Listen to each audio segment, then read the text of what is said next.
Good morning, everybody. Welcome to our Tuesday, December 19th Board of Supervisors meeting. It's a call to order. As a reminder, if you're carrying a cell phone, computer, two-way radio, or other sound device, we ask that you silence it this time to minimize disruptions of today's meeting. Can we please have the supervisors introduce themselves? District 1. Well, I'm here and I want to just say it's been an amazing year, wild ride and a great ride.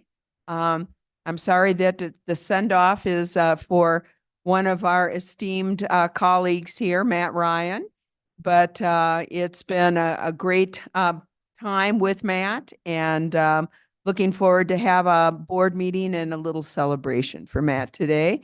So Patrice Horseman, District 1. Thank you. Jeronimo Vasquez, District 2, current board chair, and I'd just like to say that it's going to be tough to lose you, Matt. We're really excited that you're riding off in the sunset and doing it the way you want to do it. You deserve that. You've earned that, and just so grateful for all your mentorship and leadership over these years. Thank you. District 3. Well, should I be nice to you and say, yeah, we all have equally good districts, don't we? Most wonderful Coconino County. Why, Matt, why change now? Yeah. It's too late. It's too late, Matt. And for those of you that don't know, I'm Matt Ryan. I would come in and just pretend that mine was the best of the best of the best. But the special thing is that we have wonderful people, staff, our boards that I've known over the years, and this is my last meeting. And so I'm excited about our agenda that we have, and look forward to, I'm not out of here yet. I have until the end of the year. So, but happy to be here. Thank you. Thank you. District 4. Thank you, Chair. Judy B. Gay, Vice Chair for Coconino County Board of Supervisor. We're going to miss Matt.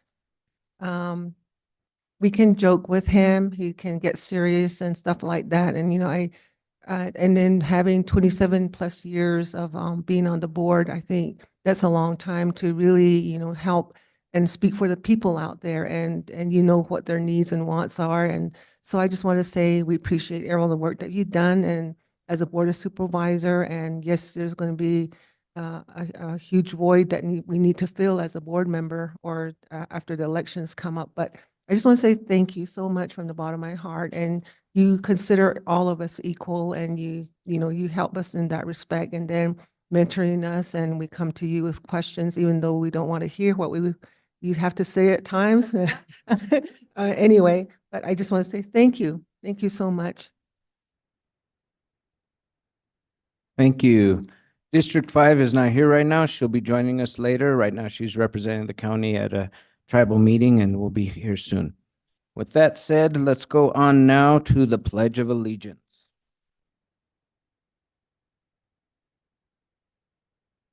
Allegiance to the flag of the United States of America, to the republic for which it stands, one nation, under God, indivisible, with liberty and justice for all.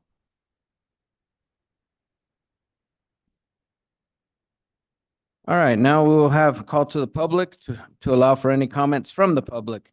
Please note that issues presented during the call to the public that are not on the agenda cannot be acted on by the Board of Supervisors.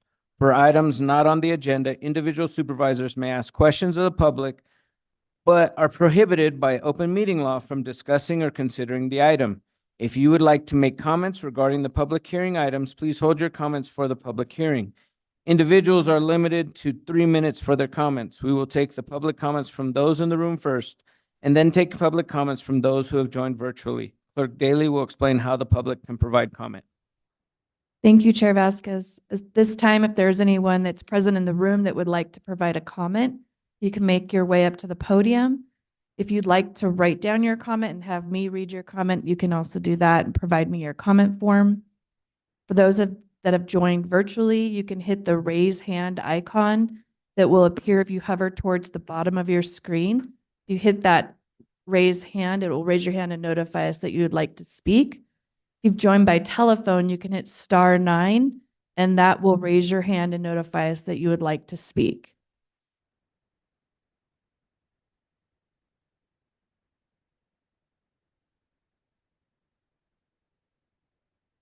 There are no hands raised, Chair Vasquez. Okay, give it one more minute.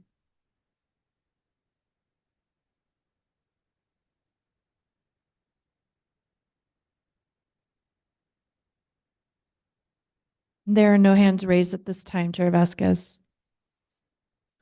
Okay, thank you. In that case, we'll go ahead and move on to the next item, a proclamation, consideration and possible action to approve a proclamation declaring 2024 to be a year of peace, hope, and progress for Coconino County and the world. Supervisor Horstman, could you please read the proclamation? It'd be my honor, and just a comment, with 2023 coming to a close, we have lost many people during this last year, and in memory of them and in honor of them, as well as acknowledgement of a prayer for peace as we look forward to 2024. So with that, Mr. Chair and members of the board, it's my pleasure to read the proclamation from Coconino County to our community, declaring 2024 to be a year of peace, hope, and progress for Coconino County and the world. Whereas Coconino County, the second largest county in the contiguous United States, celebrates the new year with its residents across 18,600 miles of Coconino County. And whereas Coconino County is a land of diversity of peoples, cultures, and landscapes, and our 146,000 residents share a common thread of service, community, and family. And whereas Coconino County is the most spectacular place on earth, home to 5 national monuments, 3 national forests, Glen Canyon National Recreation Area, and the natural wonder of the world, Grand Canyon National Park. And whereas the new year represents renewal, resilience, and a time to look forward to the coming year with optimism, strength, and grace. And whereas Coconino County Board of Supervisors wishes everyone a happy and healthy 2024. And now, therefore, be it resolved, Chair Geronimo Vasquez and the Coconino County Board of Supervisors do hereby declare 2024 to be a year of peace, hope, and progress for Coconino County and for the world. Signed and sealed this 19th day of December, 2023, and signed by all the supervisors of Coconino County. Thank you, Chair. Thank you. Are there any comments from the board? Yes, Supervisor Ryan. I love this proclamation. It's a really good one. It's a wonderful way to step into the new year, and it's that big piece of life. You get up each morning, and it can be miserable, or you could turn it around and make it right, and we can build upon that as we grow as communities and work together. So I love this proclamation. I don't think we've done one like this, and well done. Yes, thank you. Are there any other comments? Vice Chair Begay? Yes, thank you, Chair. I just want to say that, this is a very good proclamation, into coming into the new year. And yes, we are very diverse, and I'm glad that, we honor that, and we have to think countywide, everything we do is county for our constituents and people, anyone that's out there that's new to the county or has been here for a long time. And so we do have excellent parks and also recreation areas that make us famous. And so I just want to say, I am in favor of the proclamation, and I'm glad that it has come before us. And so declaring the 2024 to be a year of peace, hope, and progress for our county, and is very grateful statement that was made within the proclamation. So thank you so much. Thank you. And I just wanted to know, thank staff for bringing this proclamation to us. I do like how this kind of frames 2024 for us as a county, and, looking at the glass half full, and all the opportunities that this presents. And so I'm really encouraged and with this proclamation and with that, do we have a motion? I so move. Thank you, Supervisor Horseman. Do we have a second? I'll second the motion. Second by Supervisor Ryan. All those in favor, please indicate by saying aye. Aye. Aye. All right. Thank you. Now, we're going to the Board of Supervisors consent agenda. All items under consent agenda are considered to be routine and will be enacted by a single motion. Are there any items that board members want to consider separately? Supervisor Ryan. Mr. Chair, yes, if I could, please, 4, 5, and 6 for quick comments. Okay, are there any other items that board members would like pulled? Yes, Supervisor Horseman. Yes, item 7, please. Any others? County Manager Peru.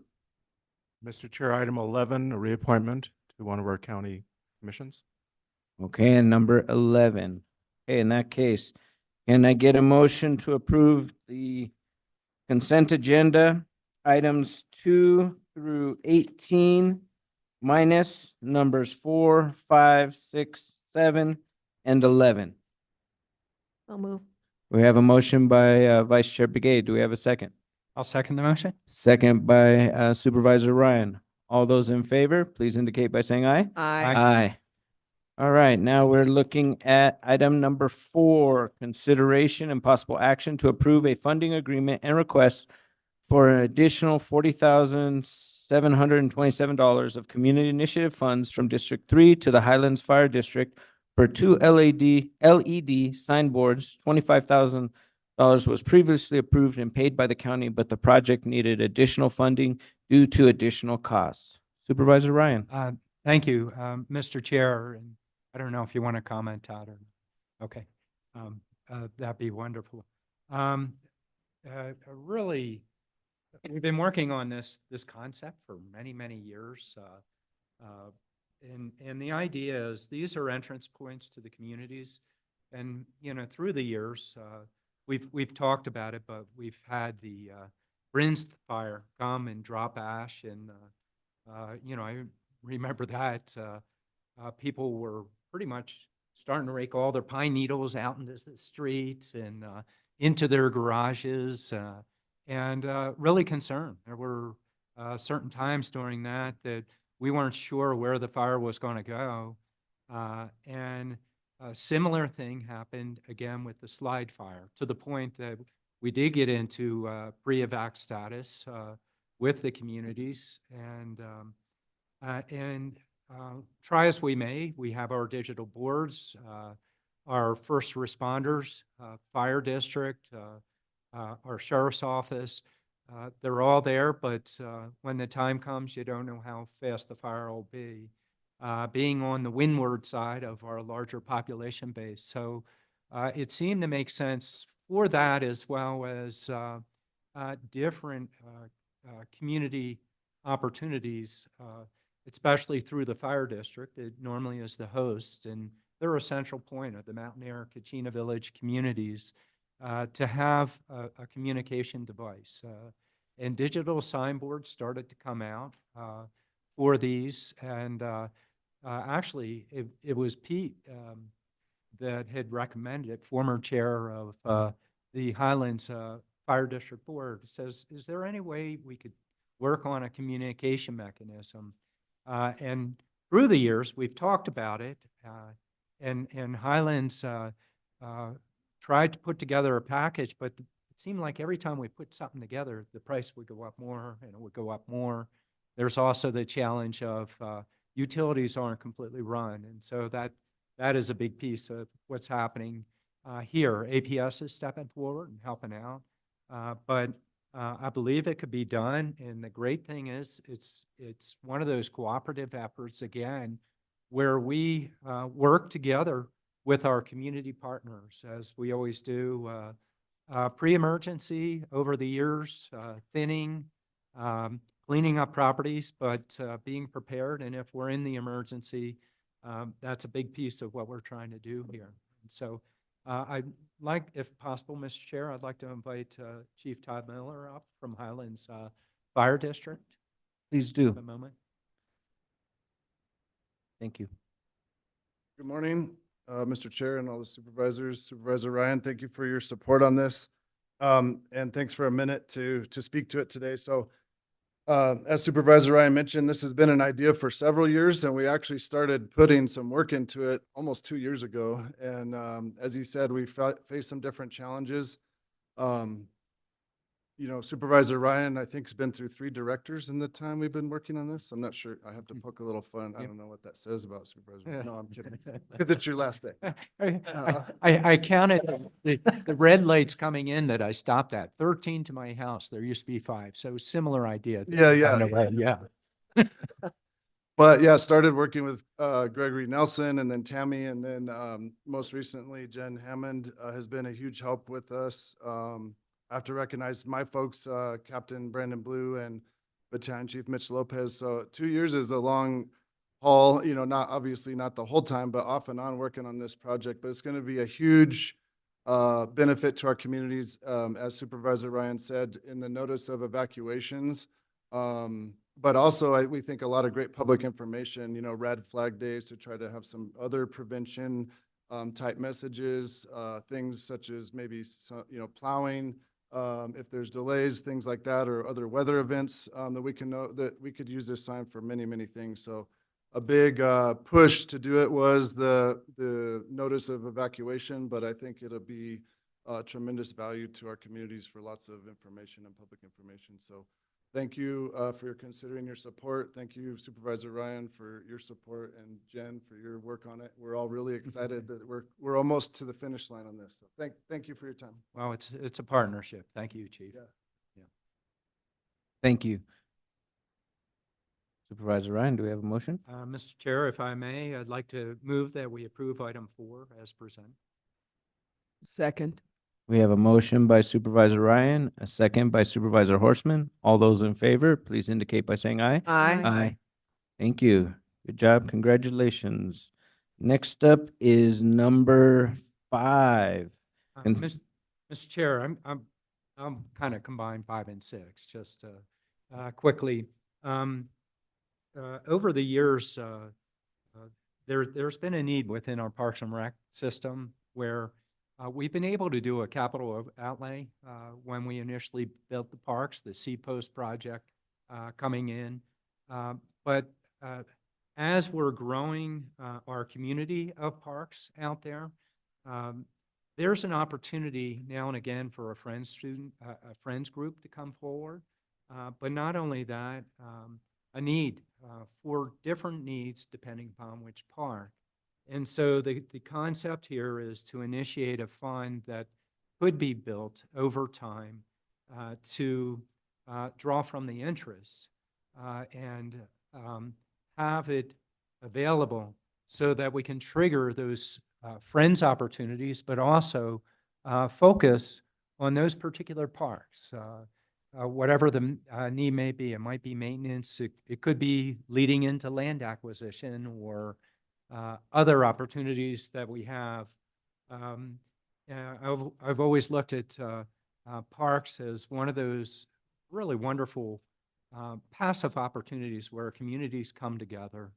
And so I've been trying to hold community initiative money aside so that we could at least create this activation energy to provide the opportunity through time that can be built upon for each of these communities, each of these parks. And then the other piece in item 6 is Pump House Wash. We've captured a good bit of the wetlands. We don't have all of them. We've been, a question has come up in the community while we have a wetlands conservation plan associated with it. There are some mechanisms, even with passive recreation or passive conservation, that there's a maintenance that needs to go along with them. And pretty soon that'll be due for an update. And this is the intent of moving forward money that'll help with the planning and coordination with the Pump House Raymond Park area in that particular community. So that's the intent of these two. And unless there are questions, I wasn't going to ask, I didn't know if you had staff on. I wasn't going to ask staff to come up. It was more of an explanation of the intent of what's happening here.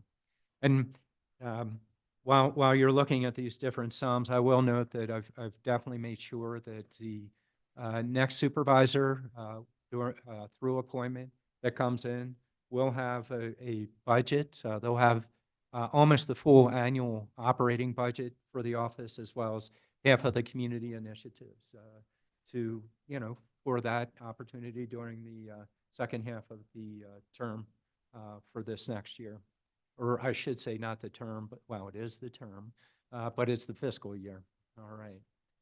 And so if there are no questions, I'd like to go ahead and move approval of both items 5 and 6 as we have presented here. Do we have any comments from board members? Supervisor Horstman? Yes, actually, I'll second it, but I would like to make a comment. And, I know we'll be talking about Matt for most of today, but, I think that this is just an example of the legacy you have left here for Coconino County in your involvement with open space and parks and preserving and conserving the most beautiful areas across Coconino County, even those in District 3. Will certainly be there for generations to enjoy. So it certainly is my pleasure to second this motion. Thank you. Do we have any other comments before we take a vote? Vice Chair Begay? Yes, thank you, Chair. You always told us you didn't have any money. Where did you get it? No, just kidding. Thank you, Matt, for leaving everything behind and you really considering a lot of parks and where the community initiative funds are going to be going, and it's going to be so useful out there, once things are completed and with construction, whatever it may be, it's there for the community and it's going to mean a lot, and leaving the legacy behind is really, really important, as a board of supervisor, because, that's how, you make sure that, people enjoy the environment and stuff like that through these efforts. So thank you so much. Thank you. Yeah, I'd just like to say I really appreciate how you set this up, and we all have different ways that we use our community initiative funds. And one thing you shared with me early on is that you like to save up and do big things, and these are big things that you're closing out on. And so I really appreciate it. It's going to make a big difference for our parks, and look forward to seeing them implemented. So with that said, we have a motion by Supervisor Ryan, a second by Supervisor Horstman. Can we have a vote, please? All those in favor, please indicate by saying aye. Aye. Aye. All right, thank you. That passes unanimously. Number 7, consideration and possible action to approve a budget adjustment from District 1 Community Initiatives account in the amount of 700, District 2 Community Initiative account in the amount of 1,600, District 4 Community Initiatives account in the amount of 700, and District 5 Community Initiatives account in the amount of 500 to the Superintendent of Schools Office for the 2024 Teacher of the Year and Rookie Teacher of the Year program. The total sponsorship amount of $3,500. Supervisor Horstman? Yes, I asked to have this pulled just in acknowledgement. First of all, I thought we were going to equally divide it, but thank you, District 2, for taking the lead on this. This is really important, and I certainly give a lot of kudos to our superintendent of schools, Cheryl Mangle-Padgett, in doing this. I think it is so important for our community and to acknowledge the innovation, dedication, commitment of our hardworking teachers here. And that's what this does. We were lucky to be sponsors of this last year as well. And my neighbor was the Teacher of the Year, Emily Fisher. And so I'm anxious to see who takes home the Teacher of the Year prize as well as the Rookie Teacher of the Year. But it's a great opportunity for us to thank our teachers and to tell them how important they are to us and to our community. So that's why I wanted it pulled, Chair. Thank you, Supervisor Horstman. Are there any other comments from supervisors? Vice Chair Begay? Yes, thank you, Chair. And I think, you know, I wish we could do more, you know, we do have a lot of teachers out there that do excellent service to our students. And also, we do have shortage crisis within our communities and all the schools and not to mention the rural schools, you know, the high poverty rate and things like that. So I'm really glad that, you know, we pulled this funding together with your lead, Chair. Thank you so much, you know, for this presentation. Thank you. All right, Supervisor Ryan?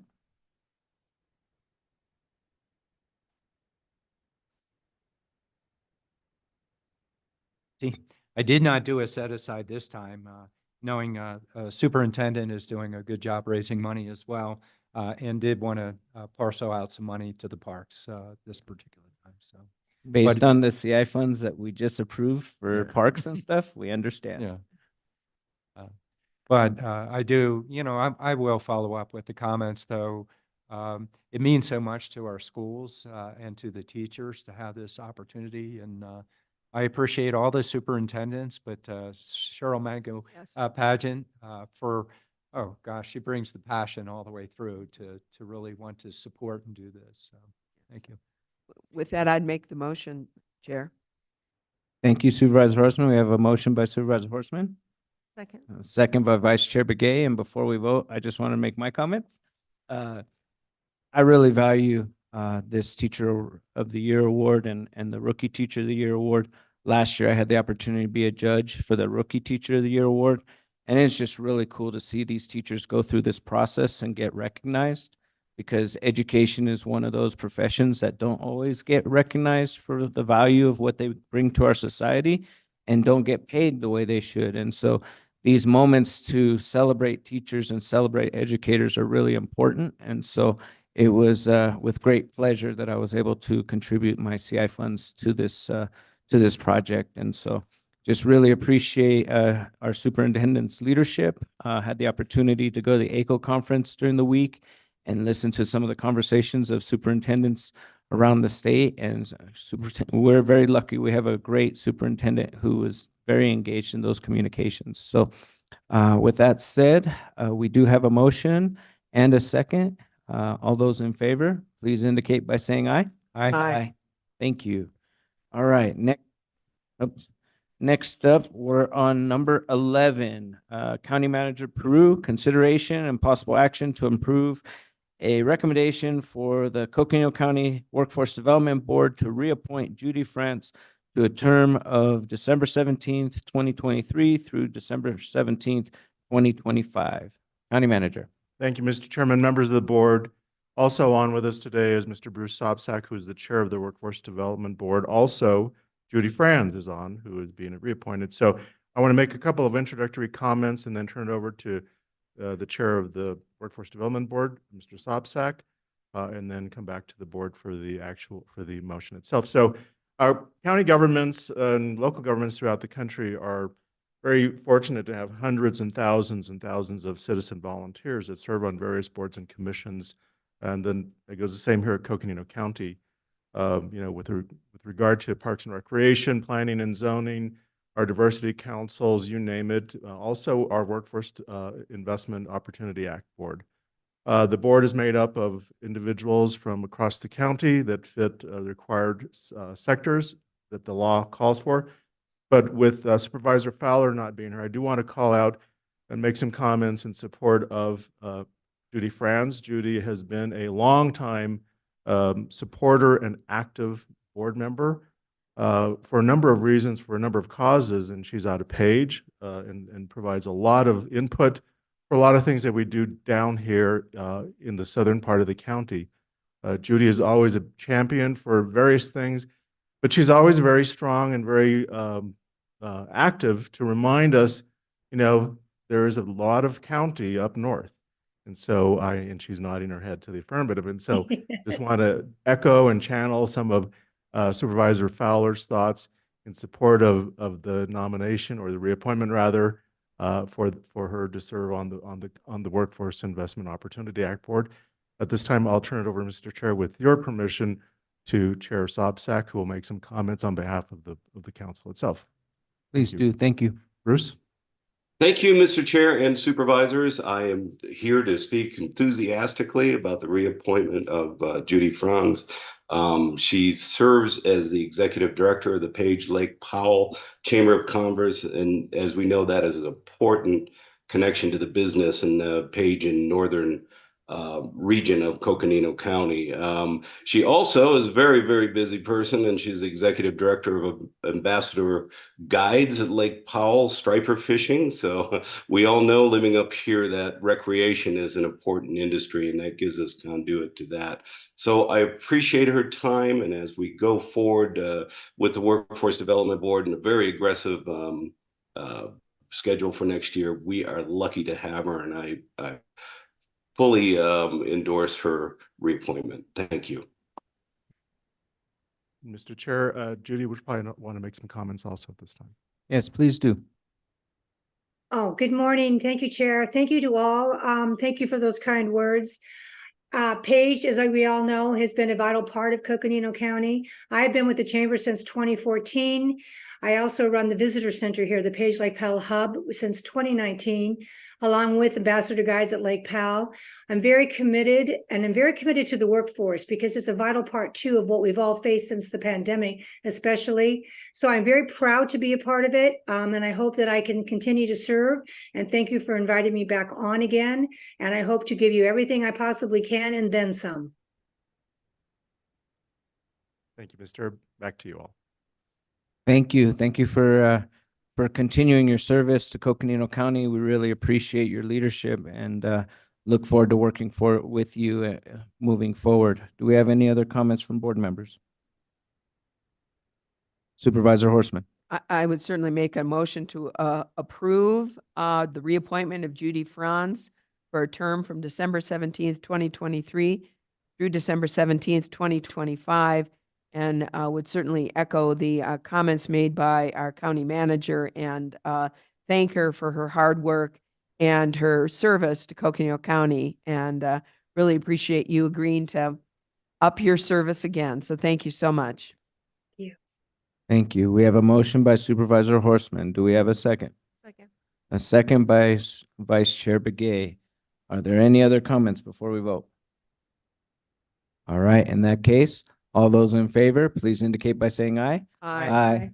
All right, thank you very much. We really appreciate you re-upping your service. Thank you, guys. Merry Christmas and happy holidays.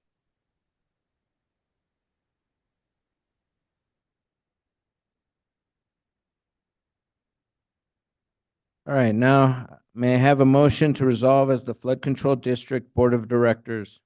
So moved. We have a motion by Vice Chair Begay. Do I have a second? A second by Supervisor Ryan. All those in favor, please indicate by saying aye. Aye. All right, next up, we have the Flood Control Consent Agenda. Are there any items that board members would like to pull? No? In that case, do I have a vote for our consent agenda? Mr. Chair, I'll go ahead and move that we approve the consent agenda as we have before us here. Thank you. We have a motion by Supervisor Ryan. Do we have a second? We have a second by Vice Chair Begay. All those in favor, please indicate by saying aye. Aye. Aye. All right, now may I have a motion to resolve as the Board of Supervisors? So moved.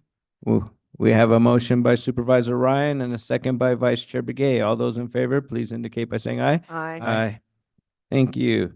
Now, may I have a motion to resolve as the Health District Board of Directors? So moved. We have a motion by Supervisor Horstman. Do I have a second? Second. We have a second by Supervisor Ryan. All those in favor, please indicate by saying aye. Aye. Aye. Okay, so now is the consideration and possible action to appoint Michael Madison. Oh, it's a consent agenda item. I don't have to read it. But I'll pass it over to our Deputy County Attorney. Vasquez. This was the item I emailed about immediately before the meeting and talked to some of you in person when you arrived. We are asking to remove it from consent because we need the board to adjust the wording of the motion. And I'm happy to provide that if anybody needs it. It would be similar to the motion you just made regarding Supervisor Ryan's position, to appoint Dr. Madsen as the top candidate for the position. You cannot actually appoint him until there's a vacancy, which won't occur until March. Thank you for that clarification. County Manager Peru. Thank you, Mr. Chair. And before you make the vote, I want to check in with Kim Musselman, who's joining us remote, to see if she wants to add any comments to the item. Hi, thank you, Chair, and Supervisors and County Manager. Just that I wanted to, I believe Dr. Madsen is also on the meeting today, and just wanted to make the statement that, you know, we're excited to bring Dr. Madsen forward as this top candidate for appointment upon Dr. Zarnicki's retirement. We will celebrate Dr. Zarnicki appropriately in March. Or probably the end of February is my guess, since he's going to retire on March 1st, and that we want to be able to move forward with opening a vacancy so that we can be able to start recruiting for what will be our assistant medical director's position. As we know, this is a highly competitive area. So I just appreciate the board's attention to this item and consideration. Thank you. Thank you. All right, thank you. So And does that again- mean we need to make a vote, or we just pull? We the will be vote? making a motion to identify Dr. Madsen as the top candidate, with the appointment to be following in March. Thank you. Do we have a motion? If I may, Chair, Supervisor Horseman. I make a motion to appoint Michael Mattson as our top candidate for the Chief Medical Examiner position, and with a note that we will consider an employment contract next year. Thank you. We have a motion by Supervisor Horseman. Do we have a second? Second by Vice Chair Begay. All those in favor, please indicate by saying aye. Aye. Aye. All right, And thank you. Mr. Chair, if I could have one more comment. Again, I know we're going to be recognizing Dr. Zarnicki later in 2024, early 2024, but I do want to, just for the record, recognize his service to the county. He has been there through thick and thin, and having been through, in my career here, a few medical examiners, I will say that Dr. Larry is the best, and I know I look forward to working with Dr. Madsen, but also Larry has been great to work with. He's been a very great team player. He's also a very good musician, and so he's multi-talented. But again, there'll be time for a recognition and later on, but I just, for the record, wanted to call him out, and I'll look forward to it when we do the appointment for Dr. Madsen. Look forward to working with him.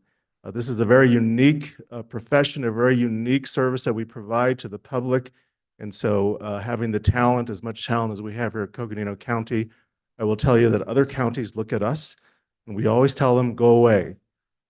They're ours. So again, with that, I will close my comments. Thank you. Mr. Chair, if I may. Thank you, County Manager. Supervisor Ryan. Yeah, actually, you know, before I get out of here, I want to actually say ditto to what County Manager Peru said. Dr. Zarnicki, it's a hard position to recruit for, and yet we had this wonderful professional step in. Not only that, but a sane professional in this profession. It just I just love what he's done, how he's worked with his people, really a sensitive area to work within the county, and working together with many agencies just has been wonderful. And then to help Phil for our backup recruiting for that. He's just been a wonderful person. We've been blessed to have him, and good luck on the recruitment. May it continue, knock on wood, okay? Thank you. All right, so I do believe we did vote, right? Yes, we're done. Okay. just Thank making you. sure. Thanks, Kim. Thank you. All right, now may I have a motion to resolve as the Board of Supervisors? So moved. Thank you. We have a motion by Supervisor Ryan and a second by Vice Chair Begay. All those in favor, please indicate by saying aye. Aye. I gotta say, every time we do the consent agendas like that, I feel like I'm at an auction and I'm the guy doing, can I have one? Can I have two? All right, so now we're at discussion items, discussion and update regarding state and federal legislative or administrative matters. County Manager. And I'll turn it over to Gregory, and he'll walk through some items. Thank you. All right, Good thank you. afternoon, or Good good morning, Chair Vasquez and board members. Pleasure to be here today. I do have Sheriff Driscoll here with us today. In respect for his time, I'll invite him to come up, but we do have an emergent issue as it relates to the ability for the county to enter into an MOU for mutual aid agreement with a neighboring out-of-state county, Kane County, for example.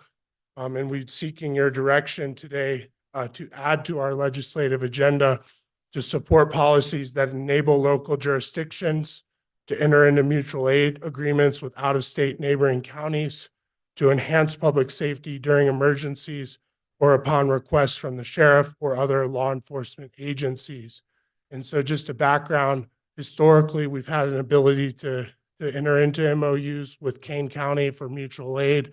And we've run into a difficulty where we're unable to do so. And so we're seeking a cleanup in statute that we'd like to run. And I'll turn it over to the sheriff, who will be able to much more better articulate this from his experience. Thank you. Well, thank you, Gregory. Mr. Chairman, members of the board, appreciate the opportunity to come and speak to you and I think seek your, I guess, guidance and assistance as it relates to this issue that was brought up by Gregory. For years, we have enjoyed the relationship with Kane County to share resources during times of emergency. A couple of instances in particular, I think that will illustrate this is in 2010, there was a active shooter at the Fredonia schools, and a man with an assault rifle came in and threatened people, and the Kane County Sheriff's Office was brought in and was helping our agency chase the suspect, and the suspect ended up shooting and killing a Kane County deputy in our county. This, I think, upset the entire community of Fredonia and it still has not recovered fully, but this relationship, I think, allowed us to have the family of the slain deputy fall under Arizona law and to receive the benefits of a peace officer as if he were acting as an Arizona peace officer, even though he was from Utah. He was killed in our county. His family received all the benefits, financial benefits, the free college tuition, things like that, for a line of duty death for a police officer. And more recently, we had a situation involving a search in 2017 on Christmas Eve, where a lady and her family were stranded near Big Springs in that district. And the lady walked away and tried to get help. And she was out several days in a major snowstorm. And Kane County assisted our county in helping to search on snowmobiles for this lady. And we found her alive and brought her back to her family. She would definitely have died without the assistance of Kane County. This agreement that Gregory talked about, I think, is vital to be able to continue this kind of work.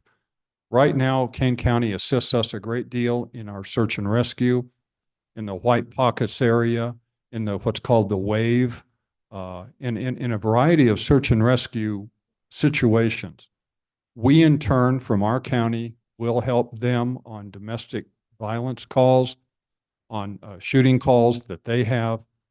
And in a recent opinion from the Attorney General, we found that we apparently do not have the ability to have them come into Arizona, into our county, and function as they would a peace officer. The state of Utah has a law that they passed in their most recent legislative session that allows Arizona counties to have deputies go into Utah and be covered and supported to lawfully act as peace officers. But in Arizona, we don't have that ability. So the bottom line here, what I'm asking is for your help in helping us to resolve this through legislation, proposed legislation that we would hope to introduce in the next legislative session. I think it is the right thing to do. We already do this with federal officers. I can cross-commission with my authority given by the state. I can cross-commission federal DEA, FBI, Border Patrol, National Park Service gives me the authority to cross-commission, to essentially make them a peace officer in our county. So what we're basically hoping to do is to be able to have a state law that would allow us to do that with somebody coming in from another state. So that's the bottom line. What I'm hoping is that your support, as well as what you can garner from CSA, to be able to get this law passed that would provide for that. Thank you, Sheriff. Supervisor Ryan. Thank you, Sheriff. And yeah, this is kind of absurd in some ways. We definitely need the opportunity, and MOUs usually have it written out contractually as well. But to make sure that we cross our T's and dot the I's, it makes perfect sense to do it. My question is, why wait until next session? Why not seek a striker or something like that? So, Chair Vasquez, Supervisor Ryan, we are prepared to engage legislation this session. We wanted to get the board's blessing before we proceeded down that route. We did meet with the sheriff and his chief deputy and commander last week at the ACO conference with Karen Cruz, who's outlined a tentative strategy to deliver the policy change necessary to effectuate these agreements. And so we are prepared, but wanted to seek the board's direction here before we added another agenda item onto the legislative agenda. Thank you, Supervisor Horstman. Yes, and thank you, Sheriff. This is just hard to believe, to be honest with you. I guess my question is, the Attorney General opinion, which we know is not law, it is merely guidance. But which Attorney General entered that opinion? It was Mays that And- did it. And Did I'm anybody sorry. ask Mays if there was a way around it, another type of agreement or contract that we could enter into for this aid? I don't believe that question was asked. I know that we conferred with our county attorney's office, and I think we were referred to Attorney General Mays. The other aspect of this was that Arizona Post, which governs our ability to be certified, Arizona Post is the one who actually went to Attorney General Mays and requested this opinion. So it seems a little more binding on us right now that we don't have that ability to go to another state. And that's why this will help not just our county, all the Arizona counties that border New Mexico, Utah would certainly be affected, California as well. So this would help the state. So I would just suggest we go forward with this in all due speed, whatever it needs. And I think it'd be worthwhile to check in with the Attorney General and see if there is a way, a workaround, quite frankly, and another type of contract, instrument, deputizing, whatever it may take. And I don't know, and I haven't read the Attorney General's opinion, but meanwhile, even as quick as we can move, it's not going to be quick enough for this. So it'd be good to see if there's some other way as a workaround if we can. I think in the meantime, should an emergency occur, I think I have the ability to enlist aid of people. I just don't have the ability to grant them peace officer status if they're another. So for an emergency, and again, this is only involves emergencies, nothing routine, day to day. This is only for an emergency, whether it's law enforcement or search and rescue. If I may. Supervisor Ryan. Is that true for Lake Patrol as well, Jim? We have just- because for Lake Powell, you mean? Yep. We have the ability, there's federal law that allows us to do it Okay. because of being a national monument. Good. Deputy County Attorney Mosher. Thank you, Chair Vasquez. This is one of many scenarios where we have conflicting statutes. So there is the mutual aid statute, which would appear on its face to allow this. But then when you start digging into the Arizona Post certification statutes, that's where we run into some conflicts. And Chair Horseman asked if I will send all of you the Attorney General's opinion. It's not directly on point. She was addressing a very specific situation that had occurred in another county, but she does mention issues that would seem to support an interpretation that a Utah officer coming into Arizona must be AZ Post certified if they are going to act as a peace officer. So when we went to renew this MOU, it was actually Utah who said, wait, let's not sign this until our new law takes effect because we don't want your officers coming into Utah and violating our law. And that's what led us to realize that Arizona has a similar problem that needs to be addressed. Even though it had been done for years beforehand. Yes. That's what's so strange about this. This has been a long time arrangement and agreement between two different jurisdictions. And now we're finding that, there's some loophole between the laws. And I know, I've seen it too much, but we just need to move forward as quickly as we can. In the meantime, I think it'd be worthwhile looking to see if there's a workaround. And I think the problem is liability. And so it'd be interesting to see if there's anything we can do. Supervisor Horseman, I agree completely. And we even accepted that liability when the deputy was shot in our county, and the state even provided those benefits. So it just, the timeliness of this just is not good. Thank you. Are there any other comments by supervisors? Yep, just Supervisor Ryan?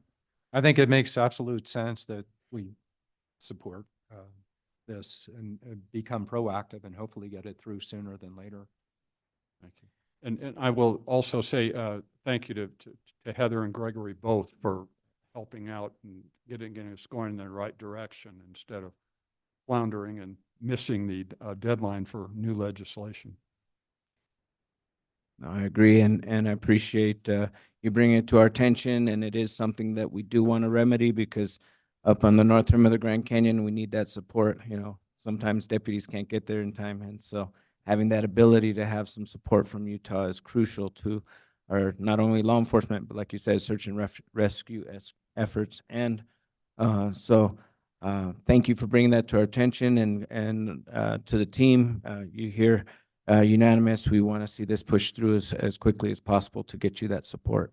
So again, thank you for all your help, and this will save lives, and that's what's so important about it. Thank you. Great. This guy's great. Thank you, Sheriff and board members.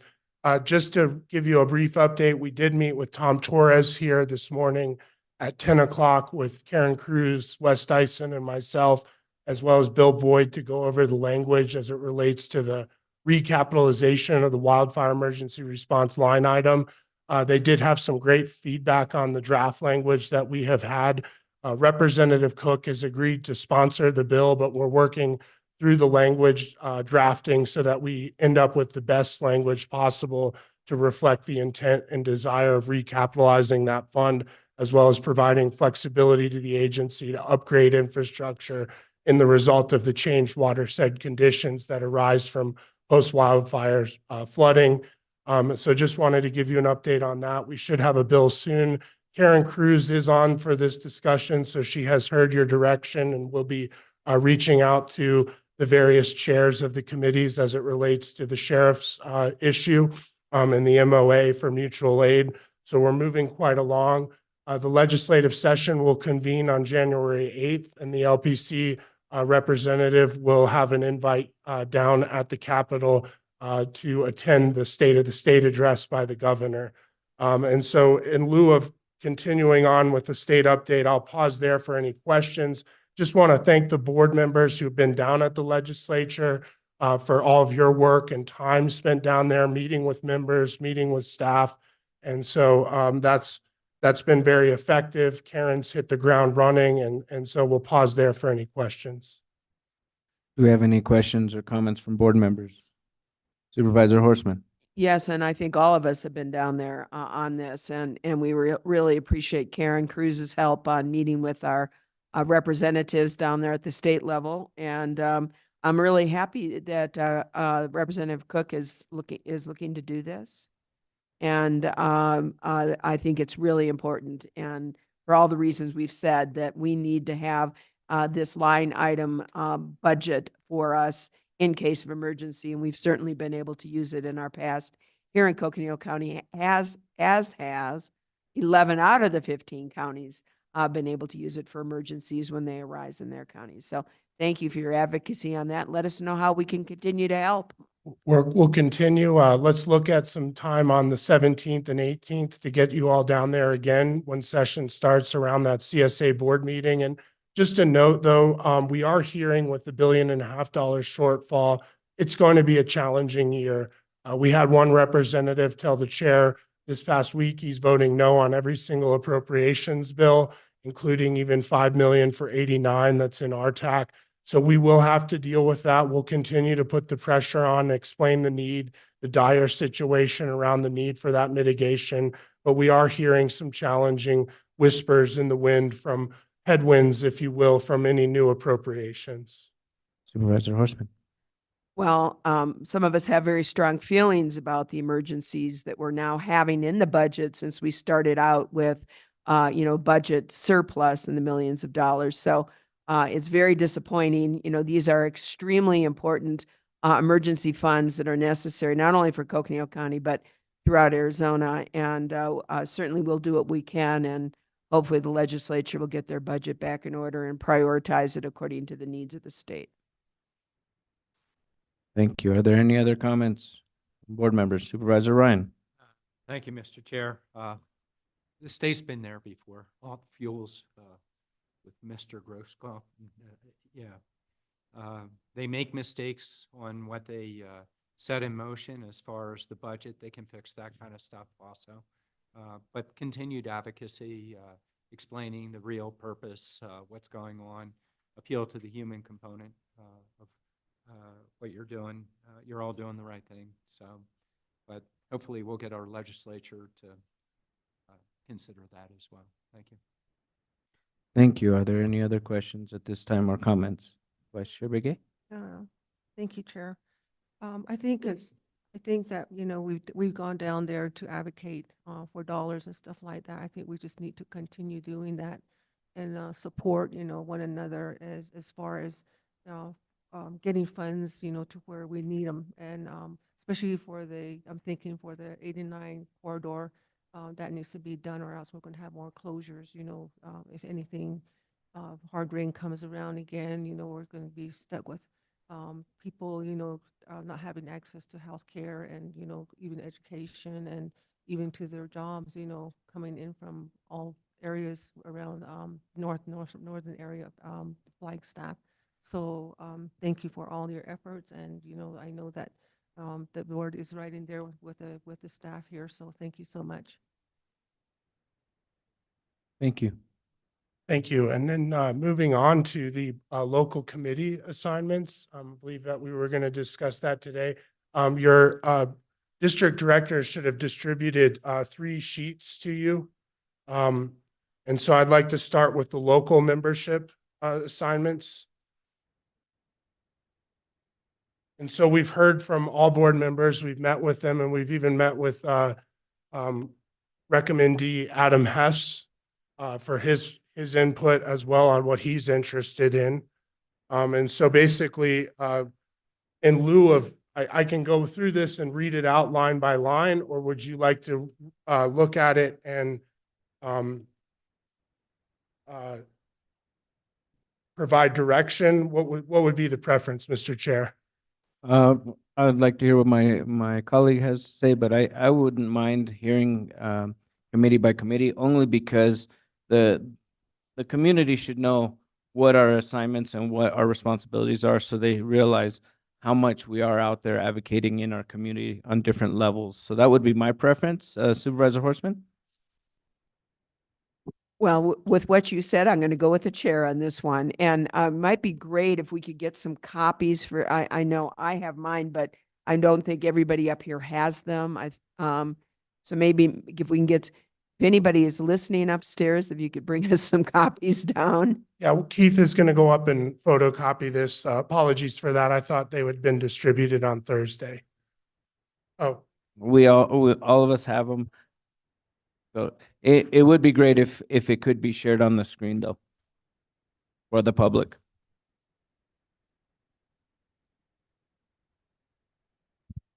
Thank you, Sheriff. Happy holidays. Yes, thank you, Sheriff.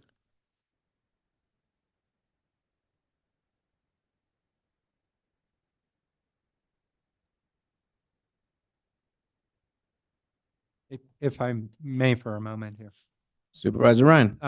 Thank you, Mr. Chair. I'm be a part of the conversation. Obviously, I'm not going to be on the committees and I got it. And just, I'll just offer feedback, but not, it's your guys' decision on what happens here. Okay, thank you. Thank you, Supervisor Ryan. Gregory? thank you. It looks like it's up. Lindsay, could you zoom it in a bit more? Thank you so much. So we'll start with the Alliance for the Second Century, which is the intergovernmental organization of the public agencies here in the county and Flagstaff community, including Mountain Line, Coconino County, Coconino Community College, FUSD, NAU, and the city of Flagstaff. Generally, that has been the chair of the board unless designated. And so right now we have the chair and vice chair teed up as the primary and the alternate. Any questions? So the next one is the Coconino Plateau Water Advisory Council, which is a group that advocates on behalf of the plateau's water resources, hearing lots of different presentations from experts. And it is staffed by Mr. Ron Doba. Supervisor Vasquez has been serving as the primary on that. And then Supervisor Begay was the alternate. In speaking with the board, there was discussion that Supervisor Horseman would like to move into that alternate position and take that over there, given her advocacy on water. Yeah, that's what I was going to mention is that the thought is with Supervisor Horseman being on the governor's appointed board on groundwater or the committee, we felt that it would be timely to have her be participating in the CPWAC meetings to help us link and support that effort. The next one is the Criminal Justice Coordinating Council, and we currently have Supervisor Fowler and Supervisor Horseman on there. There would be no changes on that. The next one is Econa with Supervisor Ryan stepping down. Supervisor Horseman had asked to move into the alternate, or sorry, the primary with Supervisor Begay as the alternate. The next one is the Flagstaff Arts Council. Historically, this has been appointed by the County Board of Supervisors, and they've delegated to the county manager's office to designate that individual. Willing to take direction on that if a board member is wanting to step back into that. Did not hear that in our individual meetings, but wanted to bring that up. The next one is the City of Flagstaff Coconino County Public Library with Supervisor Begay serving as the primary.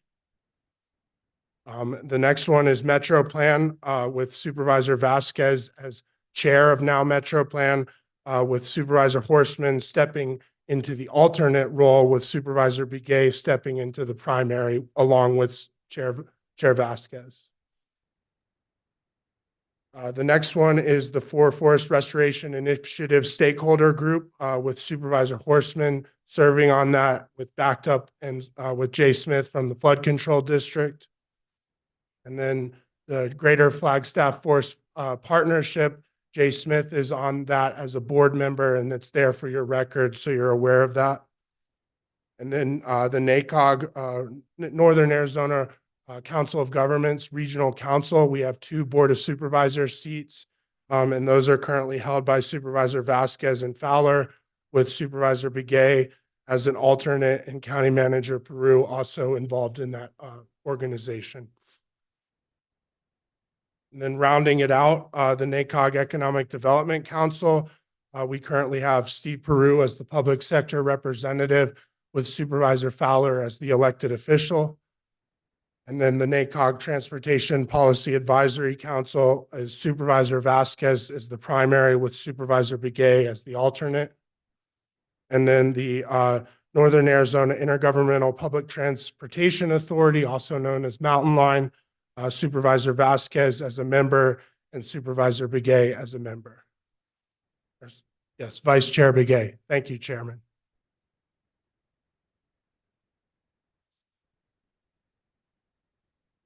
Okay, excellent. We will make a note of that. I did not know that. If I may, Supervisor Ryan. yeah, maybe I'm forgetting. Do we hold 2 seats on NAPTA? I thought we only held 1 seat. We do hold 2 seats. 2 seats now. All right, thank you. Please Any- continue. Any questions on that one? Supervisor Horstman. Do you want to go ahead and take motions on each section, or you want to do it We're- all at once? We're not posted for motions. We're just posted for direction. In that case, please continue. And then the next one, Lindsay, is excellent. You already have it up. The state and national board committee memberships. And a lot of these are voluntary or groups that the board has expressed interest in. And so just as a note, if you're on something that we're not aware of, please let me know and we'll make sure to add you. So the first one is the NOLEO, or National Association of Latino Elected Officials. Supervisor Vasquez has been engaged in that, and Supervisor Fowler let us know when we met with her that she'd also like to be re-engaged in that association. So we made a note of that. For the County Supervisors Association, that is all board members are a member of that. For the County Supervisors Association Legislative Policy Committee, my understanding is that Supervisor Horstman would like to move into the primary role on that, and that Supervisor Fowler would like to serve as the alternate. For the County Supervisors Association Medium County Caucus, all board members are a member of that, and just recognizing, obviously last week, Supervisor Lena Fowler was elected as vice chair of the Medium County Caucus. Did not get updated on the document because that happened prior to the sending out. So we will make sure that that's also updated. For ACO, which is the Arizona Association of Counties, all county officials are members of that, including staff, elected officials, and board members. We just went to their conference last week. They deliver some wonderful programming for county issues across the state. For the Arizona Association of Counties Legislative Policy Committee, Treasurer Benatar and Clerk Wyant are likely to attend from their treasurers and clerks associations, but that's determined by the member associations of ACO. For the National Association of County Administrators, County Manager Peru is a member of that by his county management authority. For the Rural Transportation Advocacy Council, Supervisor Vasquez is a member of that, and he's a member representative of Metro Plan for RTAC.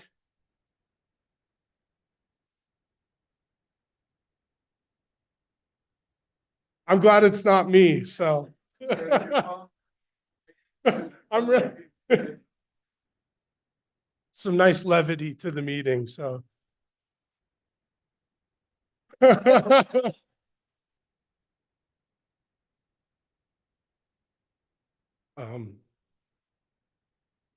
And then NAMAC, which is Northern Arizona Military Affairs Advisory Council. Supervisor Ryan was the long-term standing board representative on that. Supervisor Fowler has expressed interest in that. In speaking with Mr. Adam Hess, he is going to prioritize his needs and was comfortable with her continuing in that role. If I may comment, I would suggest it, for, not supervisor yet, our potential supervisor, Hess, for Adam, you know, we're always on a learning curve, and this first year is going to be a hard one for it. So it makes sense not to be participant right now, but maybe at least become familiar and meet the people associated with some of these committees as this goes on. And we'll certainly circle with Mr. Hess when he does, and if he does become seated, and we'll keep you appraised. We do have time on the planning calendar in January to revisit this if we need to. And then finally, the Bureau of Land Management, Arizona Resource Advisory Council, Supervisor Horstman was elevated to that as an elected official by the Secretary of Interior. And she'll be serving on that as an appointment through the Secretary of Interior's office. And this position will have big influence on the future development of the Baja Nuevo Itat Kukvini ancestral footprints of the Grand Canyon National Monument. And so we'll have a seat at the table there. And then finally, our last, unless I'll pause there for any questions on this one. Any questions or comments? Supervisor Ryan? Actually, the comment would be, you know, obviously I'm not going to be in the LPC mode. Patrice already the alternate. You have the ability to step in to vote, but it would make sense to get that formalized also for their sake. And that's why I was kind of surprised it wasn't set as an action item, because we probably should just, you know, as a pro forma, do that for everybody. So- I'll put that as an action item in January and then communicate to Penny that we've received direction. And also the alternate. too, Yes, so. absolutely. Thanks. And job well done, Matt, for you. Those are going to be big shoes to fill, so. Well, it's you know, I love what you're all doing, how you participated in the summit. You know, obviously the state controls what we do. Our budget, they can modify law for what we do. So it's a critical position, and I'm glad everybody's working on it. Thank you. And just a note, next time I will check in with the chair. We were following historical precedents and having direction and not an action item, but in the future, I will check in with the chair on the wishes of the chair as it relates to these items. Please continue. So the final one is the NACO membership. And so again, these are mostly where board members have expressed interest and applied and put themselves out there to be part of NACO. And so I'll go down that just as a reminder quickly for us all.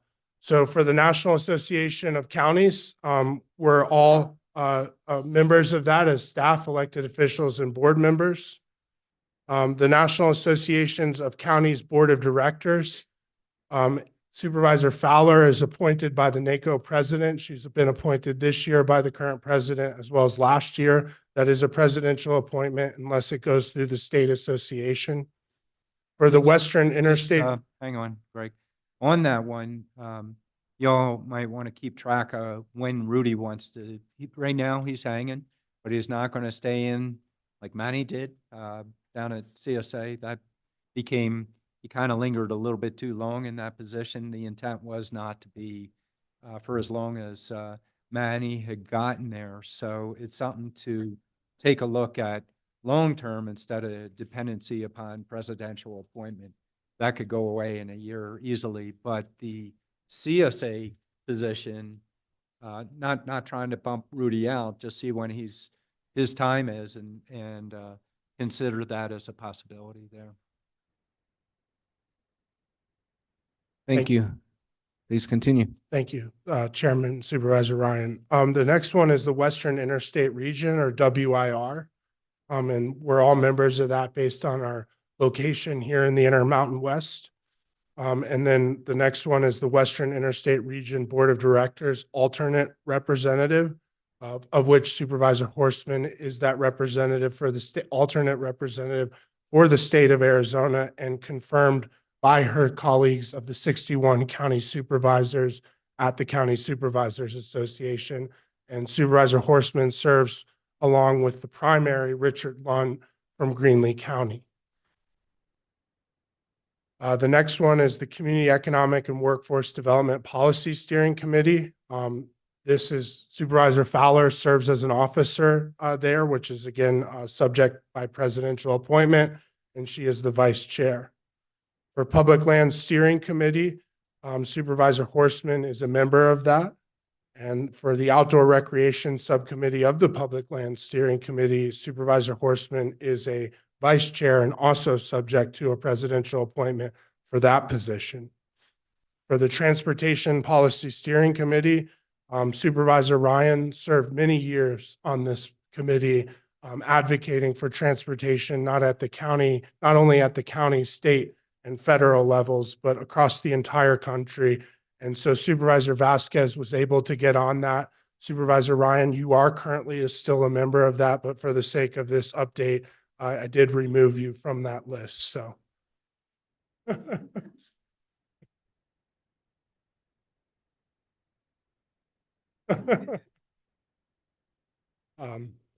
So for the next one is the Resort Tourism Gateway County Caucus. Anyone can be a member of this. They haven't necessarily met recently, and they may be retooling towards the Outdoor Recreation Subcommittee of Public Lands, but any board member is available to be in that. Supervisor Fowler noted she is active in that, but I have not seen a meeting recently. For the Rural Action Caucus, we are all members of the Rural Action Caucus, both staff and board members. Supervisor Fowler is in a presidential appointment as vice chair of that. And we attend those meetings regularly. For the Building Resilient Economies in Coal Communities is a grant that we received with Apache and Navajo County. Supervisor Fowler is that and supported by the county's economic development director. And Corey, I know, has been standing in and helping facilitate that as well. So we do have coverage there. For the Veterans and Military Services Committee, this is all appointed by the president, and Supervisor Fowler is a member of that. For the DEI member advisory group, it's open to everyone. Supervisor Fowler and Supervisor Vasquez recently indicated he wants to be more involved in that. And then for the Resilient Counties Advisory Board, Lucinda Andriani, Deputy County Manager and Flood Control District Director, is a member of that. Supervisor Horstman has expressed interest in that as well, and we'll be reaching out to NACO to see if we can get you on. I think it most likely won't be an issue. Finally, the Finance, Pensions, and Intergovernmental Affairs Policy Steering Committee. Treasurer Benatar is a member of that. And then the National Association of Hispanic County Officials, which is an affiliate group of NACO. Treasurer Benatar is the president of that, and Supervisor Vasquez is a member. And then finally, the Immigration Reform Task Force, Supervisor Vasquez is a member of that. And so with that, that concludes our update on the committees at both the local, state, and federal levels. Thank you. Are there any comments or questions from the board? Okay, please continue. So that is all I have on that. And then I'll invite Keith Breckus up to provide a federal update.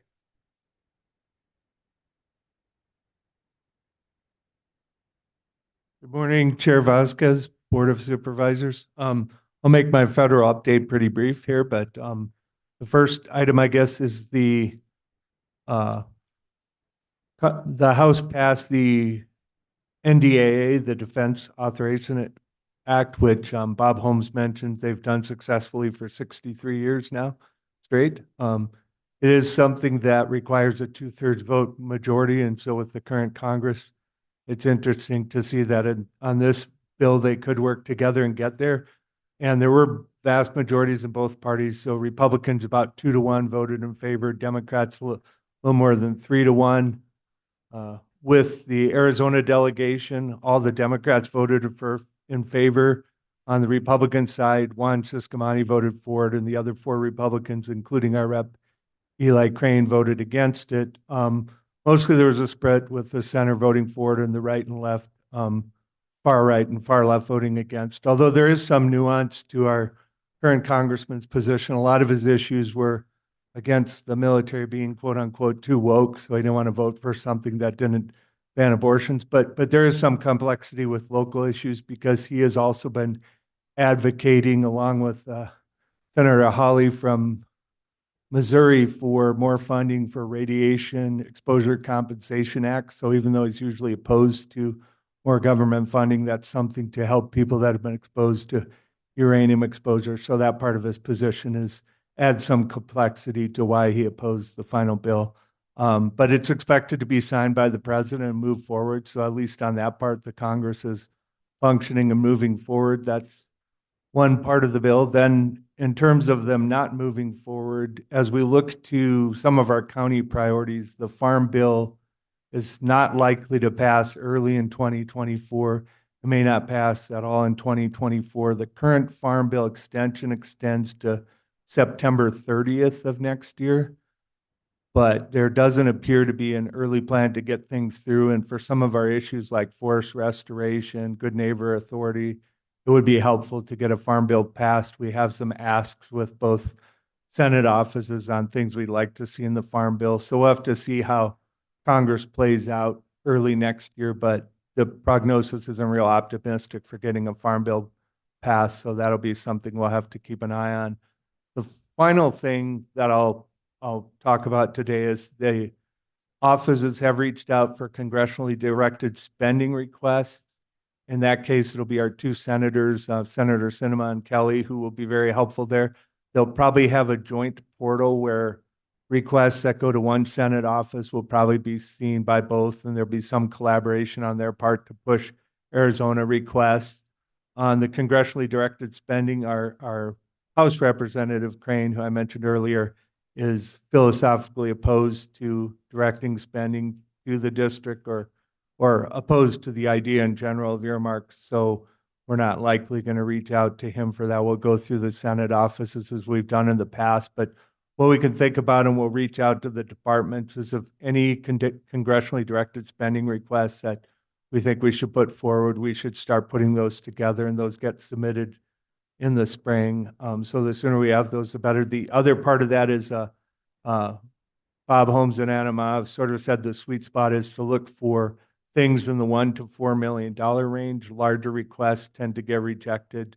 So in that range is kind of what to look for. And also, given the current composition of the House, the departments that are likely going to be most receptive to things that we can get through the Congress will be things in the area of like public safety, emergency management, social programs, health and human services. Those kind of things probably won't make it into the final budget. So if we're going to put our efforts forward, probably in the areas of public safety, emergency management, forest restoration, some of the things that we've done in the past, I think could be helpful. Thank you, Keith. And I just wanted to note for the board that we will be engaging the departments as it relates to their needs as around these areas of public safety, forest restoration, emergency management, knowing that health and human services, social spending is likely not going to go through. And so we will be bringing that to you all in the new year, hopefully before we go to NACO for the annual legislative conference.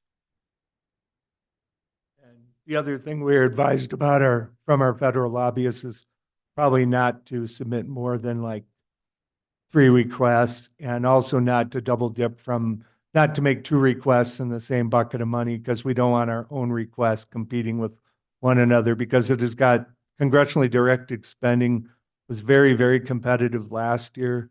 And that may be the case again this year. Is each year it seems to be, it's harder to get those things into the final bill. So the better and more targeted our asks are, probably the better off we'll be. So 2 or 3 good ones rather than, a big laundry list. Just one more thing. We still don't know the outcome of last year's request because they haven't passed a budget. So this is for FY25, and then last year's requests were FY24, and we don't have an outcome because of the lack of the budget. Even though the process for next year is already getting started, has not been resolution on last year's request. We will keep the board appraised of that. We did have the Copeland detention basin, as well as some highway drainage improvements in the request, as well as a Lowell Observatory request from last year to do treatment on their last unit up there. As you know, last year, there was no allowance for federal spending on federal land. So that significantly narrowed the focus in terms of projects that we could put forward. And so we'll be seeking direction from Bob and Anna, as well as our congressional delegation, on where we can see for opportunities this year, possibly Lake Mary, for example, given the incident that happened out there, although it is a forest highway owned by the Forest Service. So we will explore that before we come to you. Thank you. Good news here. We know from experience that our board can not only walk and chew gum at the same time, but even walk uphill and chew gum at the same time. So we should do our best here. We can get somewhere with this. And then that's all I have in terms of federal updates. But if there are any questions, I'll hold for those. Supervisor Horstman. I don't have any questions, but we failed to acknowledge from ACO that our our current treasurer for Coconino County sits as the president, and I just thought it was probably appropriate that we call that forward, and to thank Sarah Benatar for taking on that important state role here in Coconino County and representing us well down there. So thanks. Thank you. Any other comments? Gregory.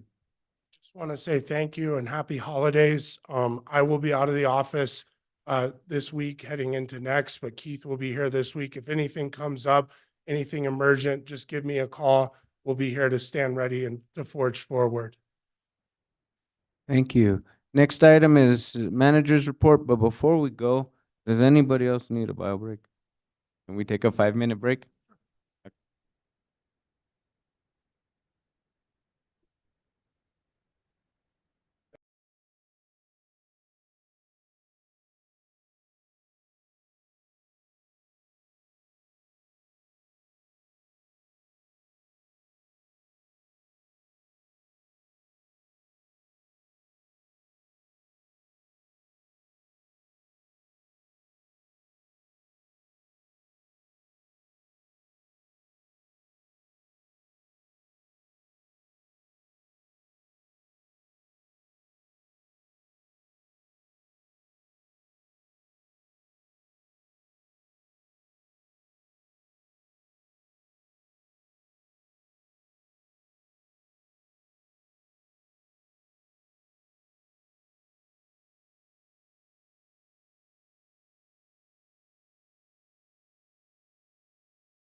forget. And we have relationships with all of them. And then finally, our team members, 11, 1,200, depending on the season. Each of these individuals have chosen to be here. They have chosen us. They chose us first before we chose them. And so to all of our staff, 1,100, 1,200, whatever that is, that are working, you name it. We have a 24/7 operation in some departments. Public service is what we do, and we do it well each and every day. And so we are very honored to support the organization we call Coconino County, our employees, and you as well. I don't know how many hundreds of agenda items have gone through the process to you. I was almost going to stay up late last night and count all the agenda items, but I said, no, let's just say a lot of them come before us. They go through the process. They go through all of our internal services, the county attorney, risk, HR, IT, you name it. A lot of things happen through the process. And again, it represents work and relationships and partnerships and commitments that we have to the public, to serve the public, as well as the funders that provide funding to us, grants, et cetera. So again, a lot of things happen in that process. It's been a good year. We're looking forward to the new year. We welcome Supervisor to be Adam Hess to this family we call Coconino County. We thought that the holiday brunch the other day was really kind of insightful because many folks cited the family feel that we have here, and it truly is that, and it takes we don't take it for granted. And I will say, and I say this to employees during your new employee orientation, we don't always get it right. And I always invite our team members to call me, let me know in those areas that we need to do better on. Because again, our relationship in supporting our community happens when we support our employees and our staff members. And so it's really important. We also want to take the opportunity, though, to appreciate Matt. Matt has been there for the staff throughout. He is the person that, you all have affection and love for the staff. Matt's love, began 27 years ago, and it's never faltered. There are times, I'm sure in that 27-year period, that he felt, what am I doing? And I don't know that I can do it.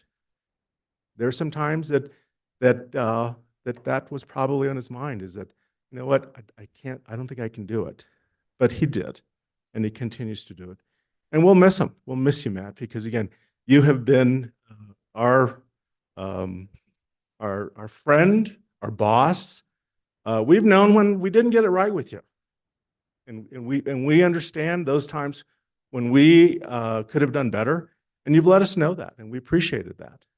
But all the time that you've been here, you've made it very clear that we serve the community, we serve our residents. Let's do it well. Let's do it with compassion. Let's do it with empathy, and we do it in the role of us as local government serving the public. And so I want to give the opportunity for our folks here and before the others this afternoon to provide some, just a few comments to close out the year and appreciate Matt. But I just want to do that, Mr. Chair, if I could. So Please do. Whoever wants to go next. Well, thank you for the opportunity, Matt. It's been a privilege to serve you and to serve our communities and to serve with you. And, as I shared the other day at the breakfast, you've always operated with a lot of grace and tremendous connection to the people that you've served, and deeply caring. And you've got a tremendous legacy that you're leaving. The land that's been preserved for many, many future generations, the resources that have been secured.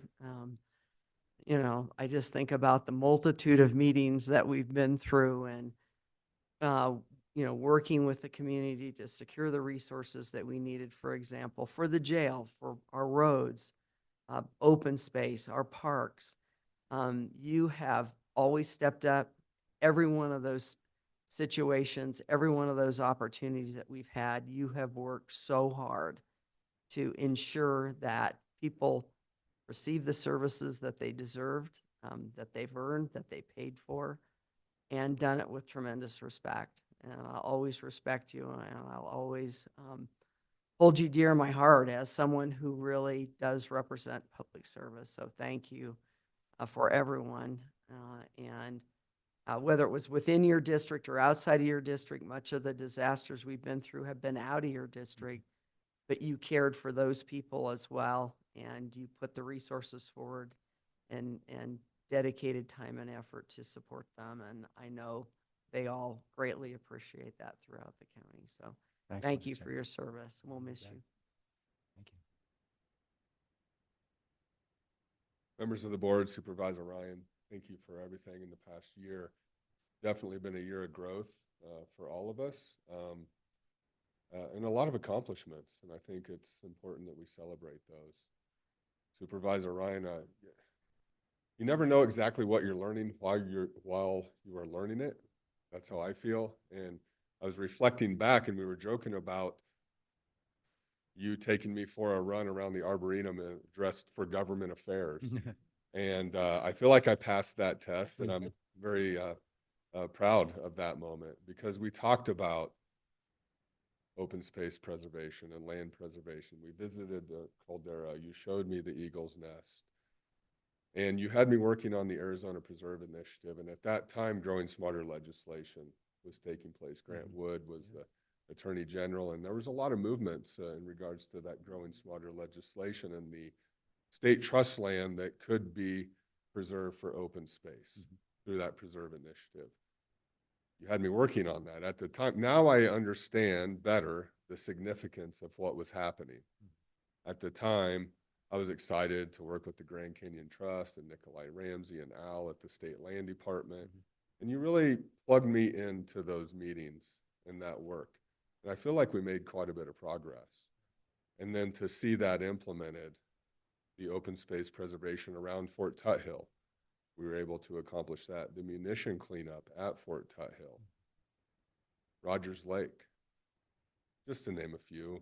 The Flagstaff Ranch development and the preservation of the caldera. That was a big conversation in the late 90s, early 2000s. That was, I don't believe, in your district at that time, but you cared about that preservation of open space.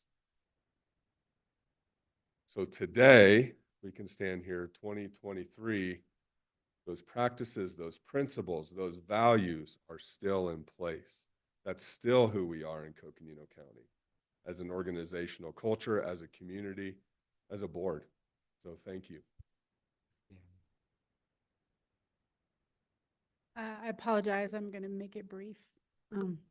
I shared with Supervisor Ryan that I don't know a board without him on it. And it has been an interesting year. To culminate in this way is bittersweet. But thank you. You have shared your legacy of leadership with every employee in Coconino County over these years. And we each hold it to us and keep it true because it's about public service more than anything else. So thank you. Thank you, Sue. Thank you so much. That concludes our report. Thank you. We really appreciate that. Now we'll go to roundtable as we all wipe our tears. We'll start with District 1. Do you want to do the roundtable now, or given the time, or is it up to you? How are we on time? Do we want to start, get one out of the way, or do we want to go ahead and break for lunch? All I think right, we we'll should- break for lunch. After that very heartfelt, I really think it'd be a good place to pause. Yeah, I'm trying to build up my, fortitude here. But I wanted to keep going with the accolades. I'm waiting for the tear to come. Just kidding. All right, we'll go ahead and pause for lunch, and we'll return at 1:15, correct? Okay, 1:15, we'll come back. Thank you, everyone.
Good afternoon, everyone. We're coming back after lunch. Thank you for a good break, and just wanted to acknowledge that Supervisor Fowler has joined us for the afternoon session.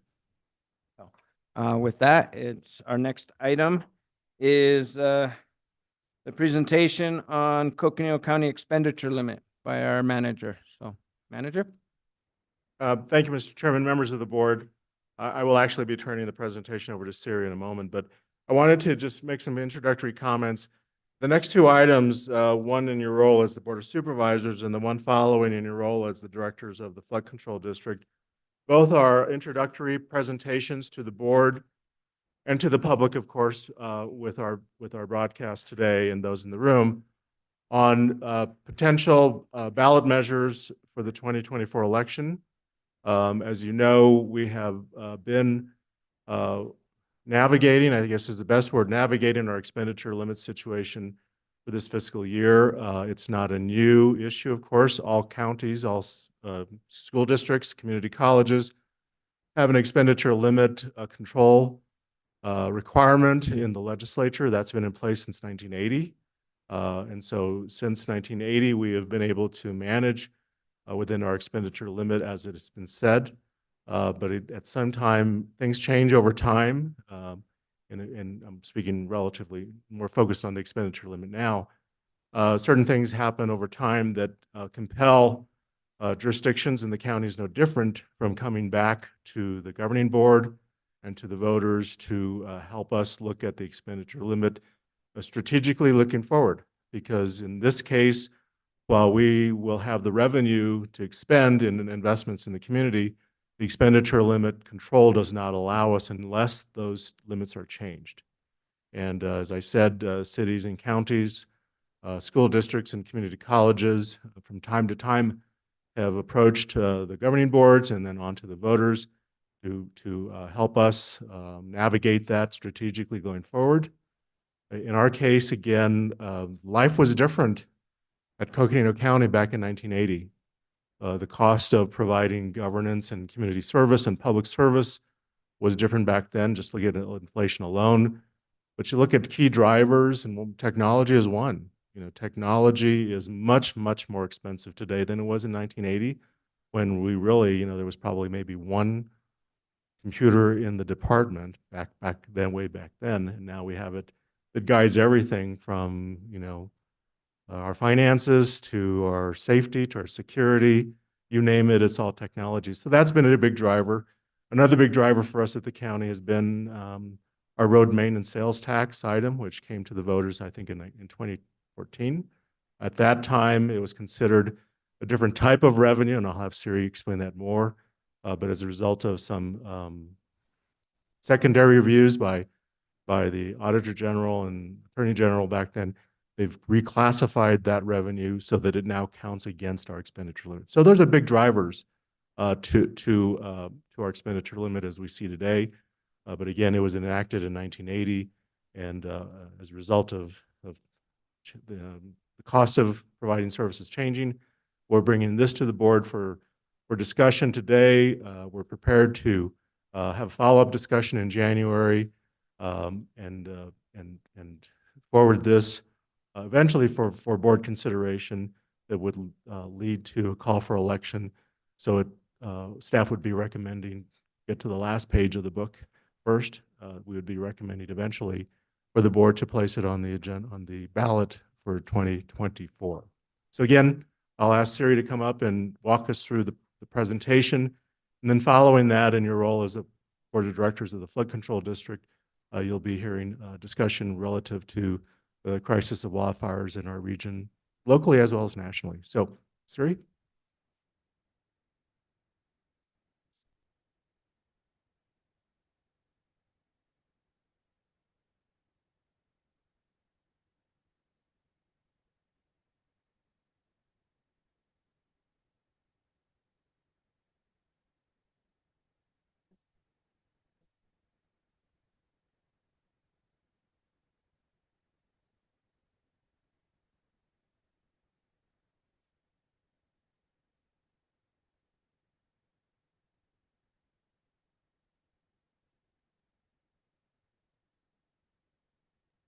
All right, thank you, Chair and members of the board. So as was noted, this is our first opportunity publicly to have a conversation about the expenditure limitation. So some of the information you're going to see is information we may have discussed earlier with you or individually. And so some of it is also for public education purposes. And just to refresh, because it has been a while since we've talked about it. So just for an overview, it is the expenditure authority of local revenue. We'll dive into what local revenue means in a minute. But one thing I want to emphasize throughout is that what it is not and what a modification is not is any kind of change in revenue. It does not give the county any new authority. It really deals with the expenditure side and expending funds that the county already has available to us. And in many cases, revenue that was already approved or enacted by voters through some sort of voter process. So it really deals with just the expenditure side of things. Again, as noted, it's based on our fiscal year 1980 expenditures, and then it's adjusted. So annually, it's adjusted at the county level for county population, and then a statewide inflation figure. So there's one component that's local and one that's not. As I'm sure you can imagine, typically our population does not keep pace the same way as the state population, whereas our inflation has led the state significantly in terms of the inflation rate for Coconino County compared to the rest of the state. So we're really not getting a benefit on either side of this equation in terms of how it's adjusted. So some other important notes since 1980, we enacted a county sales tax in 1998. So that was a new revenue source that had not been considered at the time of spending for fiscal year 1980. And then again in 2015, our voters approved the road maintenance sales tax. And because that is considered a local revenue, that was not anything in our formula or up for consideration when our expenditure base was determined. On our next slide, you can see what the expenditure limit actually looks like as it is received from the Economic Estimates Commission each year. Coconino County is circled in red, and then you can see a red arrow at the top there showing the 1979-1980 base limit. So that base limit is what we would be talking about in terms of an adjustment. We started with a base limit of $10,268,000. Again, as that population and inflation factor has been applied over time, our current expenditure limit for local revenues is a little over $78 million.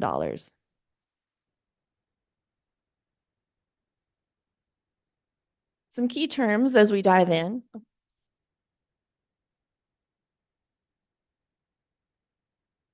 Supervisor Fowler. Yes, thank you. And I just want to, would like to ask that you explain that in another way again, just for, to make sure that we all understand. And then those that have not heard this before, we've had session as a board, thanks to you and county manager's office and the team here. So I was just wondering if you could just say it in another way, that how is it that it got reduced from 10 million to 78 million now with our population increase? That is not taken into factor. 2020 census took place and our population has increased. Our services have increased, and then there's all kinds of surveys that have happened, all the needs that are out there that we are, we have even adjusted our county organization and departments, created new departments, new programs to address these issues, and yet somehow it doesn't match up. If I may also, Chair. Supervisor Horstman. Yeah, I think since, obviously we've talked about this and I know we've met with you individually, but I agree with Supervisor Fowler. This is really the first time that this has been a public review. And so if you could kind of go a little bit more into what this is, that we aren't, that this is not asking for any new taxes. I think we also need to cover revenue caps, that kind of thing. So if you wouldn't mind going a little bit more, even though you've gone into it with us, but I think it's good for the public to hear this. I agree.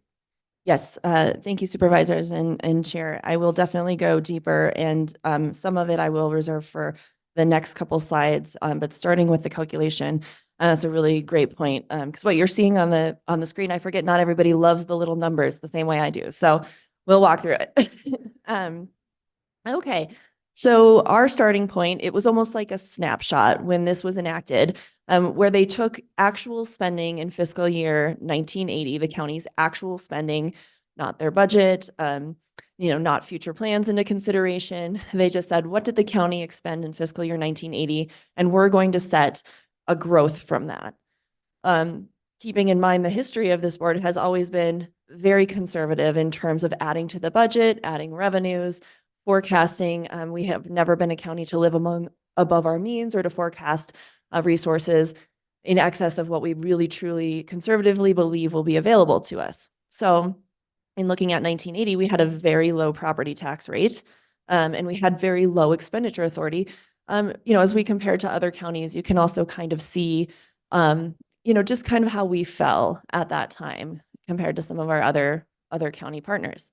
So there was our population was also taken as a snapshot in 1978 and said, okay, based on this population, and basically the CPI, or the cost of living, being a zero base this year, you spend $10 million. Therefore, moving forward, you can only grow that expenditure authority for local revenues. And we will definitely dig into what that means in a little bit. But you can only grow that spending authority at your rate of population growth. So you see the first column there is a comparison population. What was our population in 2022 and what was our population in 1978?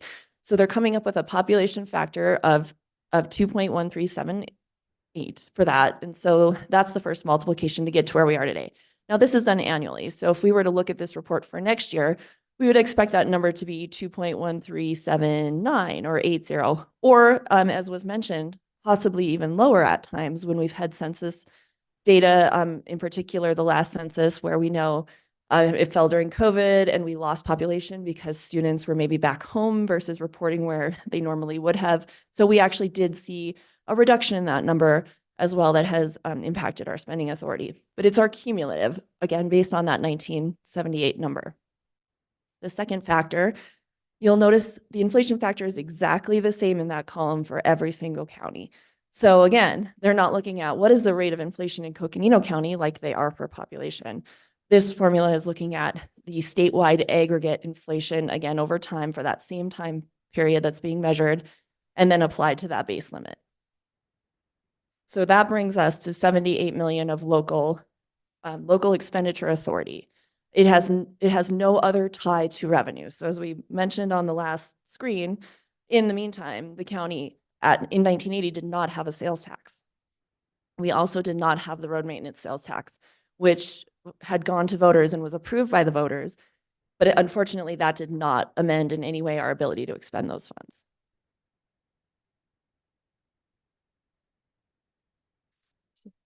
Go ahead. Supervisor Fowler. So having, thank you, Mr. Chair, having a sales tax that brings revenue in, and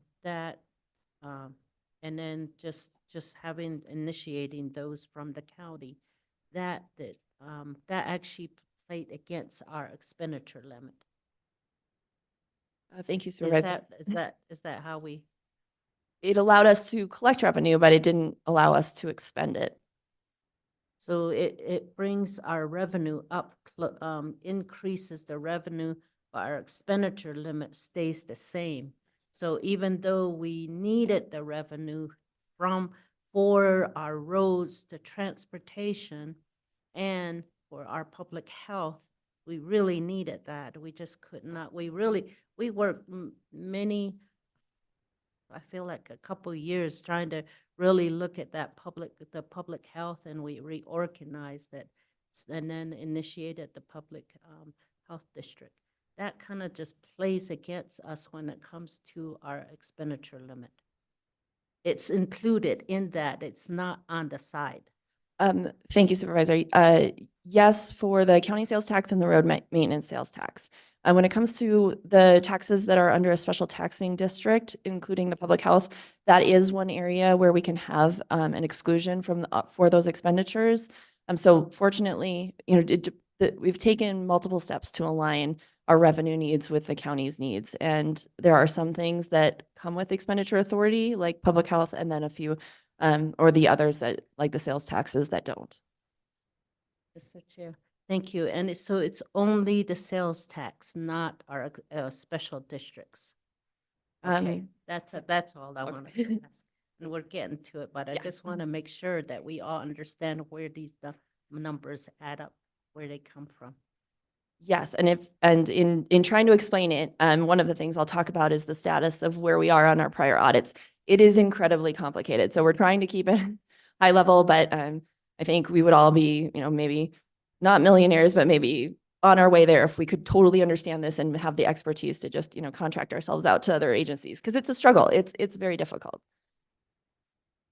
So the key terms on your screen, just to familiarize as we walk through, we've already been talking about local revenue. So those are those revenues that are subject to the limit. And we'll go over those on the next slide. We also have certain revenue sources that are excluded.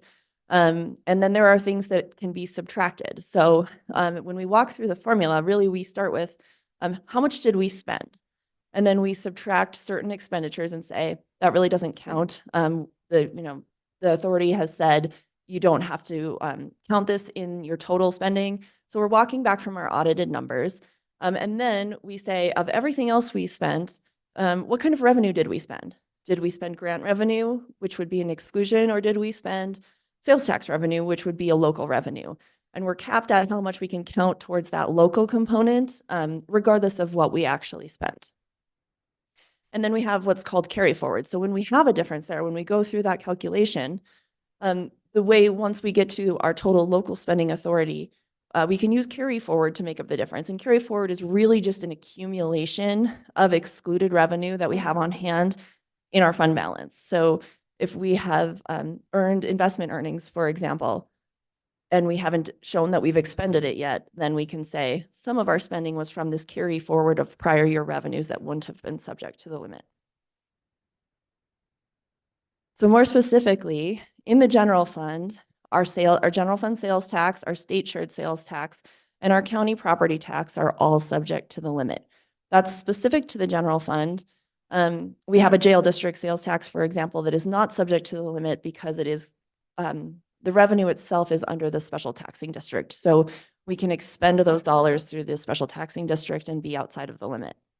In any fund, regardless, aside from our special taxing jurisdictions that are specially formed districts, it might be a grant fund that is supplemented with one of these licenses and permits or charges for services or some other special revenue. We may have the revenue authority given to us by statute to charge a fee. That's very common in the court system, for example. Regardless, in any fund, anything that we get locally from our citizens, licenses and permits, charges for services, any kind of fine, general fund or not, building permits is another large one. All of these are subject to the limit. They're all considered local revenue. And then road maintenance sales tax, because it is not a special taxing district, it's just another special purpose taxing authority, is subject. But what is excluded then is when we expend any federal, state, or private grant. We can also exclude when we have an IGA with another government entity. For example, to provide election services, the expenditures then that we are providing the services through that IGA would not be subject to the expenditure limit. Any investment income or interest earnings that we have on our invested funds. And then HERF is blended. So we have an amount that we're required to include for HERF. And then anything that's in addition to this baseline number is excluded. And then debt service proceeds. So as an organization issues debt, we can expend those debt proceeds without having those expenditures be subject to the limit. This one is very counterintuitive to the spirit, I think. I can't speak to the spirit of 1980, but I think the spirit of it was to restrict local spending authority. But it has kind of become, in a way, a modification that governments can use to expend funds through the issuance of debt, which of course comes with a cost. And then again, looking at that formula, starting with expenditures and what we're able to subtract, we can also subtract any debt service payments, again, regardless of the revenue source that's paying for those. Those are subtractions from what we spent. Then we have our expenditures of separate legal entities. So our public health services district and our jail district, the flood control district and the library district. All of those expenditures, although they all come with special taxes, the expenditures are excluded. And why it's important, the expenditures are excluded when they're coming from those separate legal entities. But we also have what's called a maintenance of effort to those districts. In some cases where the general fund has a contribution, any general fund moving into those districts then becomes subject to the limit. So anytime we supplement a district with general fund or with general county dollars, that portion does not get the conveyance of the separate legal entities. It's treated as still a use of local revenue. There are certain state mandates that were passed on to the county during the Great Recession, and there's been a modification then to allow counties to deduct those expenditures as they were not expenditures counties had in 1980. So our contribution to the long-term care system, access health insurance, restoration to competency, those are all newer mandates that the state has said, because they weren't part of your expenditure base in 1980, you can subtract the county contribution towards those as well from your expenditure limit. But then as noted, when we do transfer revenue to the separate legal entities, in terms of supplementing those entities or providing additional contributions in addition to what a tax might provide, that would be a local revenue use. I'll just pause there. So in terms of the report and kind of the general overview of the calculation, are there any other questions or anything else I can explain further before we move deeper? No, thank you. Please continue. Thank you. So this was a slide that we had brought forward during the budget process, and this kind of shows this is not necessarily a completely new thing for Coconino County. You can see starting in 2006 is when this slide goes to, and what we're showing, and really that's just because of the availability of records. We could go back further and show very similar information. But to orient you, our expenditures, so our local expenditures is the black line, and our expenditure limit is the blue bar on the bottom. There's a lighter shaded bar on top of that that indicates any use of carry forward. So over time, we have been using carry forward. We've been accumulating carry forward. We've been using carry forward to make up the difference between that expenditure authority and our actual local expenditures. And this is completely allowable. This is the way the formula works. And so we've been managing it in that way. So again, we've stayed compliant. We have not had a finding on our expenditure limitation reports. We have never exceeded. The county has never had anything that would cause a statutory issue or a penalty issue with our expenditure limitation. However, you'll see that this chart ends in 2017, as this is our last year of audited expenditure reports. In May of this year, we did submit all outstanding reports to the Auditor General. And so you'll see on this slide, these are just, they're unaudited. So we don't have them on the same slide because they are based on estimates still. We will have a couple slides coming up just with an update on where we are on that. But again, I'll emphasize the complexity of this report and the amount of time that it's taking to get them through the audit process. They really are tied together. So as we look at our history, again, more recently, we've aligned revenues and expenses or expenditure authority in 2022. But as we've done some pay-as-you-go activities, then we've had to use more carry forward. So where we are on those reports, so fiscal years 18, 19, and 20 are in their final stages with the Auditor General, which is their final quality control. Leading to this point, we've had a lot of back and forth with the audit team. They have dedicated a staff person primarily to this effort since our reports have been put in. And so the working of the back and forth and how is this treated or how is that treated? And we have Melanie Askew in our office who's done a fantastic job on these reports and in managing that with the Auditor General. And then we're also in the final completion steps of 21 and 22. And we heard recently they believe that they can issue all 5 reports in January. The reason we didn't issue 18 and then 19 and then 20 is simply because all years are dependent on one another. So a change in one year can make a modification to another year and another year.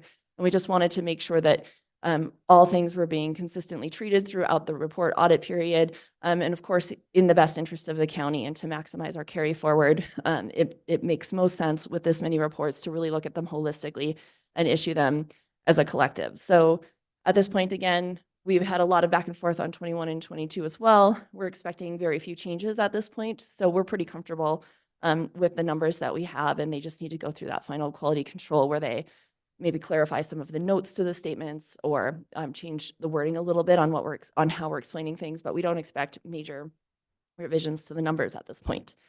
So then we will release all 5, hopefully in January. So then looking ahead where we are, and so the 2023 report becomes part of the routine audit process that we are underway with. So we will be issuing our comprehensive financial report, and then our single audit, and then our expenditure limit report in those orders. We have to have audited numbers in order to create the expenditure limit report and have that audited. So that's the first step. So we would be looking at issuing fiscal year 2023 in 6 to 8 months from now would be the timeline for that. As we look at fiscal year 2024 and 2025, so staff has done an outlook of, assuming where we will end our audit periods, what will happen with 23, and really what does our budget look like for 24 and 25. And we do believe looking at, running those numbers and creating outlook scenarios that we are able to maintain where we are and stay within the limit. And we should have some carry forward to help cushion that as well. So the strategies that were put into place in fiscal year 23 budgeting, or in fiscal year 24 budgeting rather, including the capital program, they were definitely necessary in terms of what we were looking to expend from a capital perspective. And they have helped us to then maintain compliance and have an outlook that is very positive for us in terms of being able to stay within the limit and not exceed authority. So we don't have any concerns at this point. I guess it would be the best way to say it, that anything will come forward related to 24 or 25 in addition to what you've already seen in terms of strategies and management that was put into place. One thing that is also important to note with that is that we were looking after several years of COVID and different initiatives happening at the county, getting back to some of those capital plans, in particular, a lot of the road improvement plans with RMST and expending what had been accumulated RMST, as well as some capital match that we have through congressionally directed spending. So for example, the Tuba City Service Center, we have a Fort Tuthill water wastewater project, some emergency management projects, and then also some facilities and IT capital needs. And all of those would not have been possible under our local expenditure authority had we not taken the steps in 2024 to look at a debt financing for that, simply for expenditure limitation management purposes. And that's the prime example of where we are, is that, we've been able to accumulate revenue through conservative budgeting, through other things, and, then we end up tied on our way to spend it. We've always been very much a pay-as-you-go organization, but it doesn't align with the expenditure limit authority as it currently stands. So then moving forward, we did 2 20-year outlook scenarios. So you can see where we are. We have the expenditure limit base there is that bottom solid line. And then we have the revenue essentially right now that we are actually collecting in the blue boxes, or that we anticipate collecting. That's the revenue that we expect to be subject to the expenditure limit. So those lines are not in the right order. We would like to see that our expenditure limit base, right, our local expenditure authority is greater than the revenues that we have the authority to collect, because that would indicate that we have no concern or no issue. But as we look out, we can see those lines are essentially touching in 2024 and 2025. If we do just kind of a typical, using our past history to inform the present, maybe a little bit conservative in terms of higher growth overall than what we usually anticipate on the revenue side, but still very reasonable, 3%. If we had just an overall 3% range of growth in our local revenues, then that is what those blue boxes are forecasted out.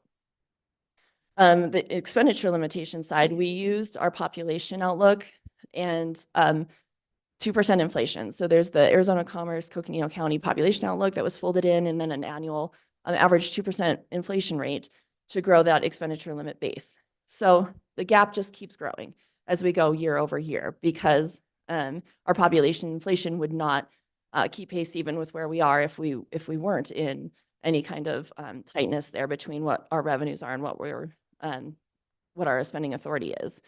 So when we look at this scenario, really, and I wish I could circle down here, but you'll see the circle is the gap between where we think with no adjustment our base limit will be and where we think our revenues will be. This shows that if we were to do a 50% change, that's going to be that next line up. So the longest dash is if we were to change our base limit by 50%, which is about $5.1 million, then those lines go back into alignment, right? Our revenue line, the blue boxes, is underneath our anticipated expenditure authority. I know there's a lot of lines here. The next one up, the smaller little dashes, that's if we were to ask for a 75% adjustment or 7.7 million, or if we were to ask the voters is the top line to say, just, we'd like to double our expenditure authority. So those are the scenarios, and that's what it looks like with kind of our typical growth scenario on revenue. So in this case, if we were to ask for a 50% base adjustment, it would create capacity through actually fiscal year 45. It would be a 20-year solution at that point. Does this make sense so far? It does. Supervisor Horstman. Yes, and it does. It's daunting, but it makes sense. And I think that this board has expressed in the past, and I think it's important as we move forward. We need to obviously look into the future and be able to plan for the future. It's one of my big questions on what you were going to be recommending for that. But also to let the public know that this expenditure limit formula is not something keeping up with the times here in Arizona, certainly does not keep up with the needs that we have here in Coconino County. And so we are also looking to make some changes at the legislative level with regards to this expenditure limit. And we hope that we'll be successful one of these days of doing just that. But in the meantime, I think it's going to be important that we do, and this is going to be important for this board to take a look at, is, what is the base adjustment we're going to be asking the public for? So thank you. Supervisor Fowler. Please continue. Thank you. So we have another chart to show, again, to that planning, and we don't want to necessarily have to come before the board every 4 years and be in the same situation. So we were trying to go, yes.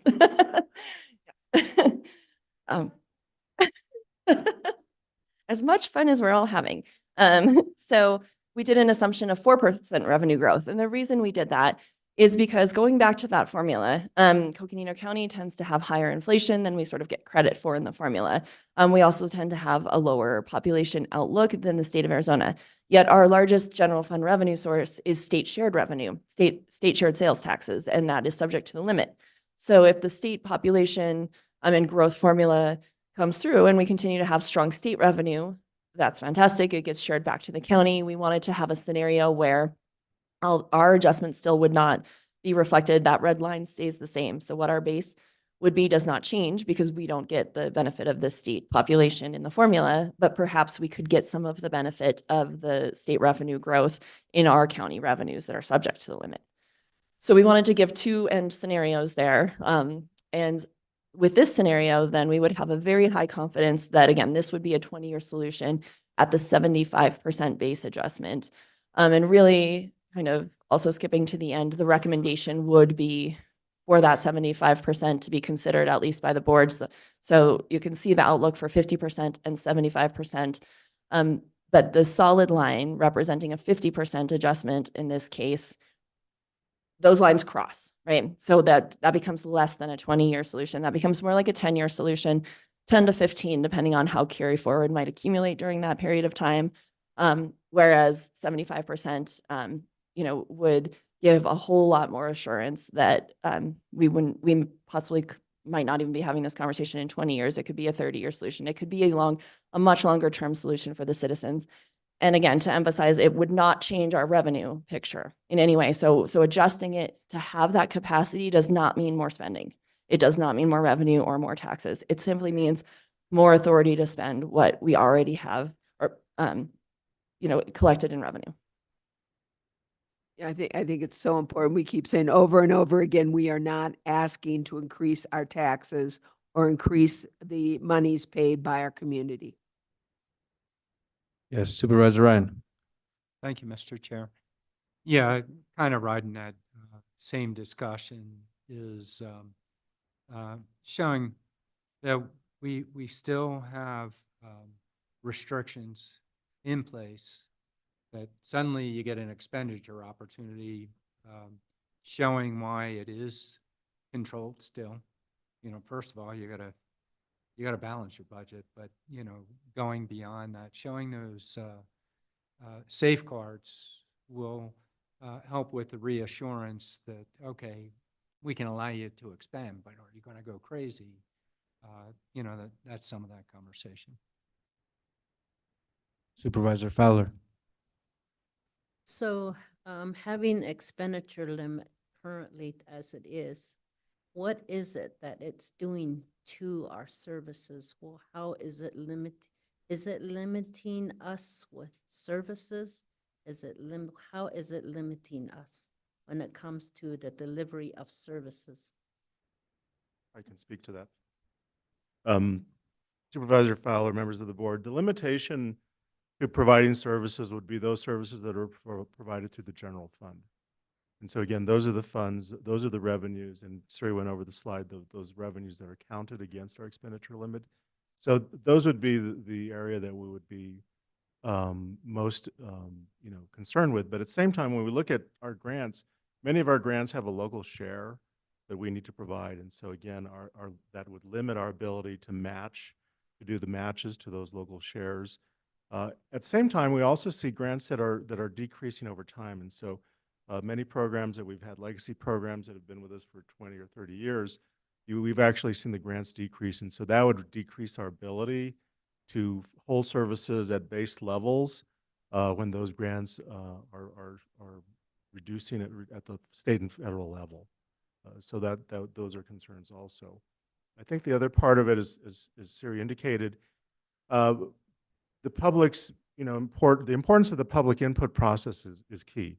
And while this, the recommendation would be for a 20-year solution, that doesn't, two things that occur though that does not eliminate or reduce the public input. One is we still have the 2% per year limit on our budget. So, budgets are limited by that fact. And also every year when we do make the recommendation of the budget, there's a public hearing process for the board, for the public to come and express their sentiments on the budget every year, not to mention every board meeting we have. So there's always going to be the public input process that will not be reduced at all. Again, this is a strategic 20-year outlook. And again, we've lived within our limit, basically staying within our means for 43 years. So I think our track record of being able to navigate and operate within the limits that we have been met going forward. Thank you. Thank you. Any other comments? All right, please continue.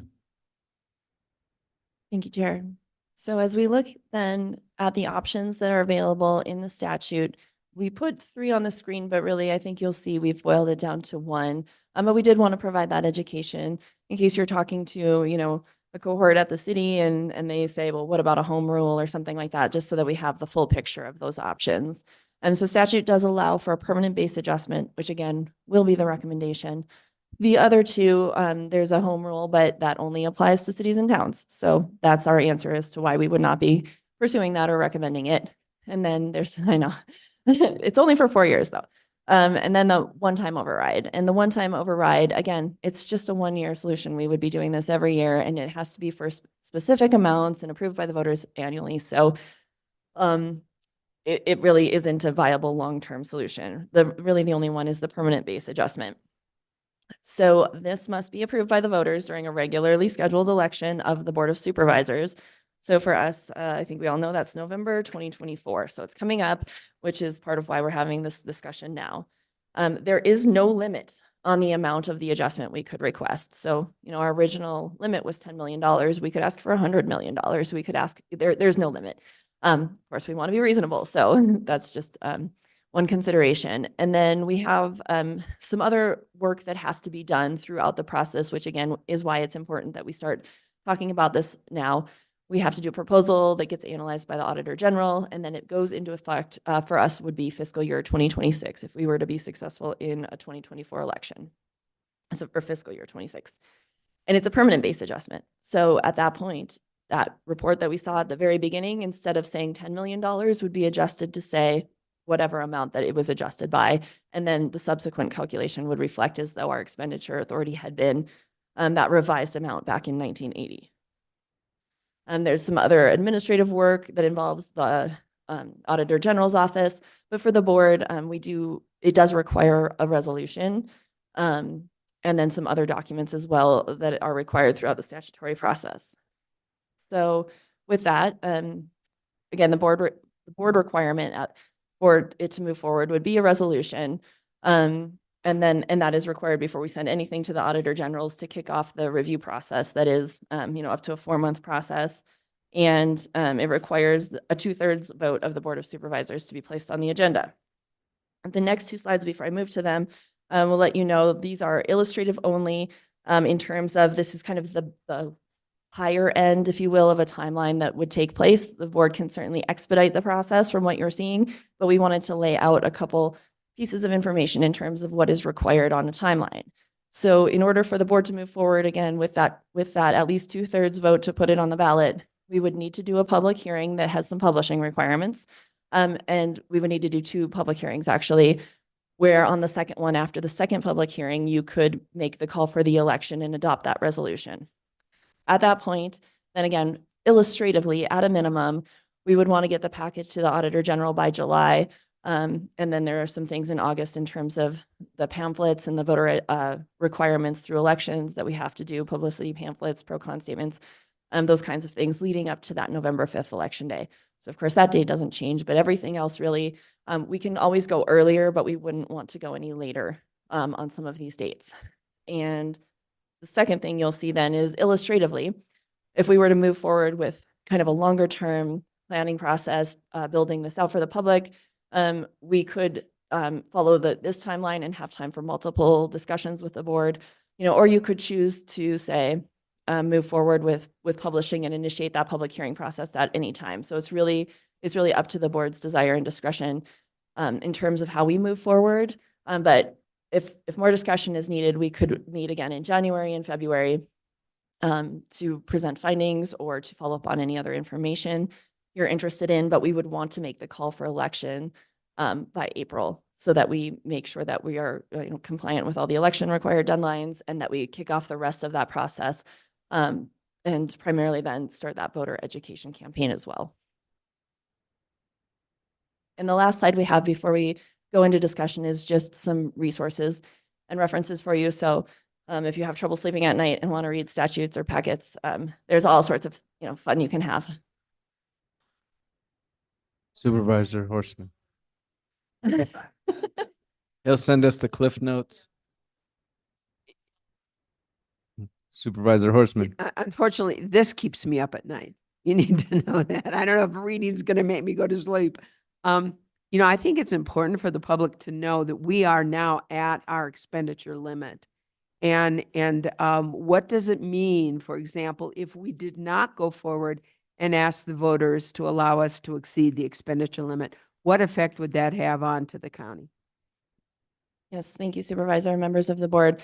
As we noted during the last budget process, there are some mechanisms that we can do that can help us expend our local revenues that we've accumulated, but they come with a cost. For example, the capital projects that we mentioned, we were able to issue debt in order to expend funds we already have on hand that really, without an expenditure limit issue, we could have proceeded with road improvement projects and with the Tuba City Service Center and some of these capital needs that we have without any kind of consideration of debt.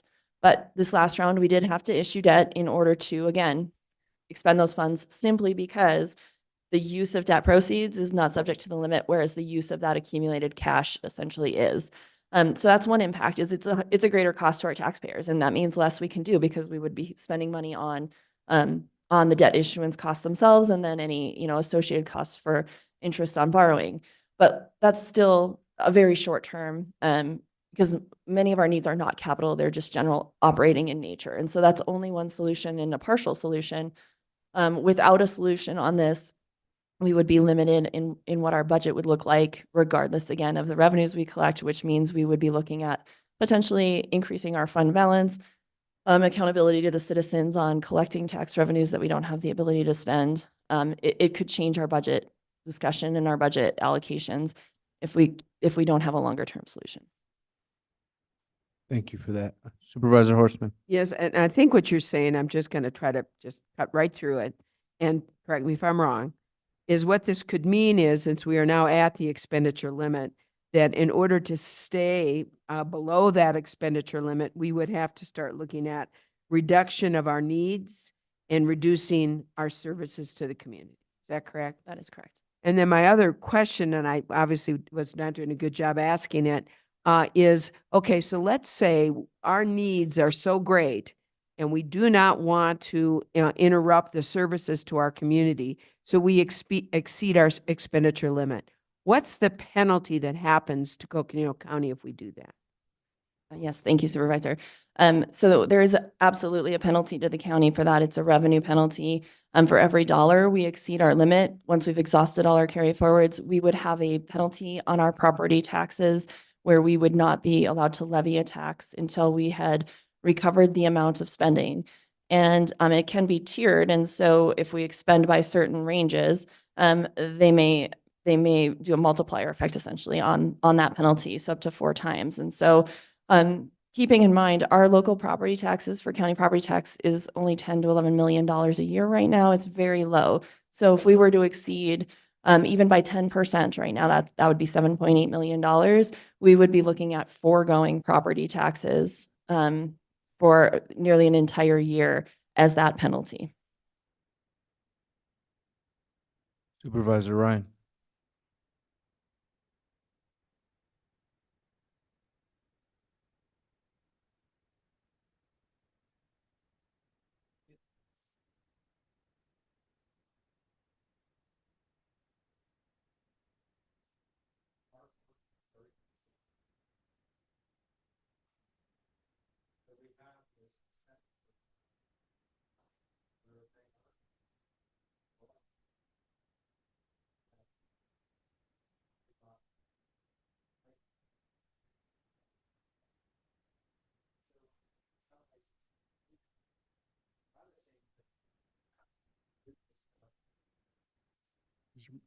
Is your mic on?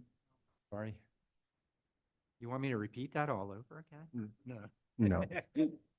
Siri, can you repeat what you said first? No. Yeah, thanks for letting me know. Lena, you're supposed to be helping me with this. Our history, an advantage to showing how we've used our money, how we budgeted. We've been very conservative comparatively to many jurisdictions. We've set up kind of, how do I want to put it? We've set up budgets in a way with an understanding of, say, recessions that would come in, recessionary averaging, that we're looking ahead where typically governments would do a year to year and be fluctuating up and down. We started projecting 5 years, 10 years, looking ahead to make sure that we didn't get out of hand.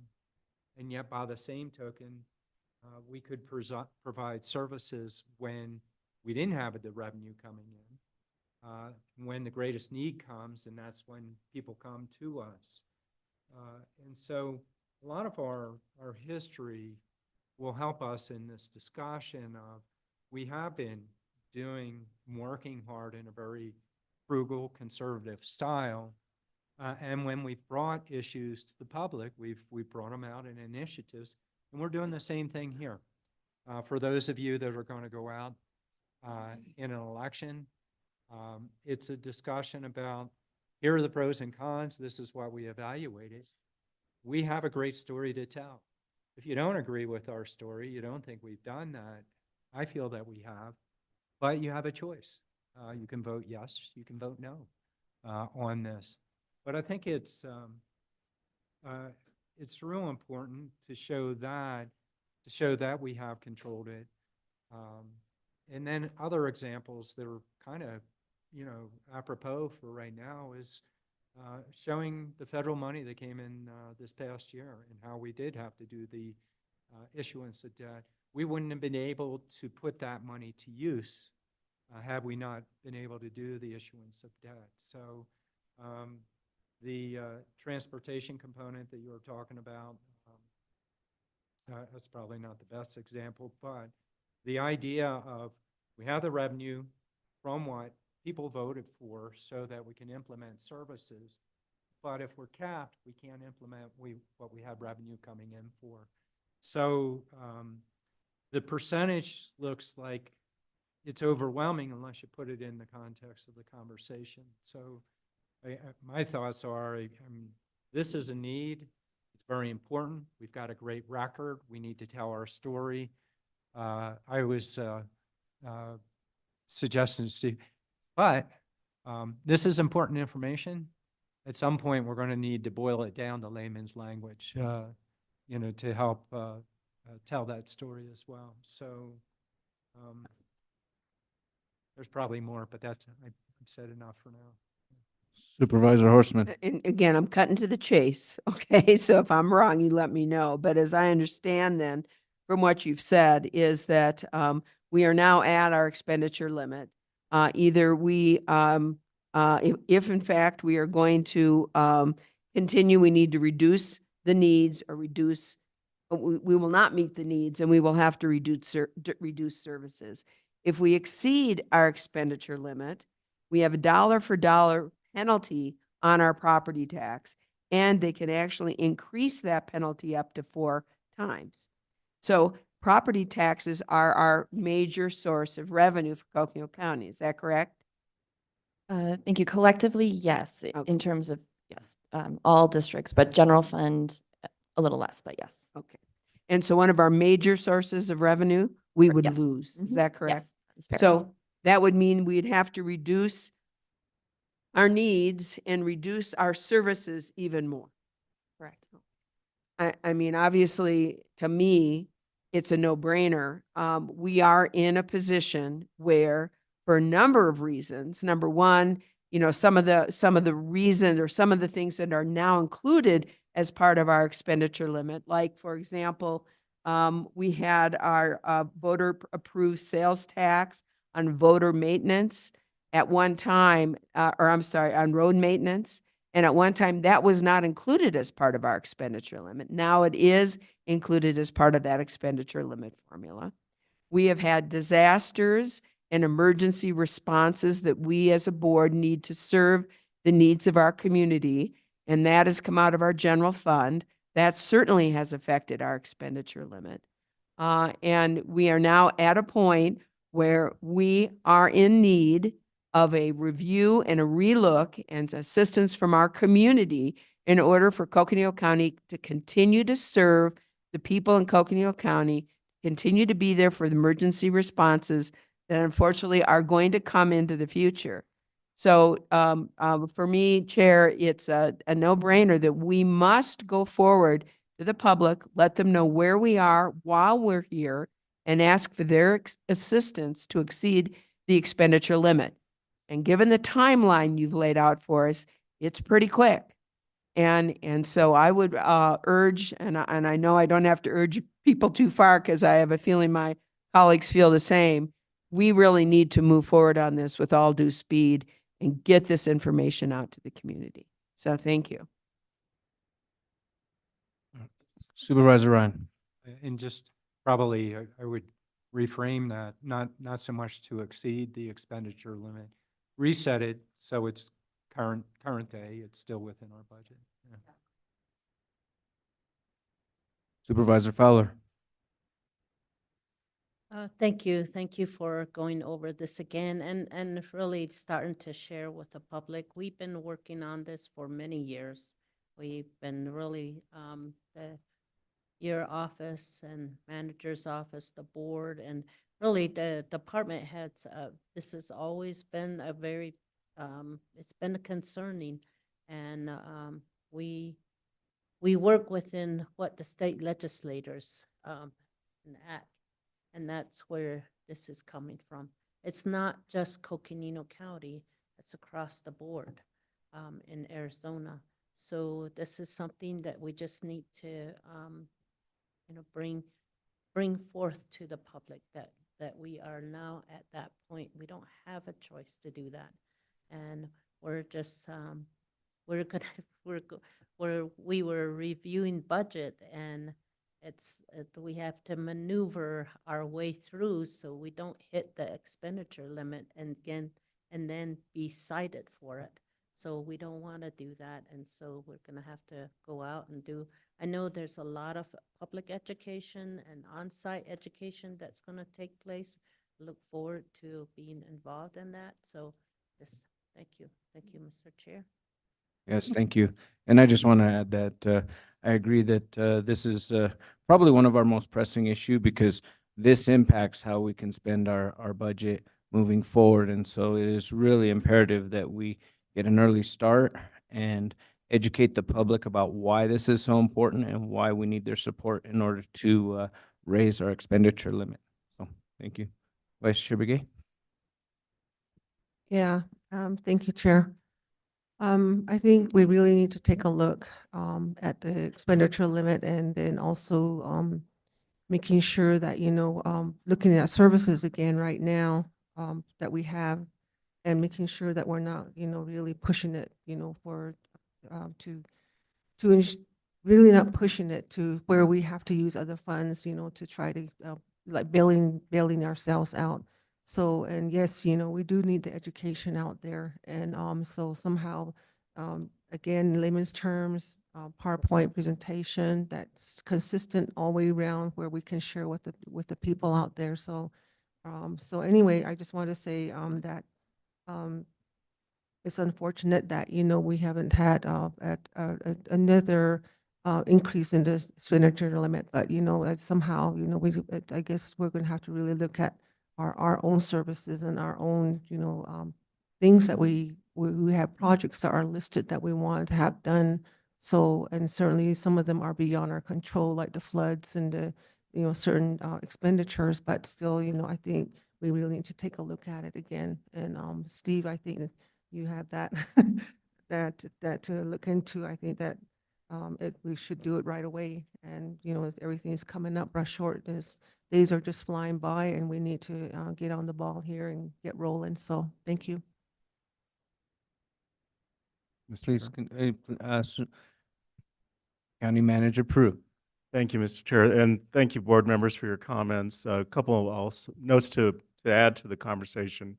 Again, the county's navigated the expenditure limit since 1980, 43 years, and so at the same time, the county still has the lowest property tax rate in the state of Arizona.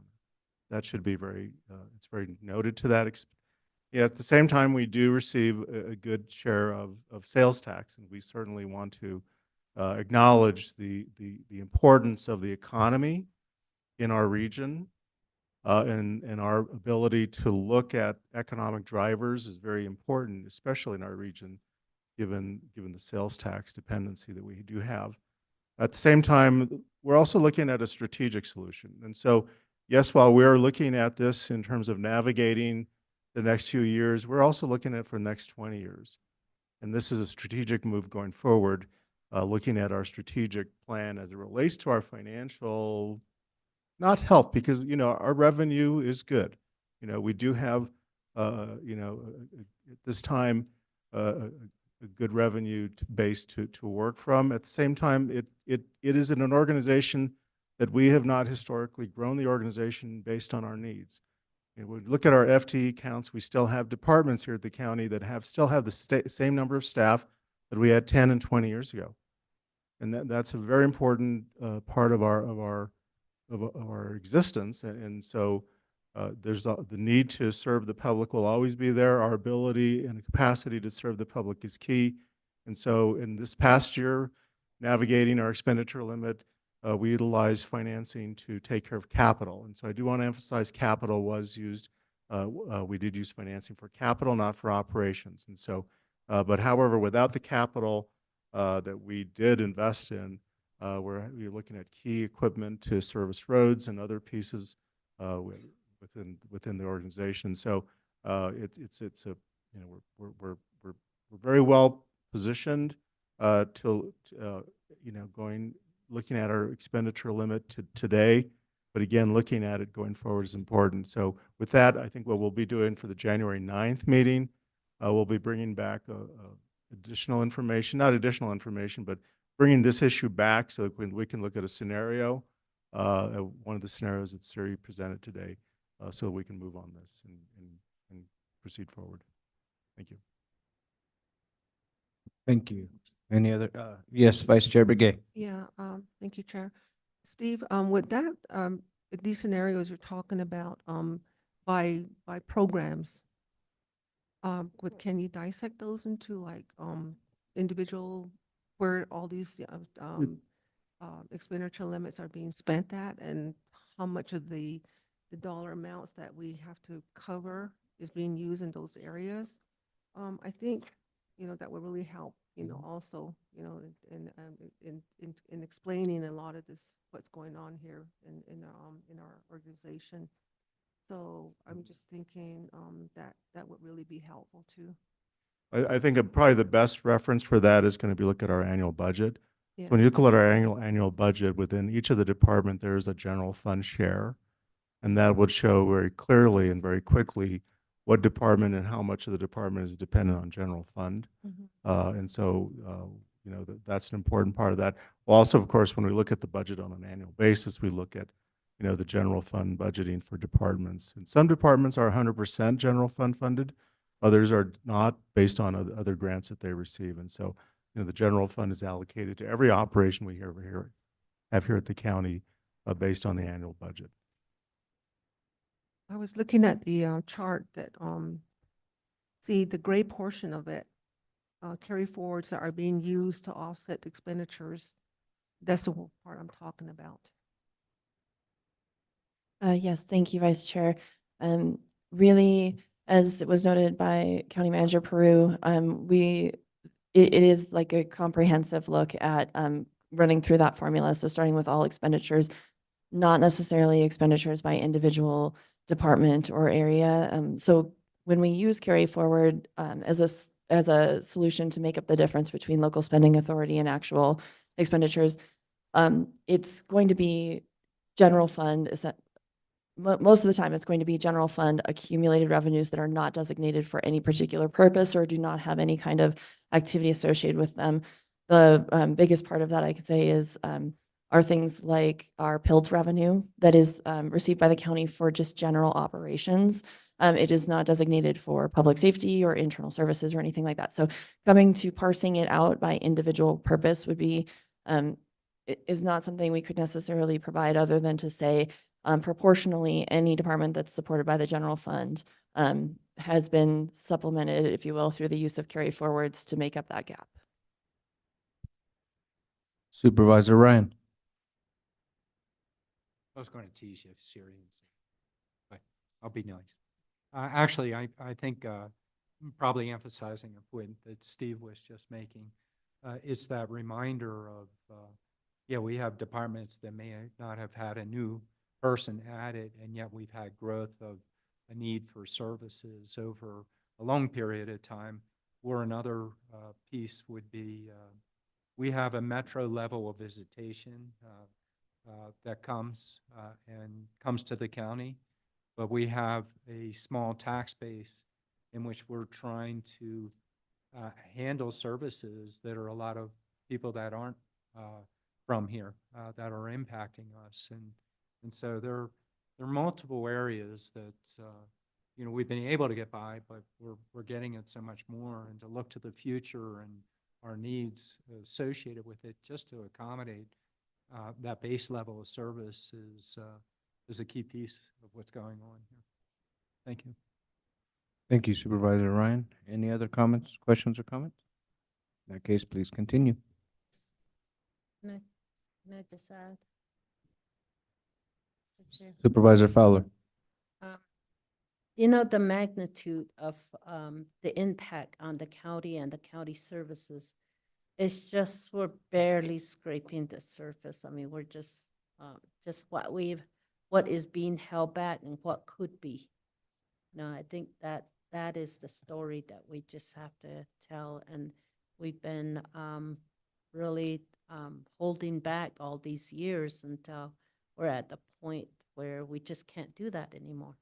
We have to move forward and tell the public and say, this is where we're at and we need your help. And it's not a increase, property tax increase, or it's not a sales tax. It's not a bond. So I think that's really, we just have to tell our story. And thank you so much for doing all the research and laying it out as very simplistically, and everything we sent out has to be elementary, in which you all are very, very good at. Thank you. Thank you, Supervisor Fowler. Supervisor Horstman. Yeah, and you know, what I'd like to hear is, what is the most expeditious way to move forward to get this done? And some, Mr. Chair, members of the board, we'll bring it back to the board on January 9th with a scenario with dates laid out so that it provides basically the dates and the milestones leading up to the call for election. All right, thank you. Appreciate the report. Thank you.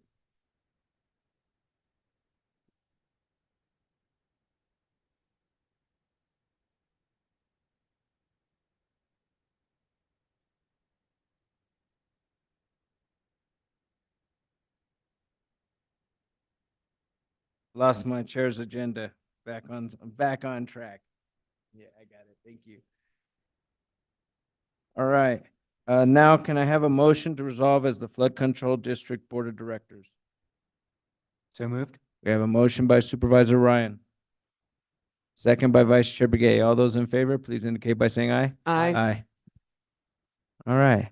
Now we will have a presentation on the wildfire crisis in Coconino County to the Flood Control District Board of Directors, highlighting the threats to public safety, the challenges related to those threats, and the response needed to address them. I'll hand it over to our Flood Control District. All right, good afternoon, Chair and Board of Directors for the Flood Control District. I'm Lucinda Andriani. I serve as Deputy County Manager and Flood Control District Administrator. As many of you know, I had the privilege of serving on the Federal Wildland Fire Mitigation and Management Commission over the last year. It's still continuing, although we've submitted our recommendations to Congress, 148 of those. And going through that process, you know, I've had a lot of conversations with you over this last year, and certainly we've had a lot of conversations over many years. Supervisor Ryan has been very involved in this issue going back, I would say, at least 20 years, and been in the forefront of addressing this issue in our county for many years. And I think kind of the culmination of these discussions with you individually and culmination of all the work and attention we've put on this issue has brought forward a desire to really look at the wildfire crisis in our county. And with that, we want to launch a series of work sessions with the board beginning today over the next 4 months to really look at this issue and not just related to our national forests, although we all know that's where the major element of this issue resides, is the unfortunate condition of our forests have become very unhealthy over a very, very long period of time. But in addition to that, the threat that exists within our communities throughout the county. And certainly we recognize that in our forested communities like Flagstaff, Munns Park, Parks, Williams, um, the Rim Country, Forest Lakes, et cetera. But also, grass and shrub fires now are becoming more and more prominent throughout the West and other parts of the country. And in fact, actually have burned more homes in some individual fires, as a result of those fires. So the threat is increasing significantly. That was recognized by the commission. And, it's time to bring this issue home and really look at this in depth and really set a course for where do we go to deal with this issue going forward. I'm very proud of the leadership role this county has taken since 2017, when this discussion about the Forest Restoration Initiative began and then was initiated in 2018. And we've accomplished some really important work, had very important conversations, and had an instrumental impact on legislation, BIL, IIJA, IRA, major components of those pieces of legislation related to providing funding for forest restoration. We're talking billions of dollars, and community wildfire defense. And this has created now, our influence in this, along with many others throughout the West. Our influence in this is significant, and we need to continue that role and now leverage those significant funds that are now there and available. And so over the next 4 months, we're going to walk through a number of different topics related to this. And you're going to hear from a number of different entities in this process. I want to recognize Aaron Mayville's with us today from the Coconino National Forest. Nicole Branton with the Kaibab National Forest. We've worked very closely with the Kaibab and worked with Nicole starting with Slide Fire. Supervisor Ryan will remember that, and we worked very closely with Nicole in responding to that post-fire and addressing those issues then. And she's now working with us very closely on the restoration efforts that Jay will speak more to with Bill Williams Mountain. So again, I want to continue your leadership role in this issue and look at, again, how do we set a course to have even a greater impact moving forward. And as we know, every crisis, as this very appropriate quote points out, has its dangers and its opportunities. We have a tremendous threat in this county from wildfire. We'll provide some of the information relative to that. But we also have this opportunity that exists now relative to significant federal funding and the partnerships that we've cultivated with a number of different stakeholders, the Forest Service, obviously, the Nature Conservancy, National Forest Foundation, and others. And the city, too, has taken a very prominent role in this issue. Flagstaff Watershed Protection Projects. So, we have an opportunity to continue here and to continue to bring in those outside revenue sources to help support, combining with our revenue sources to target the areas that really need to be treated and addressed. And again, not only on national forest, but on private property as well. Okay. Let's see. There we go. So why discuss this now? Why is the wildfire crisis important to discuss now? First and foremost, the threat of catastrophic wildfire is increasing. We all have recognized that. We've certainly seen the last 10 years a dramatic uptick in the number of fires. We'll walk through that history that we've seen within the county, from the North Rim all the way down through Sedona. We've had incidences of significant wildfires. Now we're up to 63 homes lost, several hundred thousands of acres burned.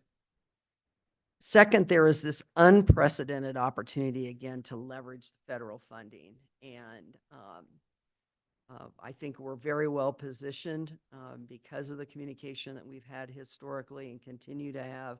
And again, those very important partnerships that we have. And then third, the wildfire crisis really encompasses the key public safety threats in our county, which are wildfire, post-wildfire flooding, and then flooding in general is also another major public safety threat in this county. When you look at the number of deaths, and we've got some data to provide out of the county's hazard mitigation plan, flooding in general is also a very significant threat.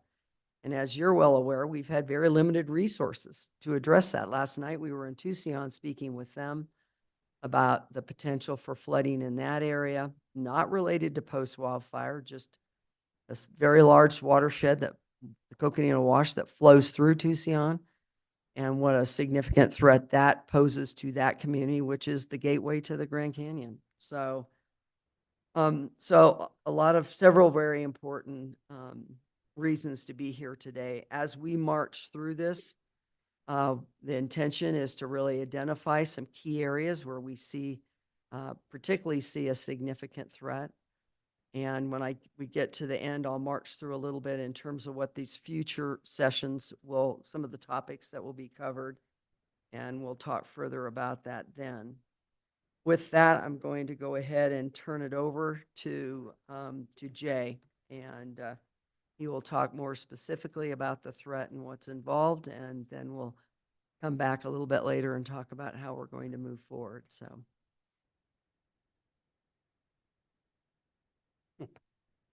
I'm gonna have to go up a little bit there. Good afternoon, Chair Vasquez and members of the Board of Directors of Flood Control District. Jay Smith, Forest Restoration Director. It's been probably 2+ years since I've stood at this dais. I mean, it's been a while.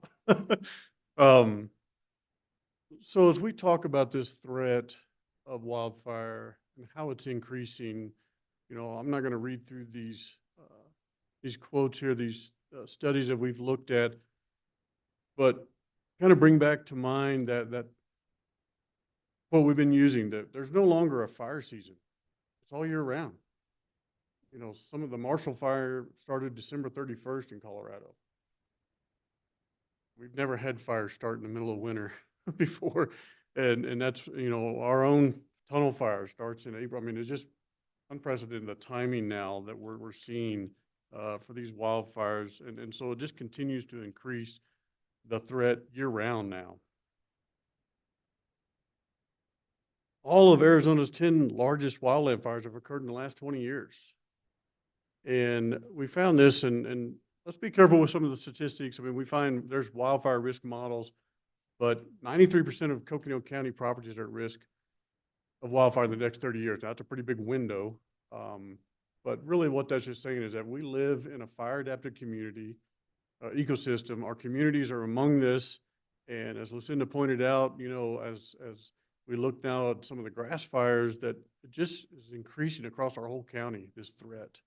It's not just, the forested communities and those that we used to call the wildland urban interface, the WUI, that it goes beyond that now. I was looking at a study the other day that looked at winter snowpack and how it correlates to areas burned and acres burned. And the study showed, it was through 11 U.S. states, including Arizona, that if you don't meet your average winter snowpack, that you have a greater than 5 times increase in acres burned, area burned because of that. That's the impact we're seeing, is snowpack plays a huge role in how many acres burn each year.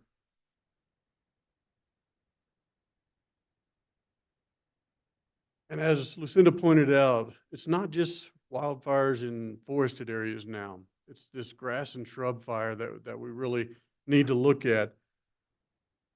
Last year we had the tunnel fire. That burned mostly in grasses that came up after the Schultz fire. 10, 12 years later, we had the grasses, and that's what, that fire moved so fast. And it was all mostly wind driven through grasses, which is what we saw in the Marshall fire in Colorado that burned over 1,000 homes. And it took less than 6 hours to burn 6,000 acres and go through those homes. I mean, it was just so quick and so fast. I was talking to one of the firefighters that works in that area. Said, you can't have hurricane winds, wildfire, and grasses. I mean, it spells disaster, and that's exactly what they had. We also are seeing cheatgrass move across our county, our state, the West. That's going to add to this threat. When we see cheatgrass move through and we get these, we talk about Lahaina and the fires on Maui.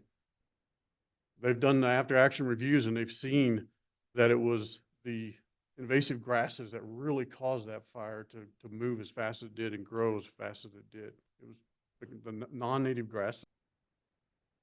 We also mentioned this unprecedented opportunity to leverage federal funds. We've had conversations with both Kaibab, Coconino, and the conversations when we've been back in DC that, we have funding now. Will we have funding a year from now or 2 years from now? We don't know. We have an election in 2024 that could change that whole dynamic of how much funding is going to be available. So we're asking now, is this the time to leverage? Is this the time to take advantage of that, leveraging those billions of dollars that are out there for forest restoration and wildfire mitigation? So that's something that we want to, as we introduce this, we have to keep that in mind, that this could be a limited time frame for leveraging these funds. To give you a quick rundown, through the BIL, there was $4.5 billion that was given to the U.S. Forest Service for forest restoration, $1 billion for community wildfire defense, and then through the IIJA, the Forest Restoration Initiative was given $160 million through the wildfire crisis strategy. Those are big dollar amounts. Those are huge numbers. But again, we don't know if that's going to last, how long it will last. We will keep fighting and keep lobbying for more funding, but that's up to Washington, D.C. to make those decisions. Also, that these funds are competitive in the sense that, the Coconino, the Kaibab, the Forest Restoration Initiative, they're competing for that $4.5 billion. They're competing for those dollars. So getting work done and seeing that they can leverage from their end local dollars means a whole lot. It puts us in a position to where we feel and we know that they can bring dollars in, knowing that they can go to their leadership and say, hey, we have a county, we've got a city, we've got jurisdictions that are willing to put dollars in to match our dollars. So that's very important. Also, with the Community Wildfire Defense Fund, it requires matching funds. So this isn't money you can just go get and they give it away. We have to bring dollars to the table. So meaning that we have to, as a county and as a flood control district, we have to have that capital available to be able to leverage those dollars. Let me show you what we've done so far. We've been able to bring dollars to the table, and that's put us in that what we're calling the pipeline, in a sense, to get these funds, these federal dollars. And I shouldn't say in 2023, should say up to 2023. We have invested as a flood control district $7.39 million. The Forest Service has put in $21.56 million toward those same projects that we're investing in. And then the total you'll see is 33.32. What that includes is also DFFM, Department of Forestry and Fire Management, National Forest Foundation, and some other grants that have been found. So that's a total of $33.32 million since 2018. I mean, that's a pretty good amount of money that we've been able to leverage. We can say, for every dollar we put in, $3 comes from the feds, maybe a little bit more from other entities. So, I mean, I feel good that we're tripling that money that we're putting in, and we want to continue that trend as we do these treatments. Plus, it helps us, the areas that we see as priority for the county and for the flood control district, we tend to move those toward the top of getting that work done. And then, as Lucinda mentioned, this is a public safety threat issue that we need to talk about. the board in 2017. Obviously, we've used this quote over and over that you notice and recognize that wildfire and post-wildfire flooding are the most significant public safety threats. And then our multi-jurisdictional hazard mitigation plan did the same thing. Catastrophic wildfire, post-wildfire flooding, and then flooding in the FEMA floodplains. So we're going to go through those real quick. Catastrophic wildfire, in that plan, this is taken directly out of the multi-jurisdictional hazard mitigation plan. You can see right across the top, 4, 4, 4, we scored the highest for probability, magnitude, severity, warning time, and duration for wildfire. It is the most severe risk level that we have in this county. This catastrophic wildfire, wildland fire is what is rated here. So we have to just recognize that when we talk about this, we are addressing the most significant public safety threats. We as a county have endured 6 major fires since 2010. That's resulted in post-wildfire flooding, mass evacuations, loss of life and property, impacts to environment, impacts to mental and physical health, was I think something that we never really thought about before, but it's starting to come out through some of the studies and the research. Obvious impacts to economy, impacts to the regional transportation through closing of Highway 89 multiple times last year. And then that final point is we have to know that future fires are going to be expected. This doesn't stop. So this is something that will continue even after we start to do the impacts. But what we're going to do is reduce those post-fire impacts. We want fire. We want it under more of our terms, cooler fires than we do these catastrophic wildfires. And how do we respond to that? Well, we respond through forest restoration to reduce that risk. This is done through mechanical thinning, especially on steep slopes that we've seen through Bill Williams Mountain already and some of the work we've done on Mormon Mountain. Why are we doing this? We want to get the forest back into a position where we can reintroduce that beneficial fire. And you're going to hear beneficial fire throughout the next several sessions. And I want you to understand, beneficial fire is prescribed fire. It's those natural ignited fires that the Forest Service can manage for beneficial reasons and get more acres treated. And it also includes cultural burning as well. So those 3 things are all part of beneficial fire. And then we have this community wildfire defense, this whole idea that we've got the wildfires that may burn, steep slopes may burn in areas where there are no homes, but we have these communities living within our forests and in the grasslands that they're at threat now from within their own communities. Not as much threat now as we get those areas treated around those communities. It's the fire that starts within the community and burns outward. That's something that we have to look at and how are we going to, as a county and as a flood control, how are we going to work and bring safety to those communities? What are the challenges? Well, mostly it's financial resources. How do you pay for this work? We don't have timber that's going to pay for it. We have to come up and look at the cost benefit analysis of protecting lives, protecting property, protecting watersheds, all of that, and show and see that the natural resources, the benefits that we get are worth those resources that we're going to put in through prioritizing and doing those forest restoration projects. And I'm going to turn it over now and let Lucinda talk her magic on flooding, since she knows more about that than probably any of us ever want to know about it. One moment, please. Supervisor Fowler. Yes, thank you, Jay. Thank you for going over that. I thought that the Forest Service was taking care of all the Forest Service and taking care of all these risks. Why is Coconino County involved?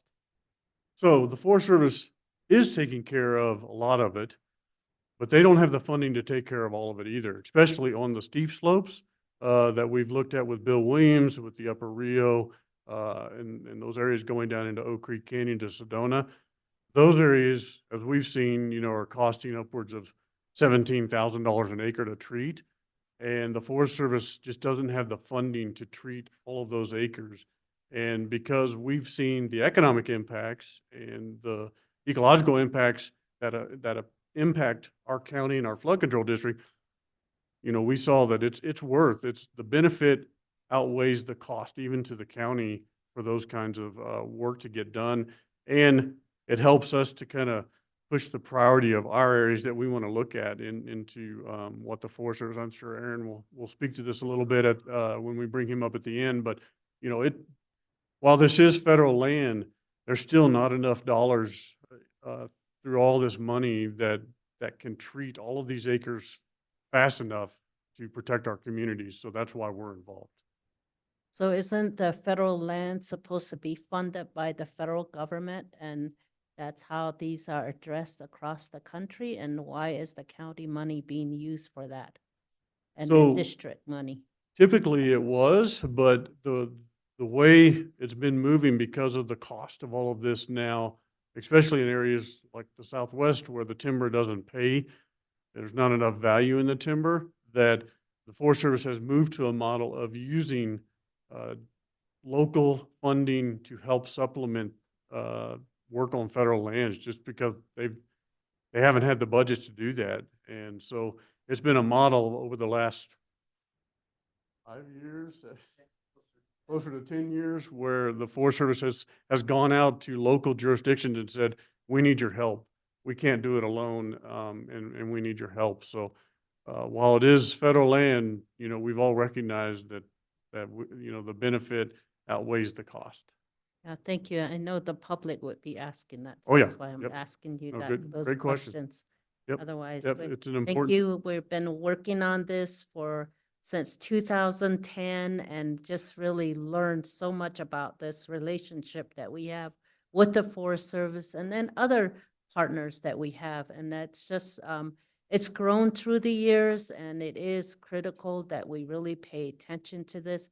And we need to, once again, it's really educating the public as to why we have these partnerships. So Yep. thank you so much. Thank you.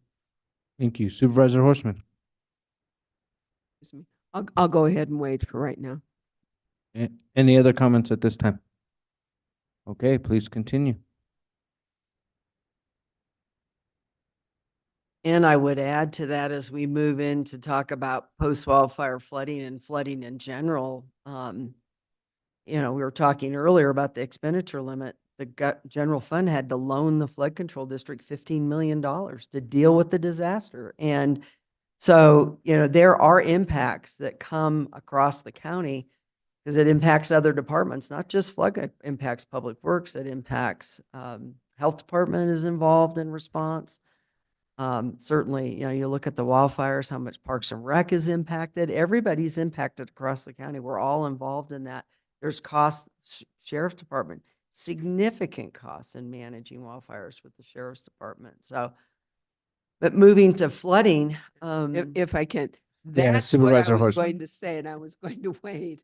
And that is that what we just heard an hour ago is very much related to what we're listening to now.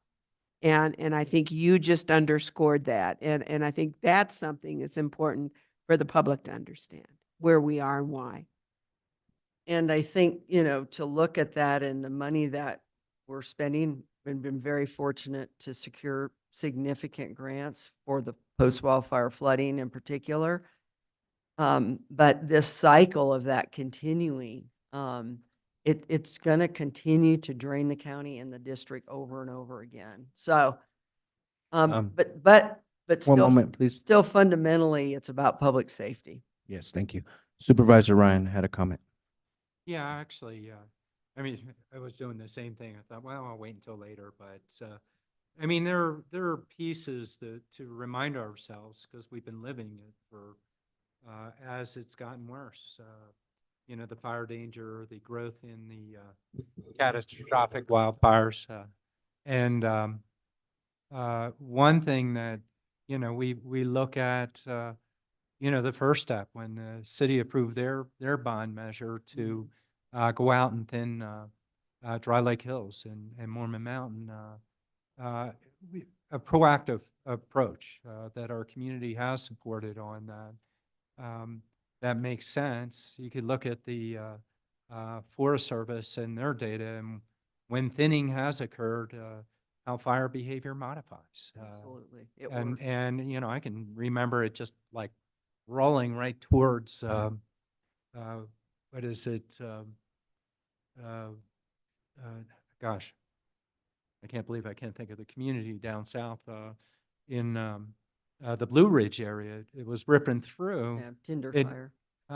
no, actually, it was prior to that. It was the Chevron fire that went through. It was, yeah, it was Clear Creek Pines units 3 and 7.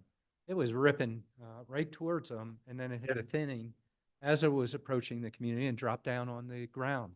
And they were able to get control of that burn.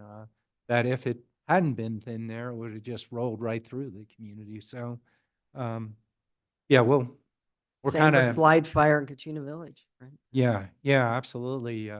Yeah, just the different behavior up on the rim, but same thing. The thinning projects that had slowed it down, so it didn't go into Forest Highlands or Kachina Village, and so yeah, we've seen it over the past couple decades. So I guess we'll keep talking about different pieces of this.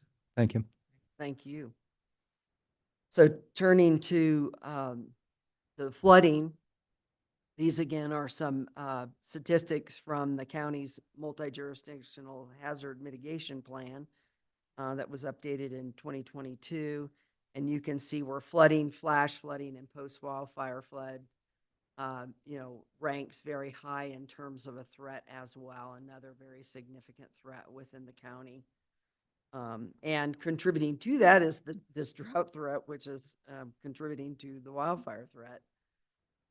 Certainly, we're all very seasoned with post-wildfire flooding, which, has threatened thousands of homes in this county over the last 13 years. And the costs are just tremendous. I mean, we've spent historically, upwards of $100 million, and we're in a process of spending tens of millions of dollars again, upwards of just with pipeline, we're going to probably approach another 100 million or more. So very significant impacts and impacts to the residents. Those that lost homes, for example, from the tunnel fire, many of them, found that they were, had challenges in terms of insurance and that the whole processes with that and rebuilding. And, we've worked with them and supported that, and we are seeing some rebuilding taking place, but the devastation is significant to individuals as well. So, this response, as you're well aware, we've had the short-term mitigation just with pipeline alone. That was 9 million, several million with museum. Long-term mitigation, we've really focused on the watershed restoration. Last night we were in Tucson. There was a gentleman there that is involved in this arena who said that he's been to a number of conferences in the last year, and where it's been discussed, the work that we're doing here and how we're addressing the post-wildfire flooding, but comes back to we must break this fire flood cycle and build the watershed resiliency that we need. So, and again, as Jay noted, resources. It's really affected our resources again, both at the county level and at the district level, both human and financial. And this is some additional information here relative to the threat of flash flooding. Again, you can see the significant level of threat to our communities. For those of you that may not have seen what occurred in Tucson on August 22nd, this is a photograph of a drone photograph taken by emergency management. And this was about a 25 to 50 year. There were one small section was a 100-year rainfall event, but this was like a 25 to 50-year rainfall event. They saw upwards of 2,200 cubic feet per second of water flowing through Tucson. So significant. Again, identifies both at the county level and the state level that flooding and wildfire is a significant threat. There's some additional information here. And it's also resulted in the fact that we've had very limited resources to put into managing flood projects or providing any kind of flood mitigation within our FEMA floodplains that we have a regulatory responsibility to do. And so in the entire history since 1984 establishment of the flood control district, we've done 2 projects outside of post-wildfire flooding. And those kind of impacts need to be addressed going forward as well. So we've identified, a need for these special flood hazards. As you're aware, back in 2015, 16, 17, we did a set of individual or initial engineering assessments for those floodplains. And again, this is a core mission of the district. And but we've been unable to pursue any of those projects because we've continued to have to invest. And importantly, made a decision to invest in forest restoration because otherwise we're not going to change this cycle. And we need to be able to invest more going forward to secure that funding and bring it to our community because it is a competitive process. Flooding has accounted for a significant number of the declared disasters within the county and a significant number of the fatalities within the county and over $900 million in damage. And that's not just post-wildfire, although I think one of the more significant, certainly in terms of the damage and declared disasters, has certainly been post-wildfire.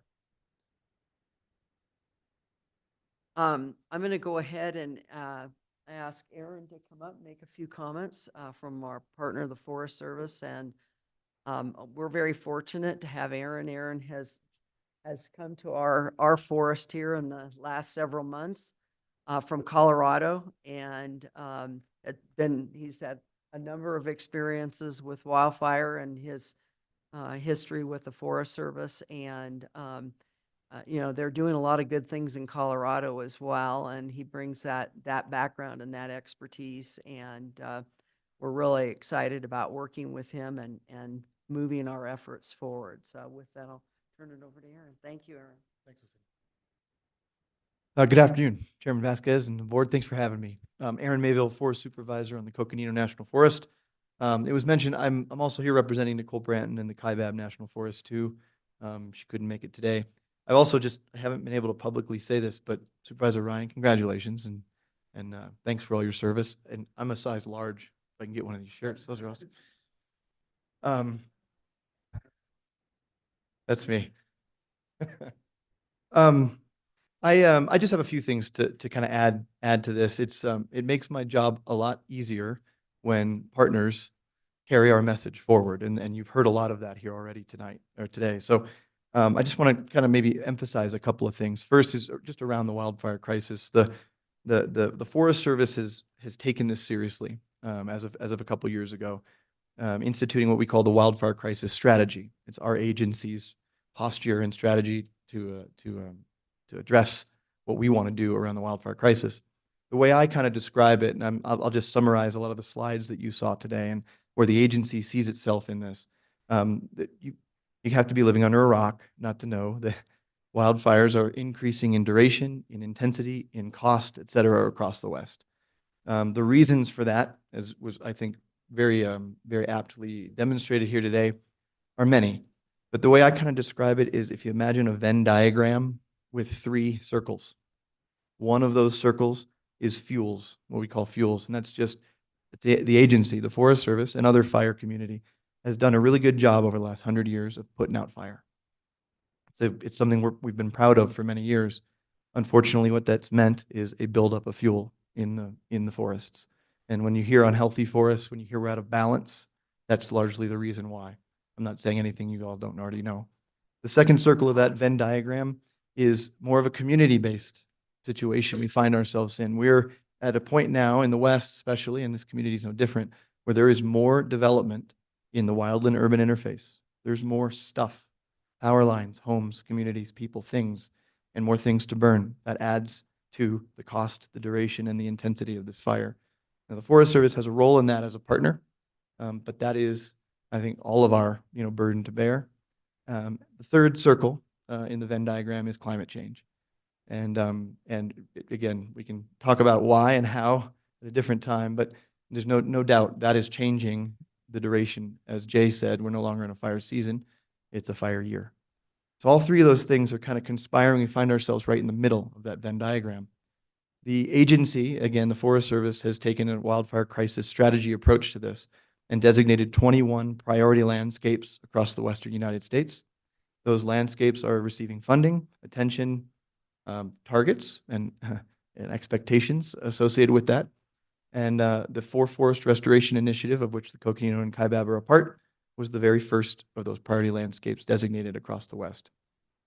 That's important and an important distinction because it recognizes that there's been a lot of work done already across the Coconino and the Four Fry landscape. Its designation as a priority landscape is a re-emphasis of that work. And it's a good thing. It means, hey, we're doing the right things and have done a lot of good work. Now, there's still a lot of work to do, of course, and work ahead of us.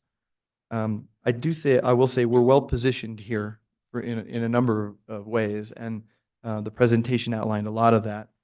I'll say to your comment, Supervisor Ryan, the science shows the treatments work, right? I'm impressed you actually called out some of the units in your memory there. But anecdotally, we're pulling this together and we're refining these numbers a little bit. But our data shows 40% of all fires that start within a treated area are held with under an acre. So that's one data point kind of to support what you're talking about. This stuff works. It really does. Secondly, and this is important and kind of to your comments earlier, Supervisor Fowler, it's a good question and the right question is I can't, and I'm not up here advocating for any funding necessarily. I can't do that as a member of the Forest Service. I can tell you about the budget realities though. And Jay was exactly right. We're funded through our appropriated funding to do work, and to do a lot of good work. When we find ourselves in the middle of that Venn diagram, it's a lot more, and there's a lot more we could be doing. And so I appreciate the question, and it is one we need to stand up here and say to the public and give the honest answer. But I think the reality is we are all in this together to some degree. And that leads just to the last thing I'll share, and that is that Lucinda mentioned, I came from Colorado most recently. I've been here 10 months now. It's kind of flown. But most recently, I served on the Arapahoe Roosevelt National Forest out of Fort Collins, Colorado, and the Marshall Fire was on our forest. It was right adjacent to our forest. I had employees that were evacuated.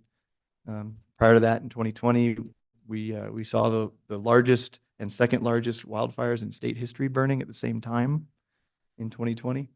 And so unfortunately or unfortunately, fire has been a big part of my career up to this point. I am heartened by the work that this community has already done.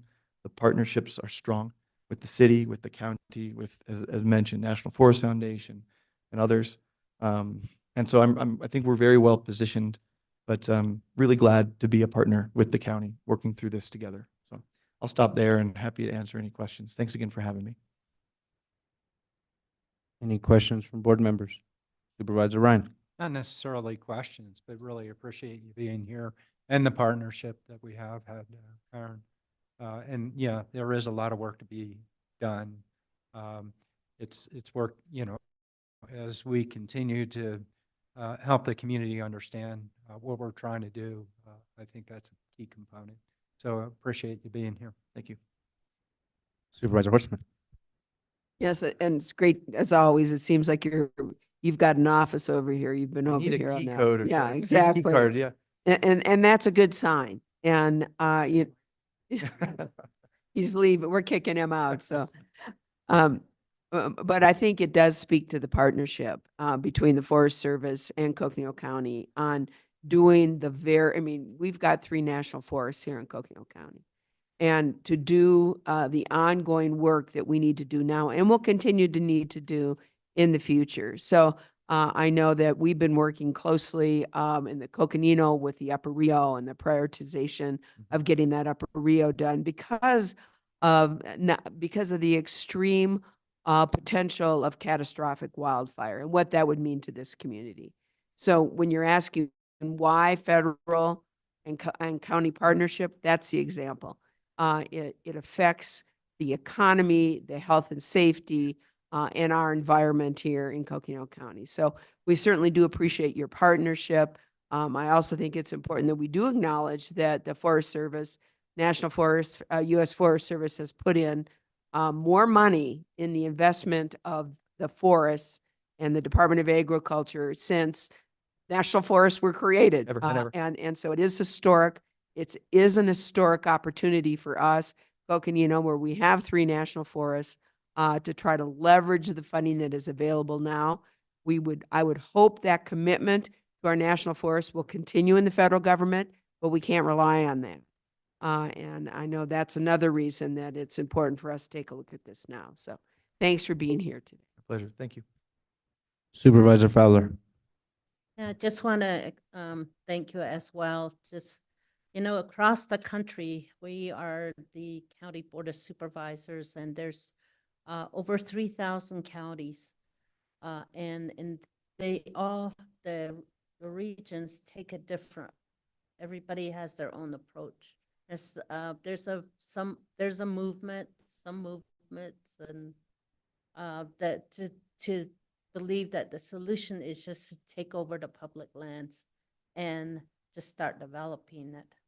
We have a different approach here. Ours is to preserve the public lands and to partner with public lands to be able to address some of the issues that are there, rather than just taking it over. And really preserving it. Preservation is more important, and creating these partnerships. And that's what we have done since 2010.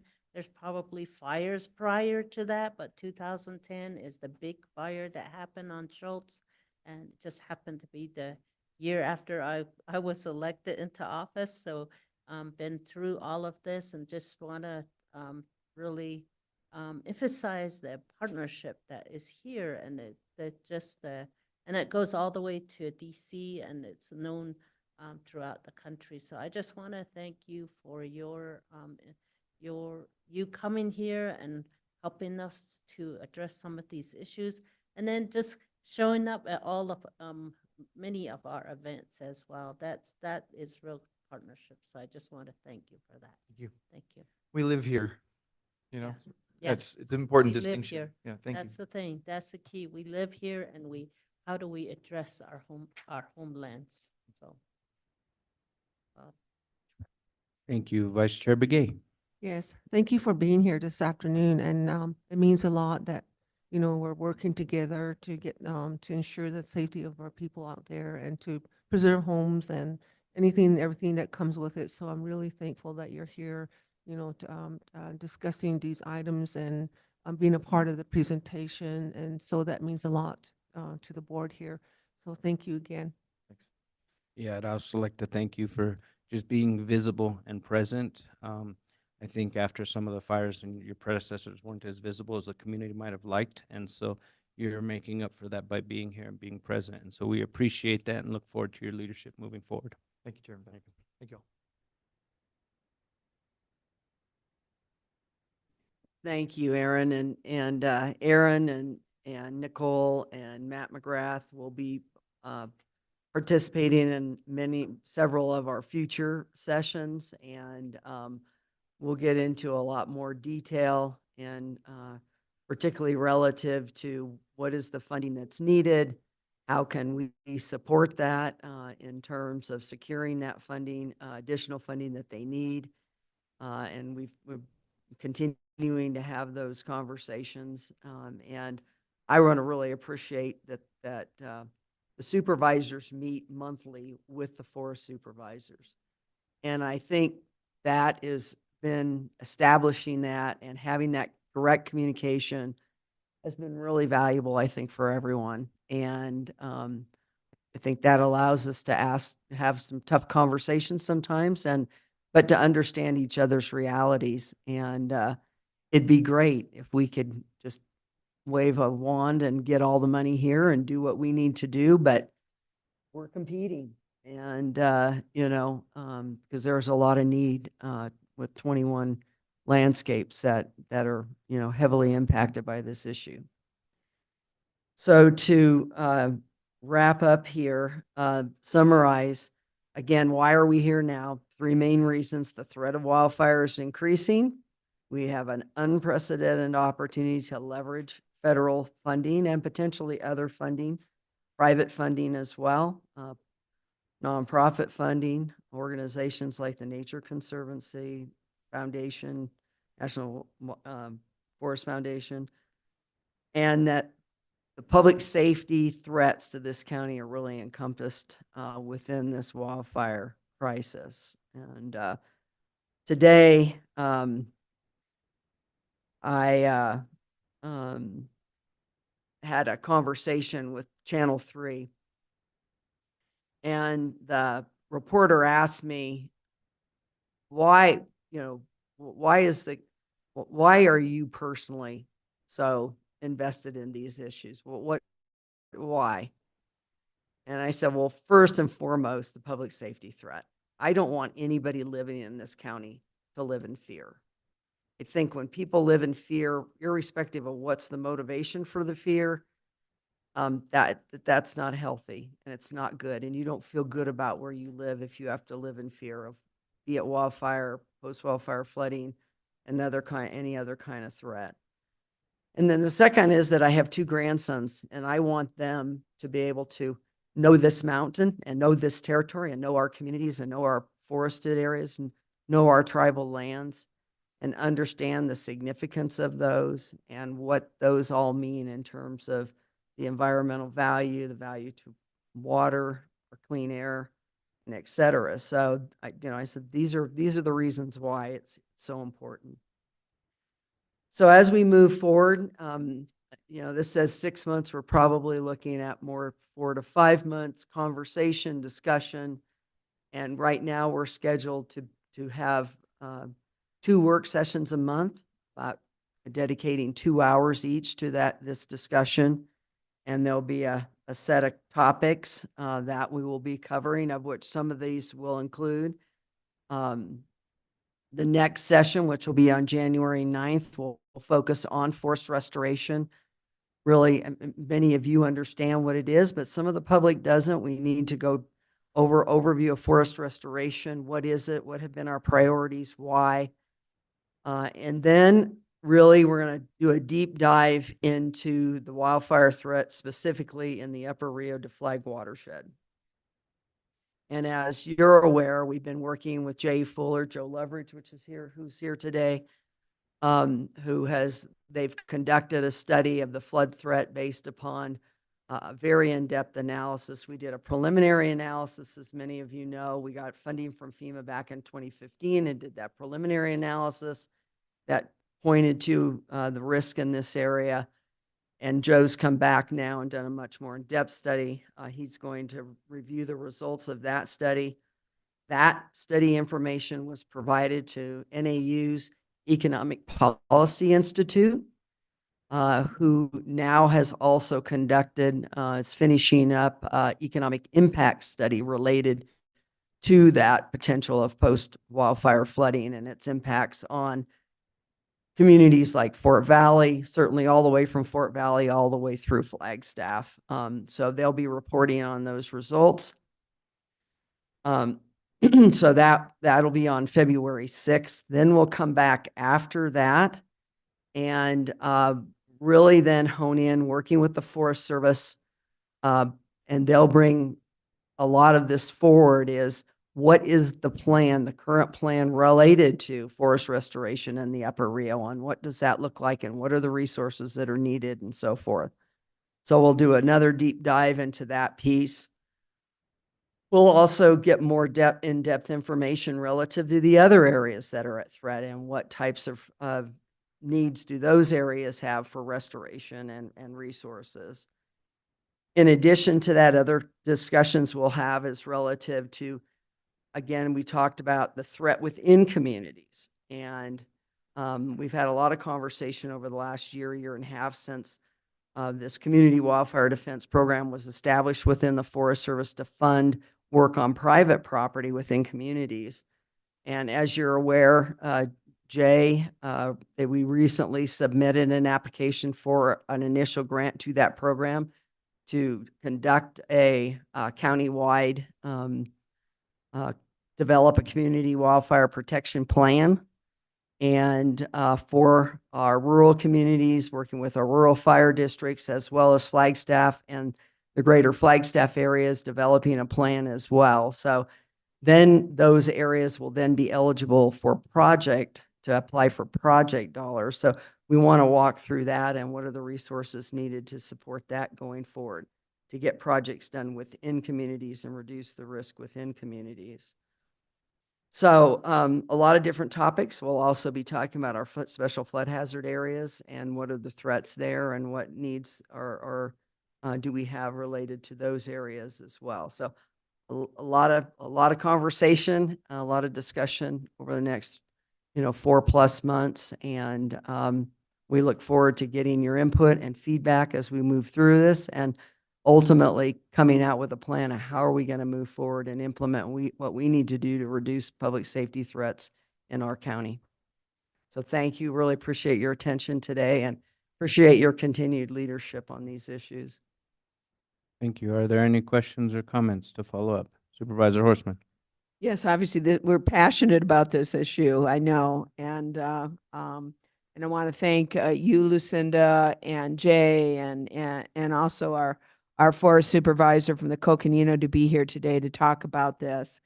I also want to point out that this board, in recognizing the catastrophic wildfire risk, raised the flood control tax to the maximum we could raise it.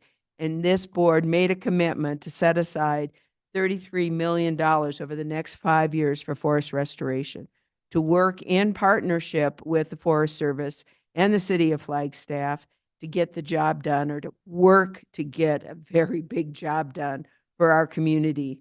And it's not enough.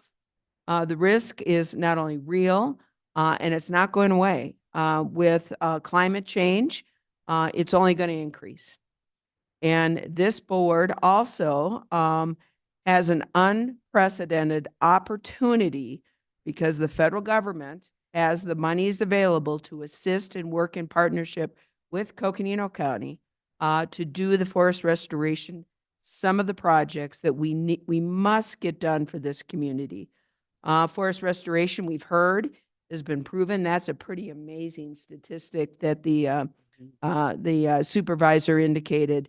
It's been proven to reduce the risk of catastrophic wildfire. We must stop the cycle of big, huge catastrophic fires and then floods, and then catastrophic fires and floods. We cannot afford it financially, spiritually, and for the health and welfare of our community. We cannot continue to afford that. We need to obviously do what we can to reduce the #1 health and safety risk here in Coconino County. And I really look forward to continued discussions and looking at other opportunities and how we can continue to move forward on this. Forest restoration needs to be one of our #1 priorities here in Coconino County. So thank you.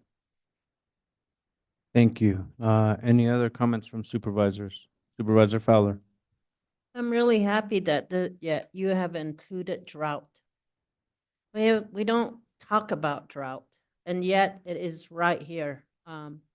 In our county, we have in Page, it's the economic driver, one of the economic drivers, and it's very silent.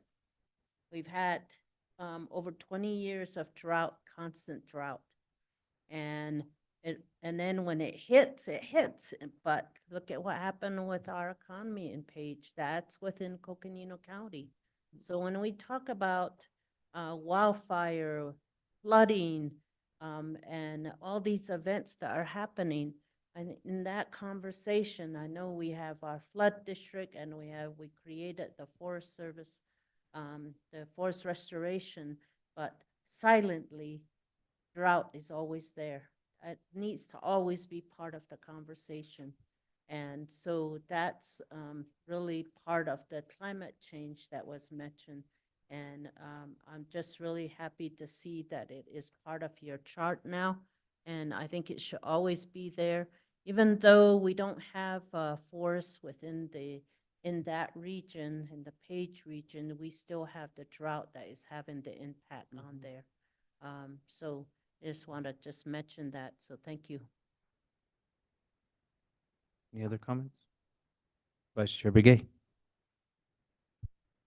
Thank you, Lucinda, for all the, everything that you're sharing with us. And I'm really looking forward to all the topics that you will be presenting to the board. And certainly, you know, I appreciate all of that. And for the communities and for people that are listening out there, I think they need to be aware if we're going to go forward with other funding requests later on, and, you know, whatever there may be used for. So thank you very much. And Jay, thank you so much also. And thank you.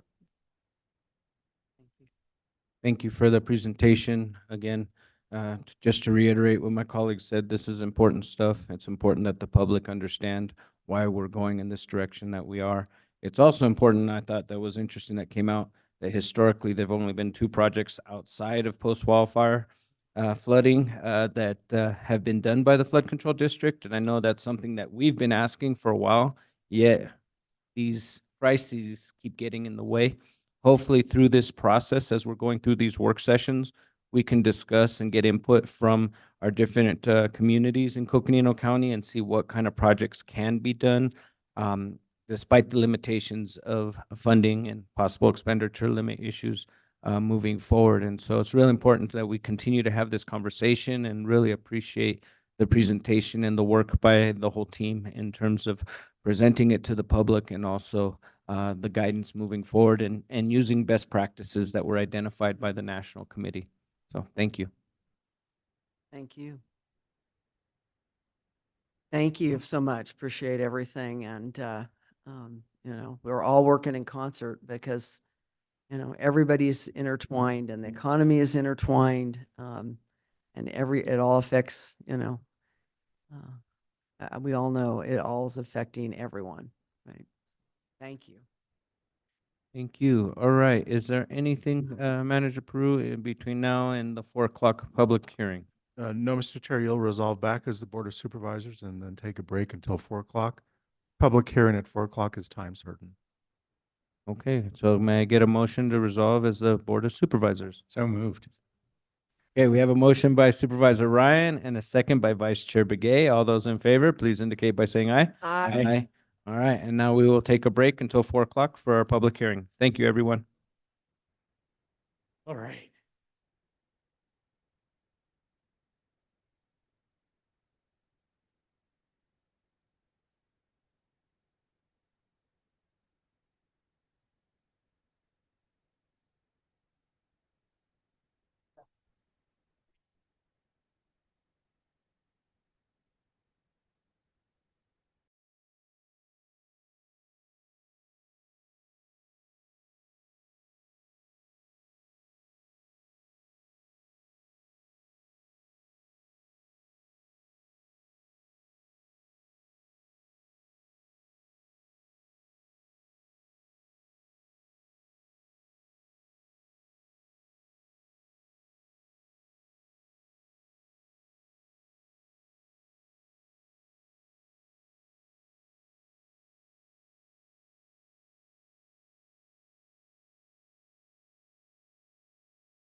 All right, if we can please come back to order so that we can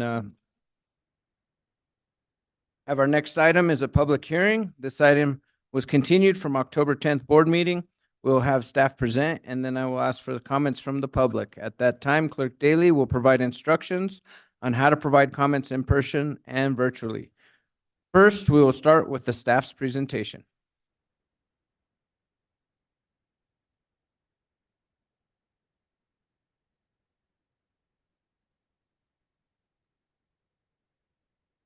On the CARES agenda.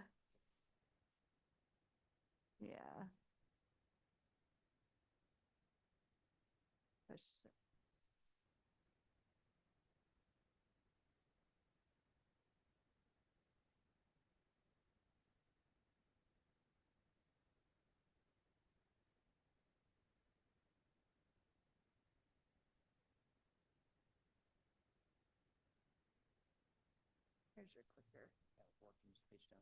Yep. Thank you. Good afternoon, Chair Vasquez and board members. I'm Jess McNeely with the Community Development staff, and this is your public hearing for the proposed dark sky lighting ordinance amendment. Of course, the dark sky lighting regulation is a section 4.3 of our zoning ordinance, and the county's had a dark sky ordinance since the 80s.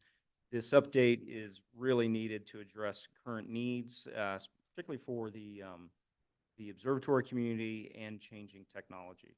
So we last brought this to you in a work session, actually in August, and got direction to move ahead.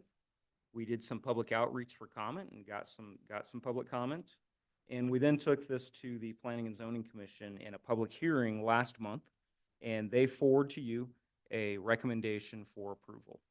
That's as required by the zoning ordinance. In order to amend the zoning ordinance, there's first a public hearing with the Planning and Zoning Commission.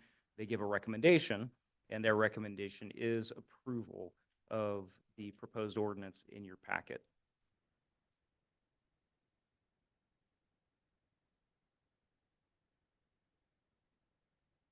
So several of you will remember our work with the Joint Land Use Study, the JLUS.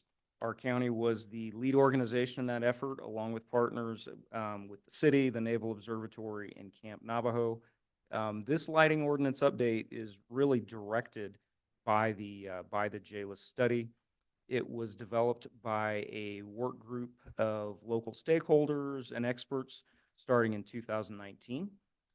It is consistent or completely mirrors Flagstaff's adopted ordinance as recommended by the JLUS to have a like ordinance between the city and the county for outdoor lighting. And the city and the county now share a lighting specialist as also directed by the JLUS, and that's to have consistency between the city and the county and just shared resources, more efficiency with sharing that dark sky lighting specialist position. So there's a few major changes in this update. The first one is reducing 3 lighting zones to 2 by eliminating zone 3. So lighting zone 1 is the zone within 2.5 miles or a 2.5 mile radius of the observatories listed in the ordinance. That's Lowell, the Naval Observatory, Roden Crater, and the Discovery Observatory. Zone 2 is everything beyond 2.5 miles. And then zone 3, which has been proposed to be eliminated, would be everything beyond 7 miles from those observatories. And this map on the screen shows you where those the 4 observatory locations are. You see that smallest circle immediately around those observatories? That's a 2.5 mile radius. That's zone 1. Zone 2 is that second ring. And of course, zone 3 is everything outside of that second ring. So you'll just go down to zone 1 being that small dot at 2.5 miles, and everything else will become zone 2 with the lighting zone map. Other major changes include changing the preferred light source. The current ordinance refers to low pressure sodium. We all know that's pretty obsolete, actually kind of hard to even get your hands on low pressure sodium fixtures. The now more common fixture is narrow spectrum amber, or LED is the more common, but what this ordinance states as a preferred lighting source is the narrow spectrum amber, and the ordinance actually gets very specific on the wavelengths of that narrow spectrum, the measurement of those wavelengths.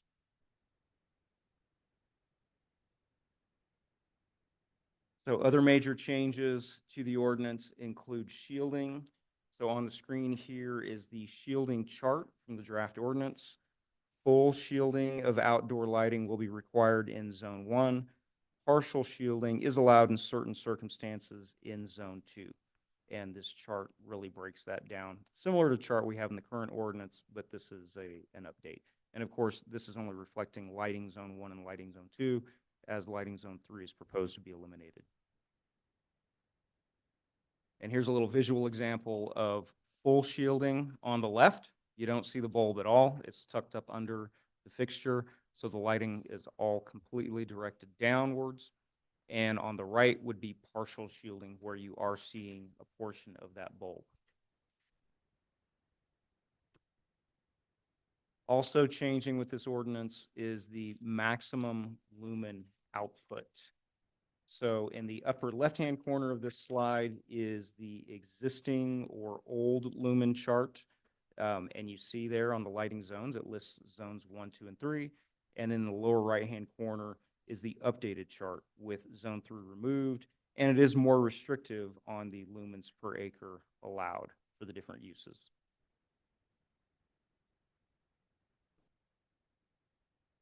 So in order to amend the zoning ordinance or this section of the zoning ordinance, we do have to be consistent with the comprehensive plan.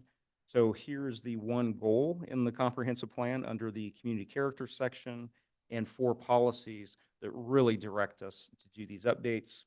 Likewise, the JLIS, the Joint Land Use Study, is an adopted amendment to the comprehensive plan, and the JLIS clearly directs the city and the county to do this ordinance update. So we're certainly consistent with our long-range planning here.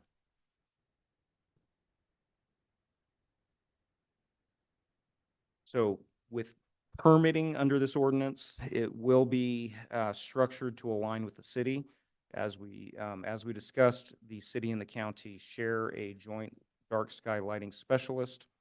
A separate outdoor lighting permit is required for all commercial or non-residential development. When you go to develop a commercial property, you have outdoor lighting at that commercial property, you have to get a separate permit. However, a separate permit is not required when you're building a single-family home in the unincorporated county. But the ordinance does apply, and we will be training our building inspectors for field checks as new homes are being completed.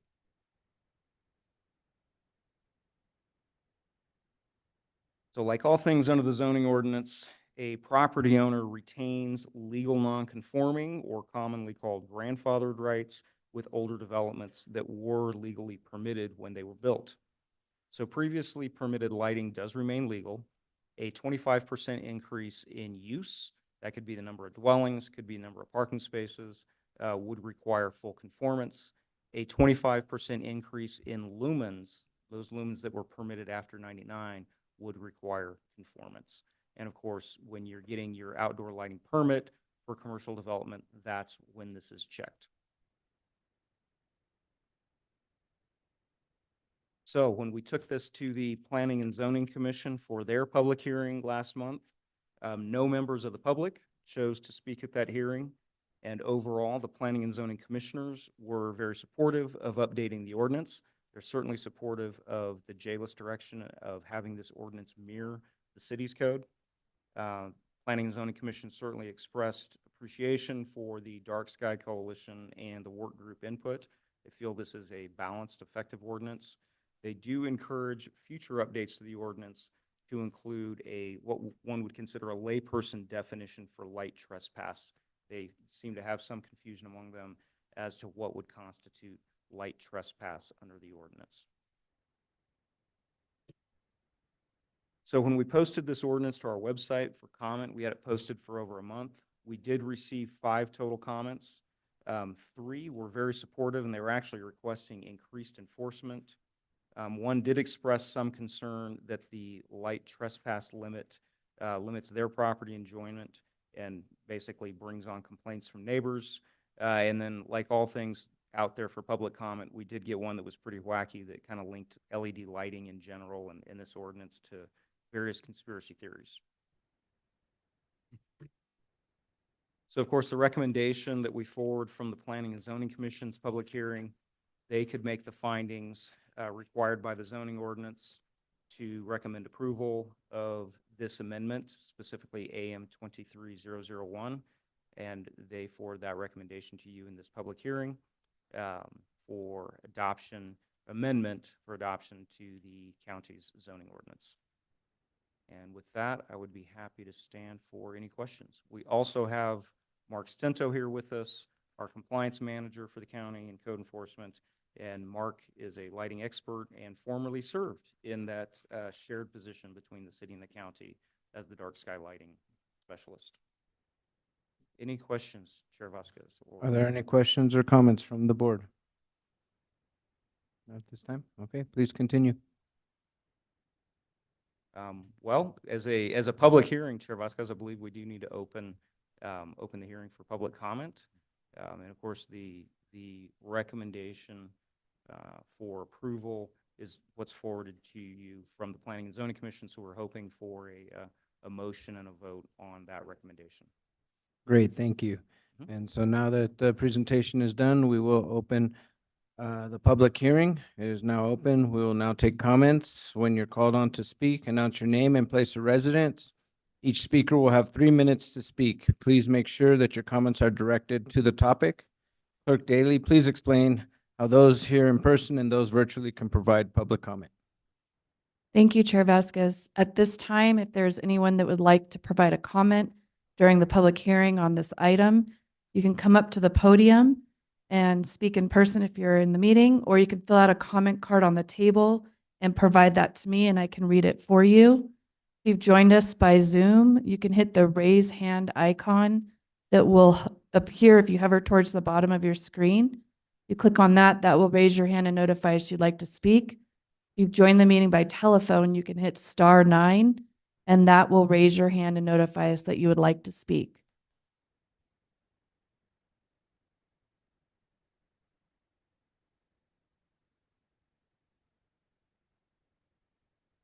You can please state your name and address for the record, and then you will have 3 minutes set on the clock to speak. Good afternoon. My name is Dr. Stephen Williams. I'm an astronomer at the Naval Observatory, and I put an awful lot of work into this lighting zone, not quite as much as my colleague Fred Verba, who's not here in person, but I've worked with many of you, met with me, Mark Stento, Jess, Jay, over the years. And as was mentioned, this is an update to what was already the best lighting code in the entire world with the extension, thank you. With the movement of going from bulbs to LEDs, this lighting code was in dire need of update. And so I'm very, very happy that this has been moved forward. Put an awful lot of work into it. I'm very thankful for all the work that has been put in by city, county, staff members, politicians, everyone here. Thank you. Thank you.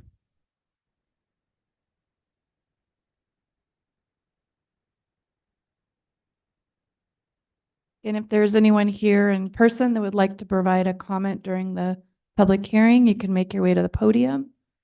You can fill out a comment card and provide that to me. If you've joined by Zoom, you can hit the raise hand icon that will appear if you hover at the bottom of your screen, or you can hit *9 if you've joined by phone to raise your hand.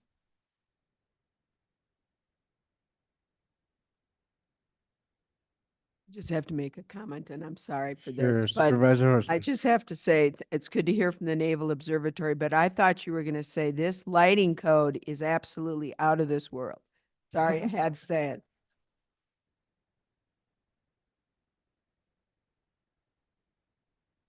Chair Vasquez, we do not have any hands raised at this time.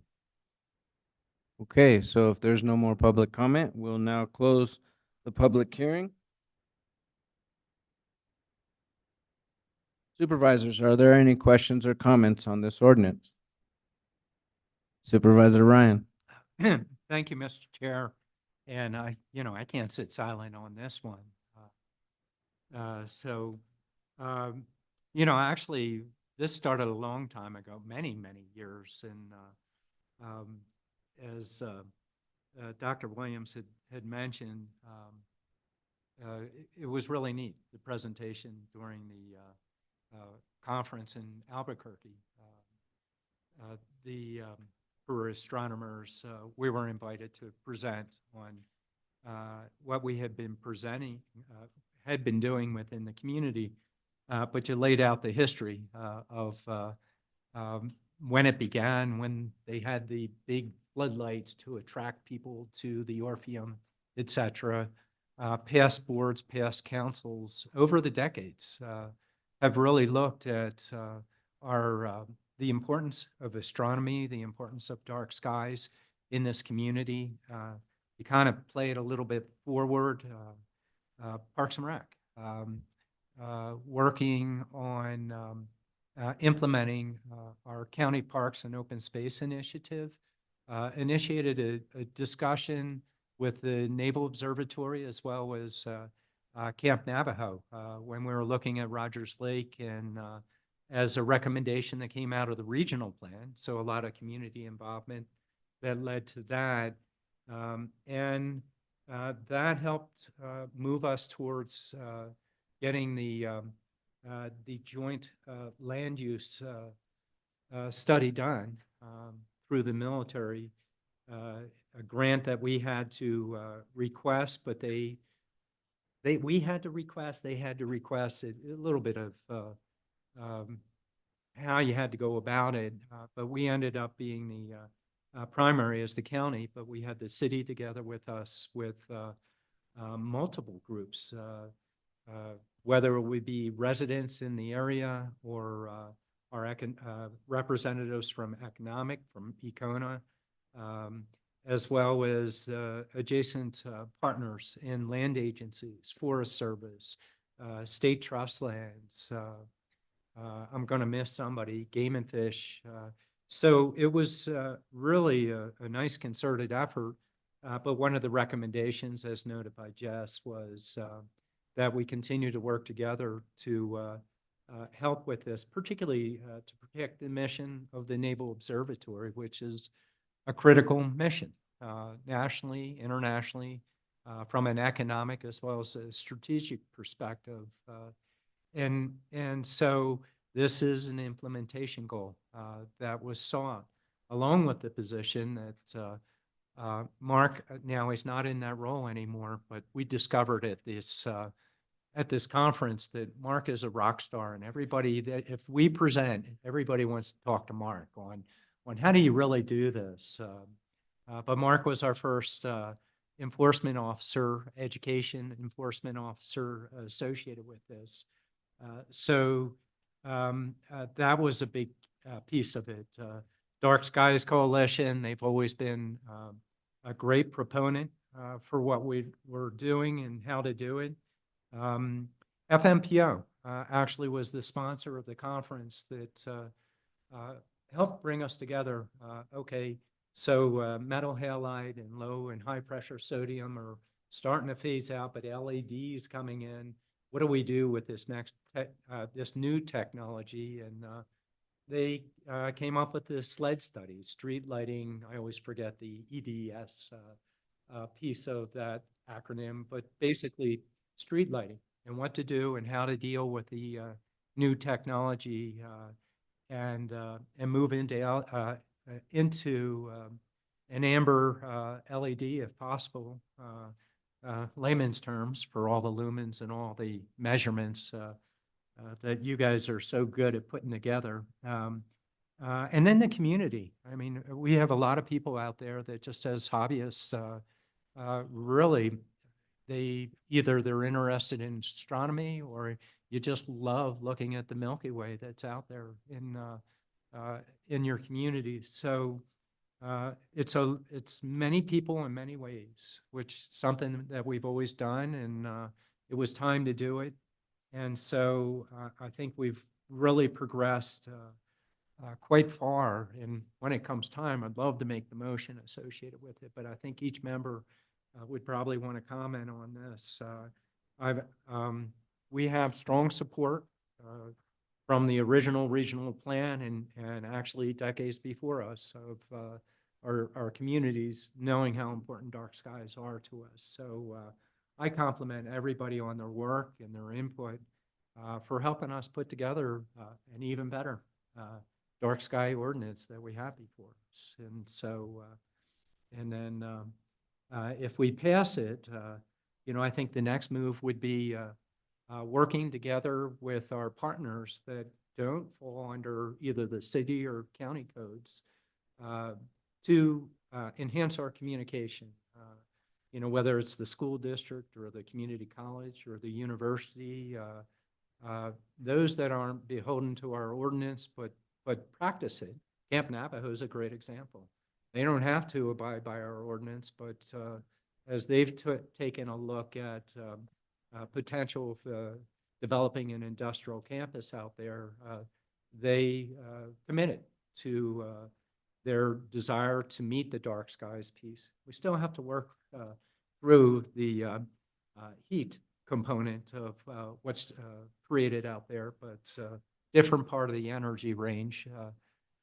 But I would hope that we can continue the conversation to get buy-in as they transition in their technology, and then reach out to our other jurisdictions, the cities, Navajo Nation with the casino, continue to encourage them to stay current with us. So like I said, I can't stay silent on this one.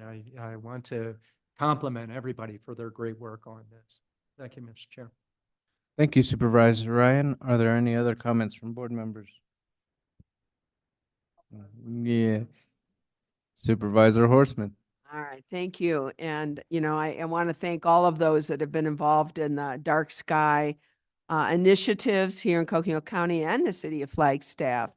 And certainly want to have a shout out to Matt Ryan. I know that as a supervisor, this has been near and dear to his heart, and it's so totally appropriate that we're having this public hearing and we'll be having the vote during his very last board meeting. So I'm really glad that this is getting done. And again, thank you to all of those that have been part of this. And, the importance of our dark skies is not just important to the Naval Observatory or the Army Depot or our military presence, but it's also important to every single one of our residents. Not to mention the literally thousands of visitors that come here to Coconino County to see our dark skies. And I was really struck when Jeff Hall from Lowell Observatory, director of Lowell, said that 80% of the United States cannot see the Milky Way. Then I read that 1/3 of all of humanity can't see the Milky Way, our home planet or our home galaxy. And that's absolutely unbelievable. But we here in Coconino County can go outside every night when there's a clear sky and we get to see that Milky Way. I mean, it is just amazing. And that we value that, as a board, as a county. I think it does speak, volumes for the values that we hold and the preservation and protection that we have for the things we hold dear here in Coconino County, whether it be open spaces in the sky or open spaces here on the planet. So, I want to thank all those that have been involved in this, and what a wonderful fitting kind of full circle here for you, Matt. It's really a wonderful legacy and a wonderful fitting response for you to be able to carry this vote here today. So thank you, and thank you, Chair. Thank you, Supervisor Horstman. Other supervisors? Vice Chair Begay. Yeah, thank you, Chair.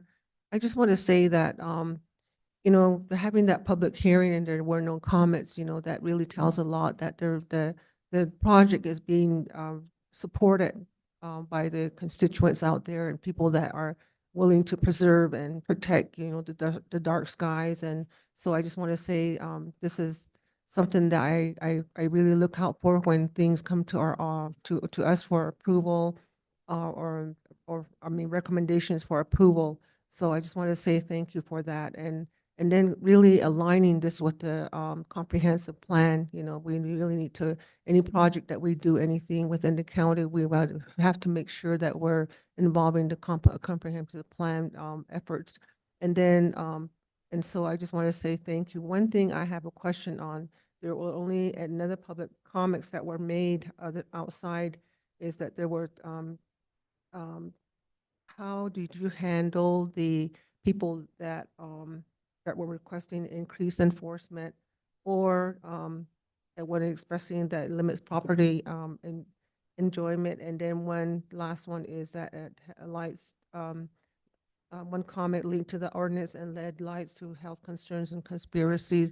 I think, you know, when these comments do come up, we need to individually contact the individuals and let them know and reassure them that, you know, this is being supported, and that, you know, we can work with them also, so that that way there's a consensus, you know, on any of the projects that come to the board. Thank you.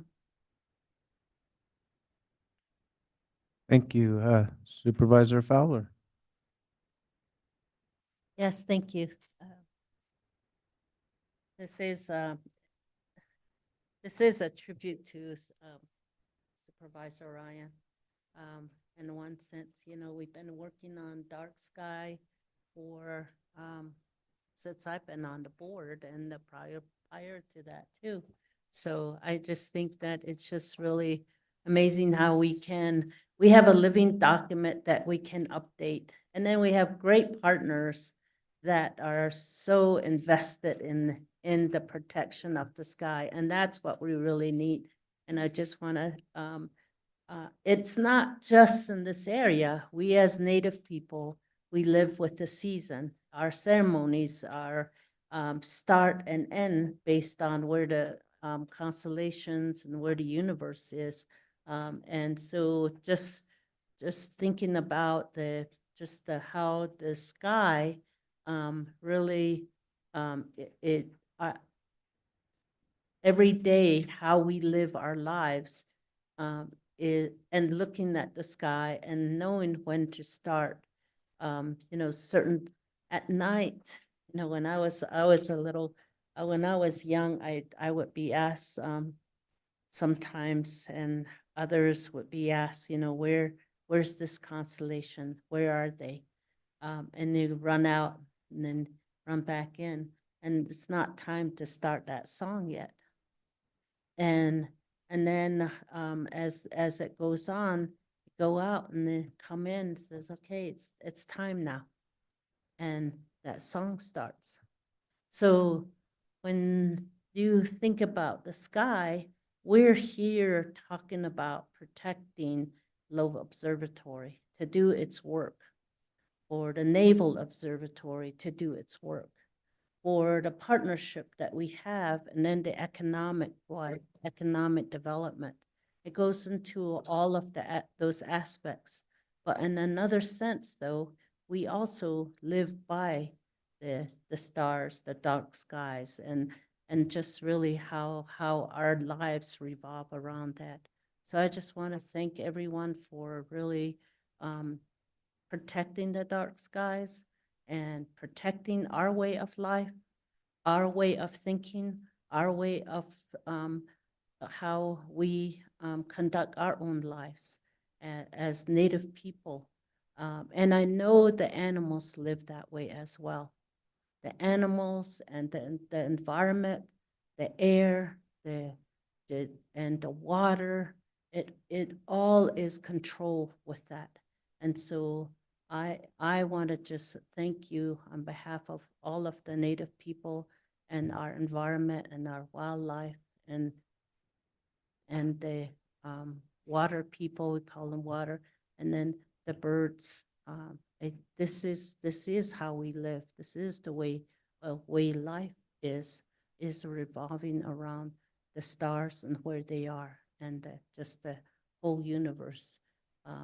We are part of the universe. So thank you so much. And I don't have any questions on the ordinance. I'm really happy that it's changed. I'm really happy that the J-Luce plan was put together and all of the community that's been involved in it and all the interest that is out there. I know in my district, we're working on a dark sky sanctuary in my district as well. And that will be hopefully be coming through sometime. So thank you so much. Thank you, Supervisor Fowler. And I'd just like to start off by saying thank you to the team that put this together. Thank you, community development, partners, community members that have continued to support this, and also to our colleague Matt Ryan for his advocacy on dark skies. I know he's been a big part of this through the years, and so it's really exciting that we're able to adjust this ordinance tonight as kind of a farewell to Supervisor Ryan. And so, you know, we doing this ordinance, it just shows that our community values dark skies, and it's a way of protecting our sky from light pollution, you know. And if you ever need a reminder of what light pollution can do to the skies, just go to Phoenix and look up, right? We're very honored, you know, we're very lucky.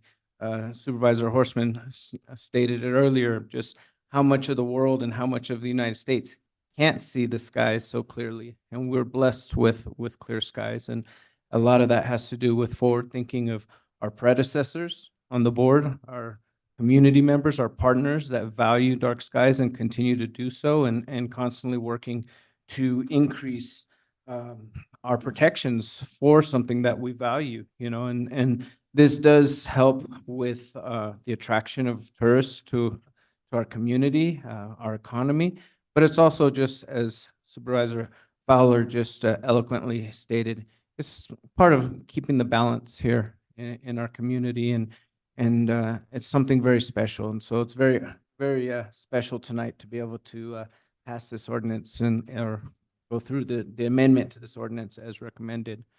Are there any other questions or comments?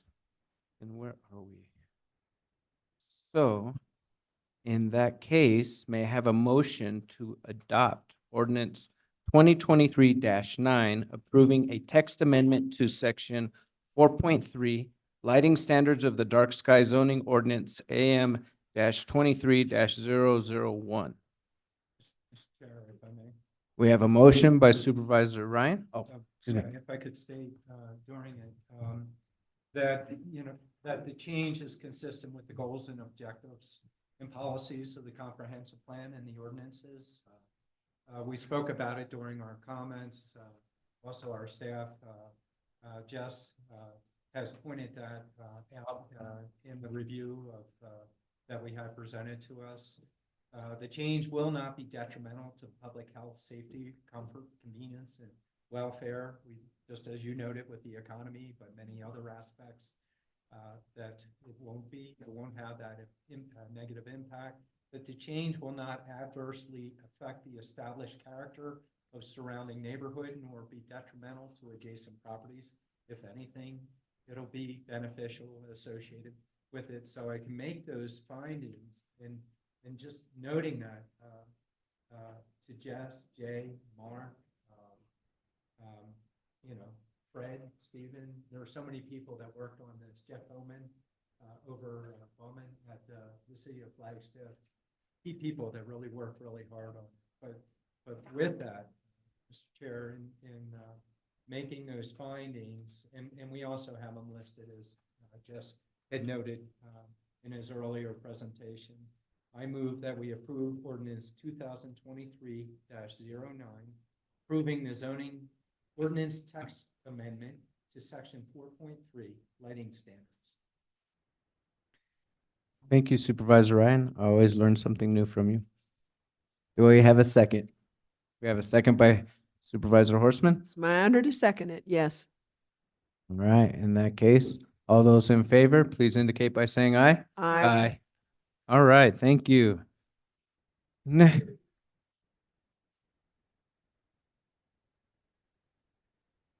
Good job, everyone. All right, now the moment of the hour. Been waiting for this one all day. Consideration and possible action to approve a proclamation designating December 19th, 2023 as Matt Ryan Day. So, woo-hoo. I do have a proclamation to read.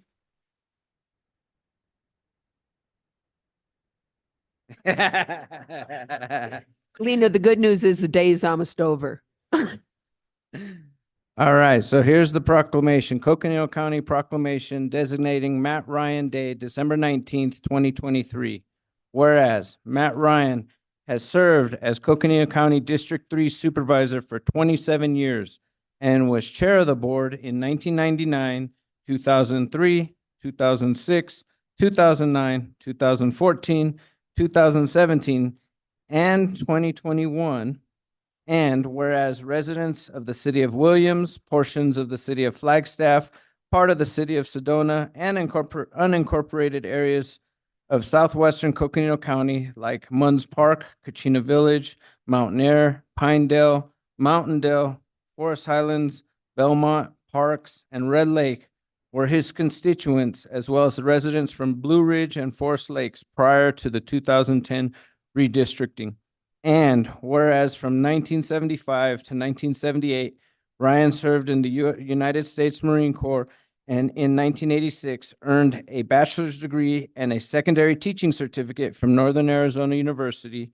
And whereas Matt Ryan enjoys working with people and considers wise land planning and resource protection a high priority to ensure access to natural areas for generations to come. And whereas throughout his career as a county supervisor, Ryan has served on 25 committees and councils, including Arizona Military Affairs Commission, Rural Transportation Advocacy Council, National Association of Counties, and the Greater Flagstaff Forest Partnership. And whereas his accomplishments range from implementing targeted land use planning, creating park improvements and open space conservation, supporting dark skies, and sign ordinances that protect military facilities, and initiating and supporting development of community wildfire protection plans. And whereas Matt Ryan will be sorely missed by Coconino County, his legacy will be forever felt through the places and people he has touched during his 7-term tenure. And whereas his dedication to the communities he served and the entirety of Coconino County will never rest, we hope to pass him on a trail or get a honk and a wave from his RV on his way to an epic adventure with his family. And therefore, be it resolved that in the spirit of celebrating and honoring the tenure of Matt Ryan's contributions to Coconino County, we do hereby recognize December 19th, 2023 as Matt Ryan Day and call upon all residents to reflect on the progress made to ensure resilient, healthy communities for future generations. Signed and sealed this day, 19th of December, 2023. Congratulations.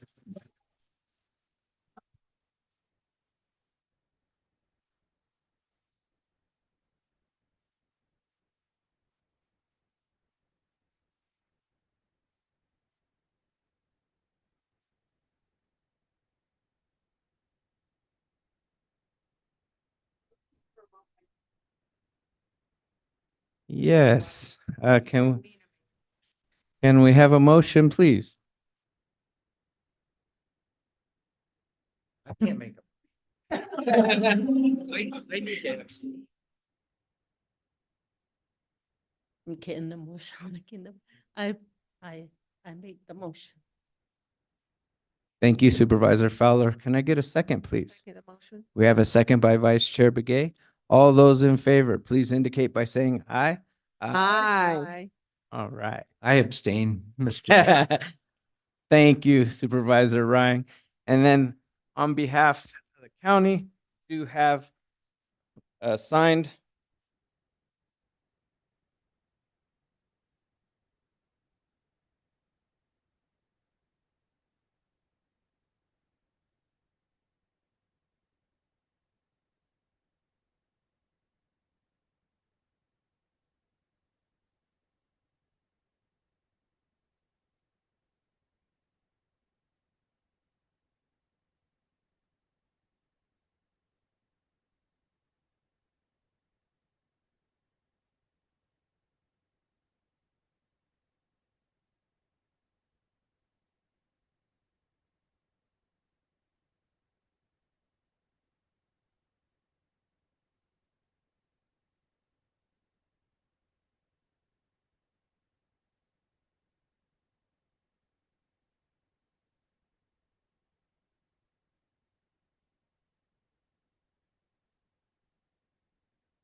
All right, well, we do have a little bit of time to celebrate Supervisor Ryan. This is his last meeting, and so I'd like to first open it up to supervisors that would like to make some comments about Supervisor Ryan, and then we'd like to open it up to staff. Who would like to go first?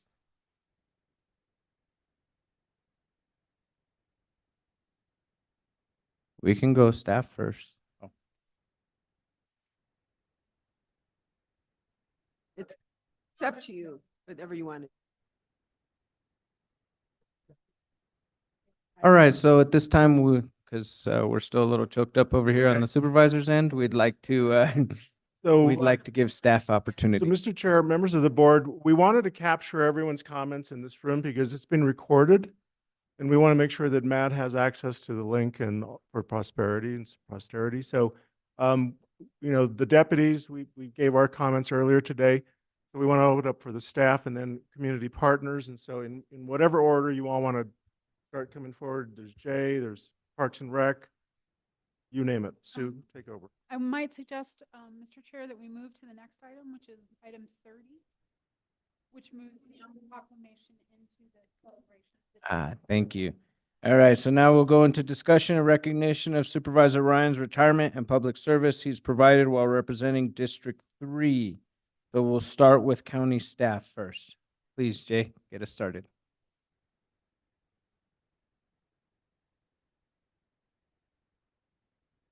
Turned off, didn't it?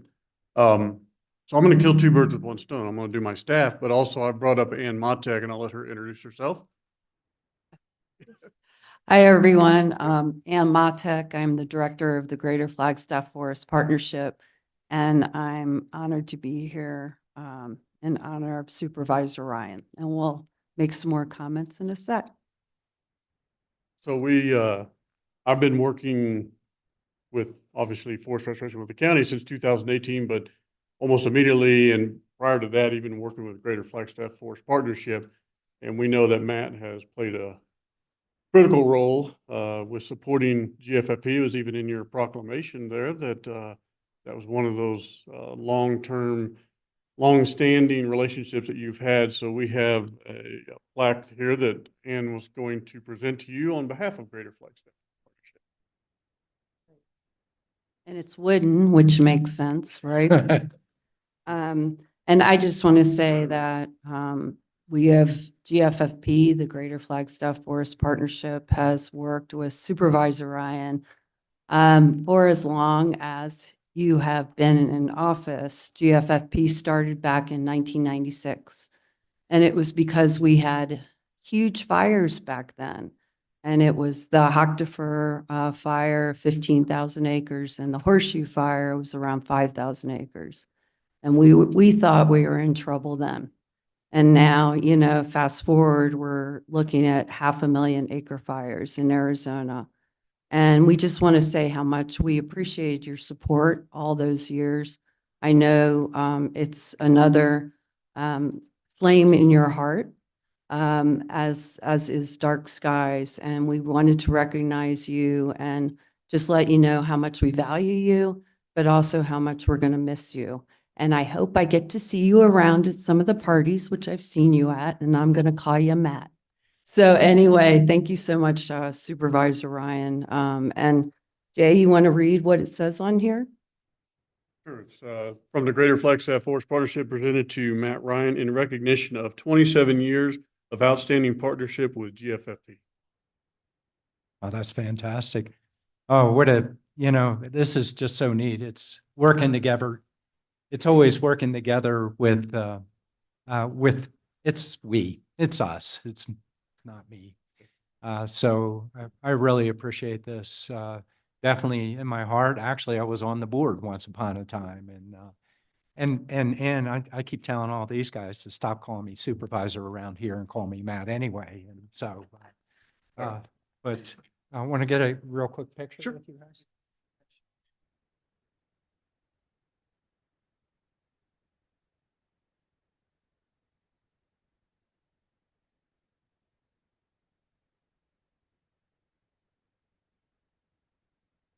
One over here, please.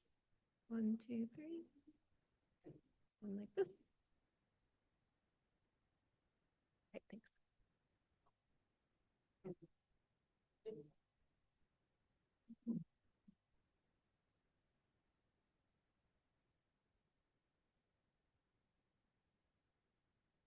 And there's still work to be done there, right? Mr. Chair, we have a long list, so Please, if please you're proceed. okay, if We're we okay. can. Please proceed. Thank you. At this time, we'll recognize Cynthia Nemeth and the folks from Parks and Rec.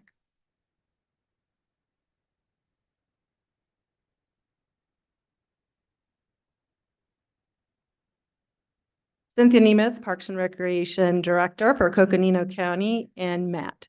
My goodness, we all want to thank you, and everybody here has a couple of words that they want to say, but I want to thank you for your service to Coconino County and to Parks and Recreation, especially during your time as supervisor. You've been a tremendous supporter, a tremendous champion of parks and recreation generally across the county. You've supported past directors and past staff, as well as current directors, staff, and commissioners even.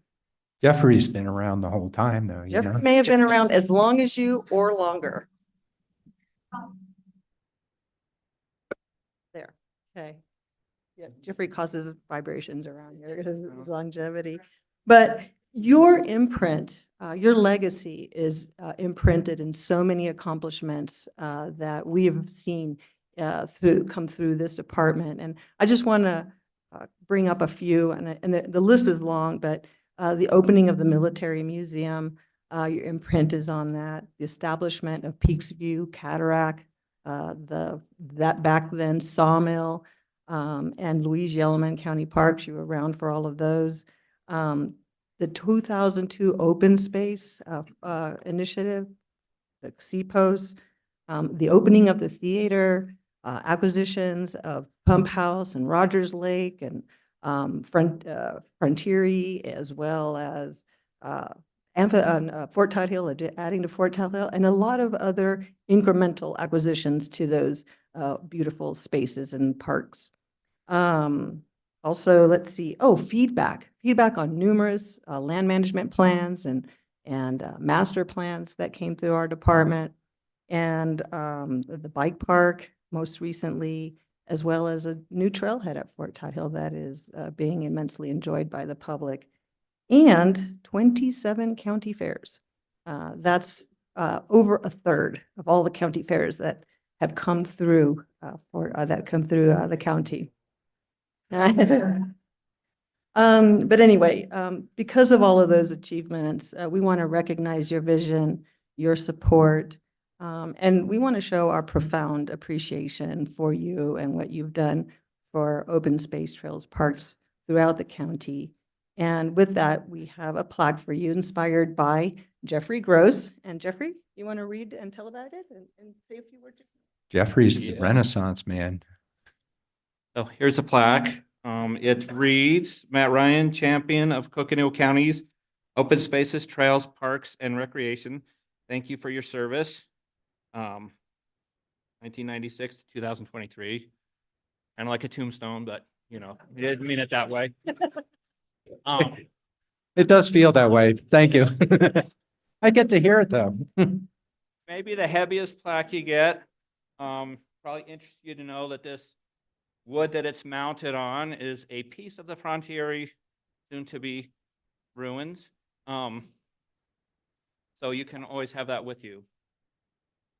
And this is actually the Arizona Trail, is what this trail is portrayed on here. So there's a photo on the back of where that piece of trail is, which is, I think, not in your district, but you know. But when you started, county had no trails at all. No. Yeah. And I think now we're up to 30 miles of trails. And I just personally really appreciate your support for our trail program. And thank you very much. Well, Jeffrey, you were a big part of putting all that together. And so it's the same thing. When this is thanking me, it's you guys that did all this stuff. So I just want to say thank you for your vision and collaboration with other government agencies, nonprofits, and user groups to really make land conservation and recreation just a reality here, just so much better in Coconino County. We're the beneficiaries of that. So thank you very much. I thank you for your passion, your compassion, your listening, and being a consummate gentleman. You are awesome and you'll be dearly missed. Thank you, Matt. Thank you, Brian. Brian's been a commissioner for, on the Parks and Rec Commission for a number of years. And I just remember our original conversation and your passion that you brought. So thank you for your service, Brian. Thank you.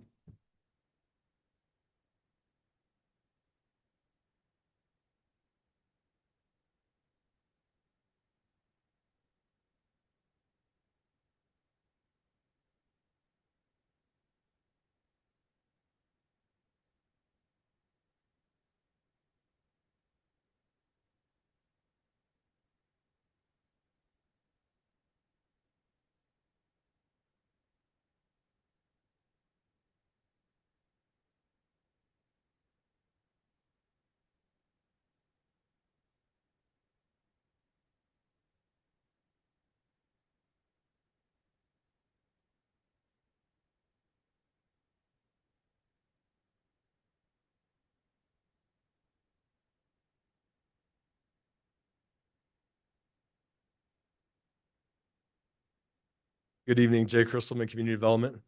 Supervisor Matt Ryan, I know how much you love being addressed that way. I don't have any formal statement, and I certainly don't have a plaque, so apologize, I should have gone earlier.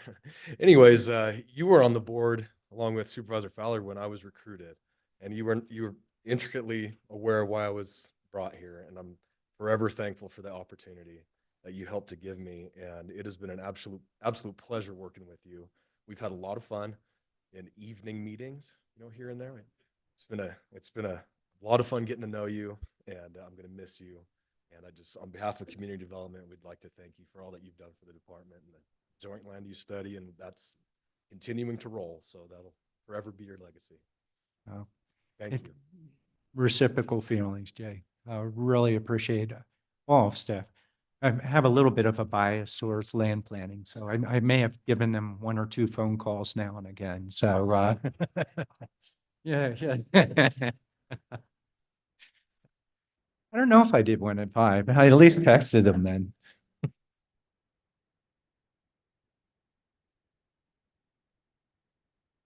Gregory Nelson, Government Affairs. Matt, I had the pleasure of working in your office. I had the pleasure of starting here, working with you as the LPC rep back in 2017. It's been a journey. You've been a mentor to me. You've helped me maintain calmness in the face of disaster that we underwent and many times. Unfortunately, we've had a lot of disasters, and I'll always remember what you said. It's about letting people do their jobs. And when we had those fires, Raphael, for example, you stood in the background and gave people support. You constantly gave people support without people necessarily knowing about it. And it had an impact on me because it's not about me or I or ego. It's about what's best for the community and the greater good. And you modeled that, and it's been sticking with me ever since. It's not about what I do. It's about what others do. And how do you lead them forward? And so I've taken a lot from that. I learned every moment that I was in your office. Every moment was a learning opportunity. I'm not a morning person. You made me a morning person. Sometimes I joke that it was like, I'm finalizing my divorce when I left the office, but it was in good favor. And I just want you to know that you had a profound impact on me professionally, personally, and I thank you for the opportunities that you extended to me to allow me to come into that role, to elevate me and provide me with opportunities to grow. And it continues, and I'll always remember that, and there'll be a special place in my heart for all of that. And thank you for all that you've done for this community, for everyone in this room, and for everyone across the nation, because you've touched a lot of people's lives, even with your work across the nation. So thank you. Thank you. Thank you. Keith Breckus, the other part of thunder and lightning on government affairs. And I've only had the privilege of working with the county for 11 months. I started this year, but I thought I should say something because prior to working for the county, I worked in the office of Congressman O'Halloran for 6 years. And in the partnerships of federal, state, local government, county government, I know I can speak for him that in terms of county supervisors, you were someone that he always looked up to and appreciated because you were a steady presence in the face of all the things the county faced. It was nice to me to work for the county now because for the first 5 years, or when I worked for O'Halloran, I kind of associated you with disasters because that's usually what I saw you. So we were there when and the county's done really great work. I mean, the county does big things, certainly because of Supervisor Ryan and the other people on the board, past and present. I mean, it's a very proactive county. Was here with the congressman when they set up some of the first testing sites and some of the first vaccine sites during COVID here at different fires like Raphael, Tunnel, Pipeline, Museum. I mean, we kind of measured our quarters in Congress by which fire was burning, and a lot of those were in Coconino. But I think you exemplify what's right about public service. A lot of what Gregory said, and at that time he was your district director, so I also associated him with some of those things. But it was you were always a steady presence. You had a good sense of humor. You took your job very seriously, but didn't take yourself too seriously. And I think more of that in government is needed. I think you were also very good at listening, speaking both to, the other levels of government, whether it's talking to the state legislators, LPC rep, which you've done for a long time, or, making asks of the federal and state government. You've always done things the right way, and I think the county's been very effective because of that. And it's been a pleasure working with you this year on the board, but also working with you in a cooperative in past occupations. And so really appreciate your leadership on the county, and you will be missed here, but certainly your legacy will continue for a long time, and everybody will appreciate that. Thank you. Well, thanks, Keith. And actually, you guys actually helped us move the postal service once or twice. Munns Park. That was yeah. Munns Speaking Park. of disasters, they come in all sizes. And when the Munns Park Post Office thing came up where they couldn't get their mail over there because then you and Gregory were intimately involved in that and reached out to our office, and that was actually one of the more fun projects that we did, getting that straightened out. So I'm surprised I forgot about that because for about a week of my life was the most traumatic thing I could think of. But See, we can even move the post office now then, huh? All right, good thank job. you for bringing that up. I appreciate it. And that's not the last word for you, Gregory. Huh? So hi, Matt, and I will call you Matt because I met you as Matt before.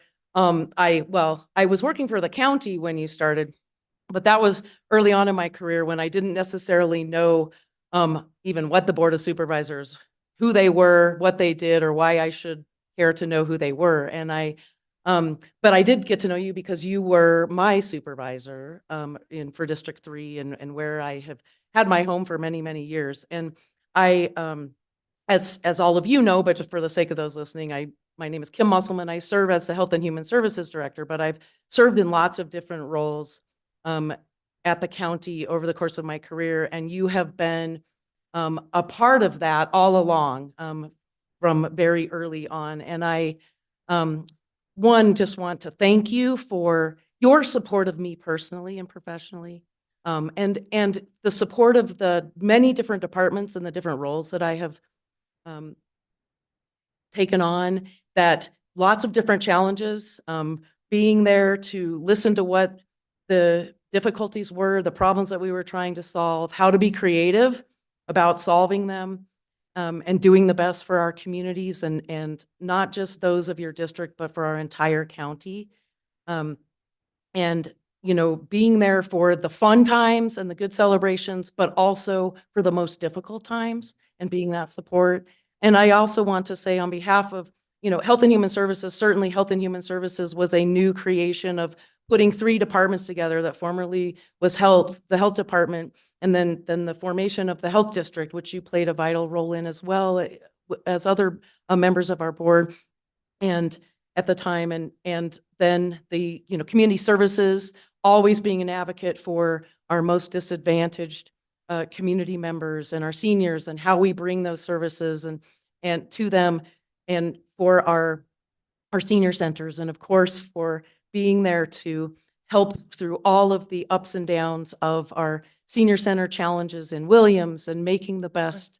Any food types best- or anything like that? And any food types, and, we'll make sure that, I'll bring you your bag of kale, to make sure that right. you, never forget that, you actually like kale, I think. So, anyway, I just want to say on behalf of HHS and the vision to, be a part of the recommendation for bringing the 3 departments together and supporting, the department as HHS being created. And then, of course, all of the support through the pandemic, and certainly all of the other disasters, fires and floods, and the things that we've all been a part of. You have definitely left your legacy, and I personally have appreciated your passion towards our outdoors and parks and trails, because we share in the enjoyment of doing those things outside. And I'm just so excited for you in the future. And thank you, and on behalf of HHS and all of our staff, for the support that you have always given us. So thanks, Matt. Thanks, Kim. Oh, thank you. Yeah, absolutely. It's hard to get these thanks when you're sitting there looking at the people that actually did this stuff. It's like, again, it's we definitely did.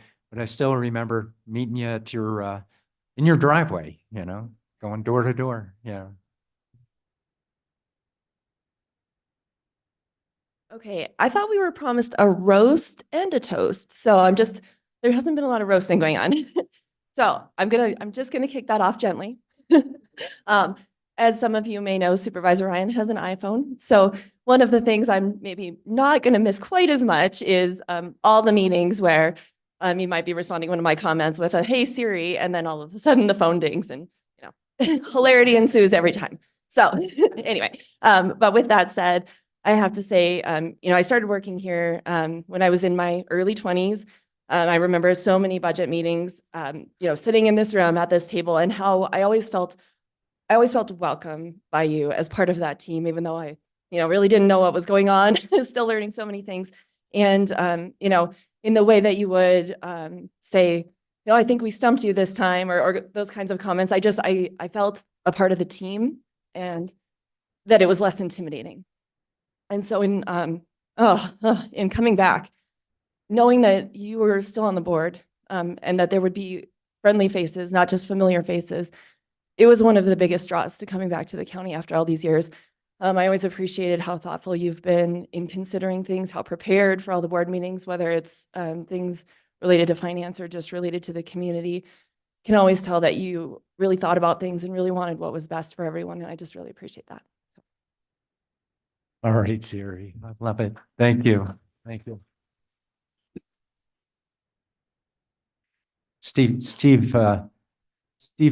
caught Liz and I just wondering if Siri might be interested.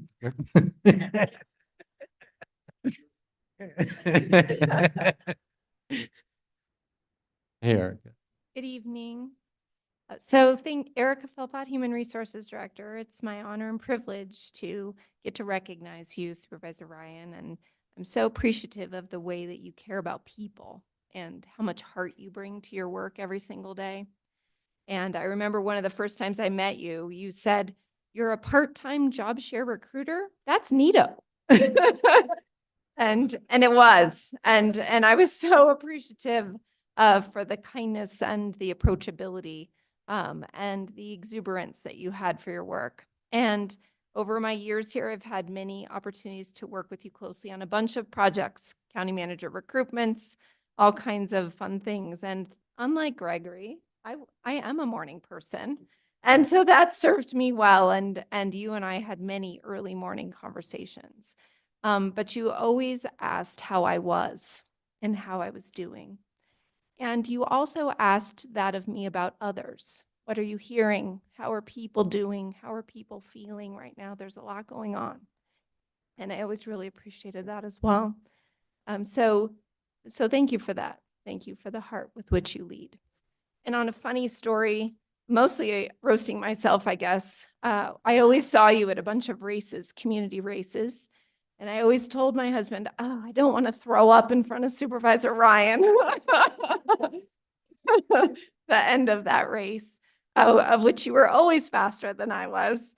But it was fun to see you in the community and introduce you to the kids. And they would say, that's my teacher's dad. So that family atmosphere of, I'm like, well, that's my Mr. Ryan and that's your Mr. Ryan. So both generations of my family being led by amazing Mr. Ryans. So thank you for your leadership, for your mentorship, for your kindness, for your introduction into what public service is really about. And I've learned a lot from you, and I'm ever thankful to have worked with you. So thank you. Thank you, Erica. All right. To the cupcake crowd, yes.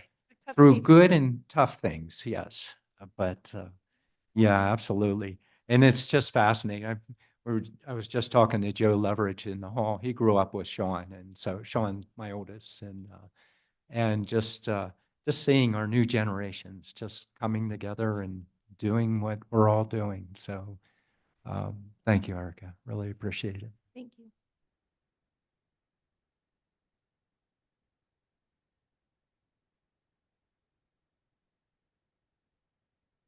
Good evening. Ammon Barker, Chief Deputy of the County Attorney's Office. Matt, sorry to call you Matt, Supervisor Ryan. This is the approachability that you generate. I remember about 8 years ago, I think it was maybe right after Bill Ring's first term, after he was elected, and he invited you to speak to the County Attorney's Office, to the whole staff. Up until that point, I had a very, I think, narrow focus about what my role was in the county. It was as a prosecutor, as one case at a time. And then you came in and you spoke to us, and it really expanded my vision of what the county does, the mission of the county.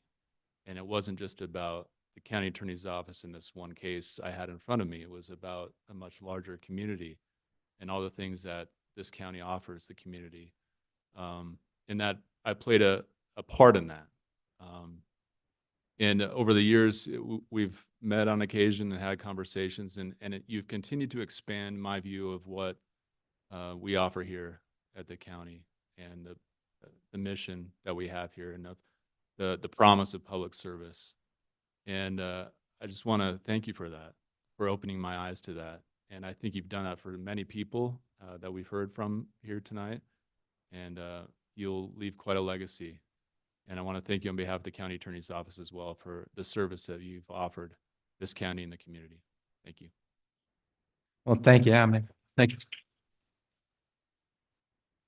So Ammon and I got together in Taverna so I could learn more about Ammon. And you sit down with some people, and like within 5 minutes, you realize that this person's like a lot brighter than I, really intelligent. It's like, oh my God, I better just be quiet and listen to him.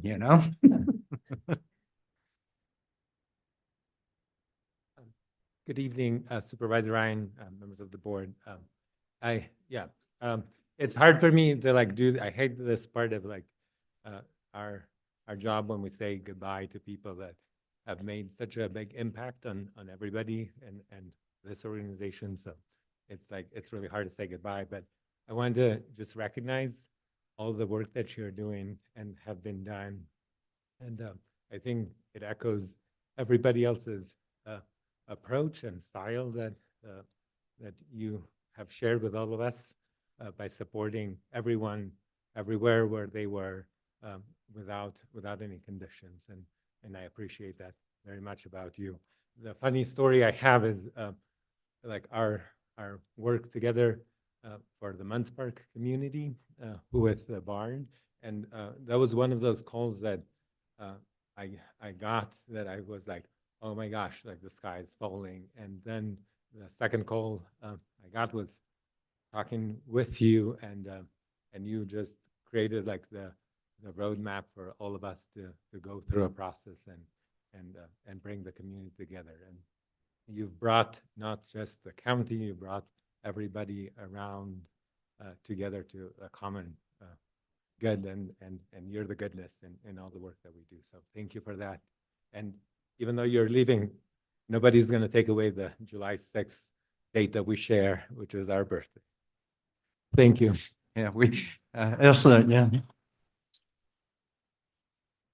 Estler and I share a birthday, but even more interesting was that Munns Park, what is it, Public Works Barn piece. It was technology on steroids that we now see these days, and you did a commendable job considering the TISC with that. Just absolutely wonderful considering.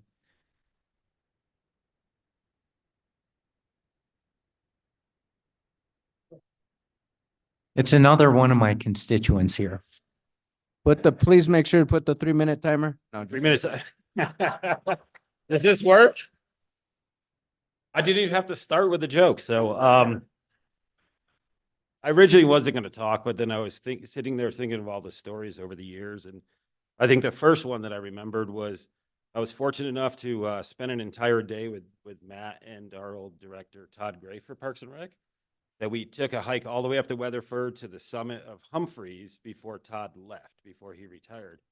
And I think what was the funniest thing about that was Matt was talking about all this A-Cub stuff, Rogers Lake, all these trails, and I was relatively new, and I had no idea what he was talking about. But of course, as a good 31-year-old new county employee-ish, I just paid attention and shook my head. But we got all the way to the top, and it was really windy, and Matt and I took turns holding on to Todd Grafe's dog as he summited, because the dog couldn't go up there, would probably be blown off. And I believe we did summit that day. I can't recall. And then the other story I remember was, as a constituent of District 3, I was minding my own business, doing a woodworking project on the side of the house. And out of nowhere, this guy shows up. And of course, him in street clothes, I was used to seeing it at Parks and Rec because he'd show up in his warm-up pants. But I was just glad that I wasn't sawing something on the table saw, because he did scare me a little bit, and I still have all 10 of my fingers. So thank you for that. Cynthia and her crew talked about all of the amazing things you did for Parks and Rec, and I spent my first decade with the county with them. And we're appreciative of that. But from a facilities management standpoint, in the last 7 years, we appreciate the support that you have given in the endeavors that we've gone down. And also as a constituent of District 3, it was awesome having you represent me personally as a citizen, and we're going to miss you. Thank you.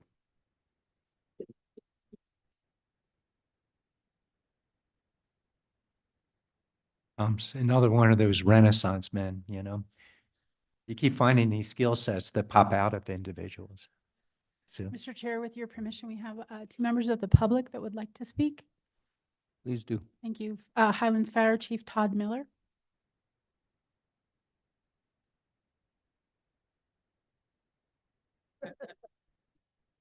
Good afternoon, Supervisor Ryan. Thanks for a minute from the board to address you twice in one day. Hi again from this morning. So as we transition from county staff to community partners, the way any of us in this room do good work, as we know, is through good partnerships and relationships. And I'll go back a little bit to, I've been with Highlands for about 22 years, a little over that. And obviously we know that Supervisor Ryan's been around for longer than that. So as a young firefighter, helping out with one of our first pancake breakfasts, all I really cared about was being on the big red truck. I was super excited to be with the fire district. But we had some guy from the county there at the pancake breakfast, hanging out and talking with folks and giving some information. And, you know, many pancake breakfasts later, you know, Supervisor Ryan was there. You know, a lot of stuff in our district, Raymond Park, you know, supporting the parks as we've heard through the day, doing a lot of work there, improvements there. And as I, you know, went through my career, I came to know more about what this guy from the county was doing, and more poignantly in the last 2 years with some direct work that we've been able to do together. But just to name, there's been, you know, a ton of accomplishments and things you've supported and done over the years, and specifically in Highlands. I don't just speak for our board of directors, myself, staff, but also the citizens that we all serve in Kachina Village, Mountain Air, Pinedale, Forest Highlands and the surrounding area. So, you know, the support of the parks, always being around at the pancake breakfast. I remember a pub ed event at Raymond Park where we were just doing public education. You came out to be there. And it wasn't, you were supporting us, but it wasn't necessarily just that. It was that you were, I believe you were, the intent was to have FaceTime with your constituents and be out there talking with folks, seeing how they were doing, what their issues were, what they needed, you know, so all those things. It wasn't just about being there supporting the district, but it was about seeing your constituents and having FaceTime with them. A few things I'll mention. You know, we, along with Pinewood Fire District in Munns Park, support the Bearjaw Fire and Fuels crew. And the community cleanup we've done for the last several years has grown, you know, exponentially. And at one point, Willard Springs was, there was some discussion about shutting it down. And I know that you were a huge proponent in keeping that open so that green waste disposal could still happen there. And our community cleanup either probably would not continue or be much more difficult if that was not the case. So we really appreciate your advocacy for that and helping us keep Willard Springs open so that we can continue to help keep our community safer from wildfire. And real quick, I think the board, we briefed you on this back when it happened, but the community cleanup, we did 20,479 bags of pine needles removed from the communities I mentioned. And then 2,636 cubic yards of slash removed. So this has grown over the years. And as was talked about, you've been there in emergencies for, you know, the Brins, the Slide Fire, the Raphael Fire, but on the prevention side, on the mitigation side, you've been a big help to help us make our community safer. So we appreciate that as well. I do have a gift for you, a little different. And I wanted to just quickly mention, I know there's a lot of folks still want to talk and we've already been here a while, but I want to, and with your service in the military, you might be familiar some with challenge coins. A quick little history on that. So dating back to the Roman times, Roman soldiers were rewarded for their bravery and loyalty in battle. They were given a coin, and it was actually coins that could be spent to purchase things, but it was a symbol that the warriors were proud of, and they held on to them. They kept them as a token instead of spending them. Advancing into the military, a little more modern in World War I, pilots were given a bronze medallion that all matched. If they were in the same squadron, they were given that by their officer. And so that was a sign of unity, teamwork, you know, and it meant something to them. So advancing to modern times, there's a lot of different symbolism and uses for the challenge coin, but in the fire service, we typically give them out for meritorious service, someone who's shown great effort or achievement in their career or during an event. So on behalf of Highlands Fire and Bearjaw crew, I've got 2 challenge coins for you. So we want to thank you, one from the Bearjaw, and it's got Highlands and Pinewoods logos on the back. And then the other one is Highlands Fire District challenge coin. So we thank you for your leadership, your stewardship, and your public service. So please accept this token from Highlands Fire District.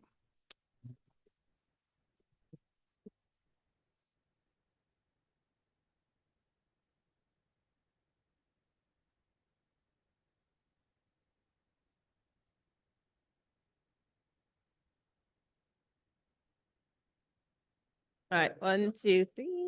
Let me get one this way. This mic is on this side. All right, thank you.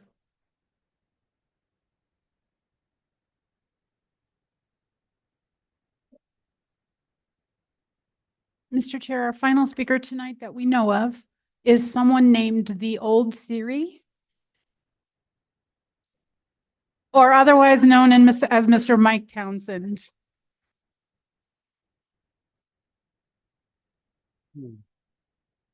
Hello, Matt. Hey, Mike. Mike Townsend, Coconino County Life member. I appreciated the opportunity to work with you. See, I had a kid's practice. I'm still like this.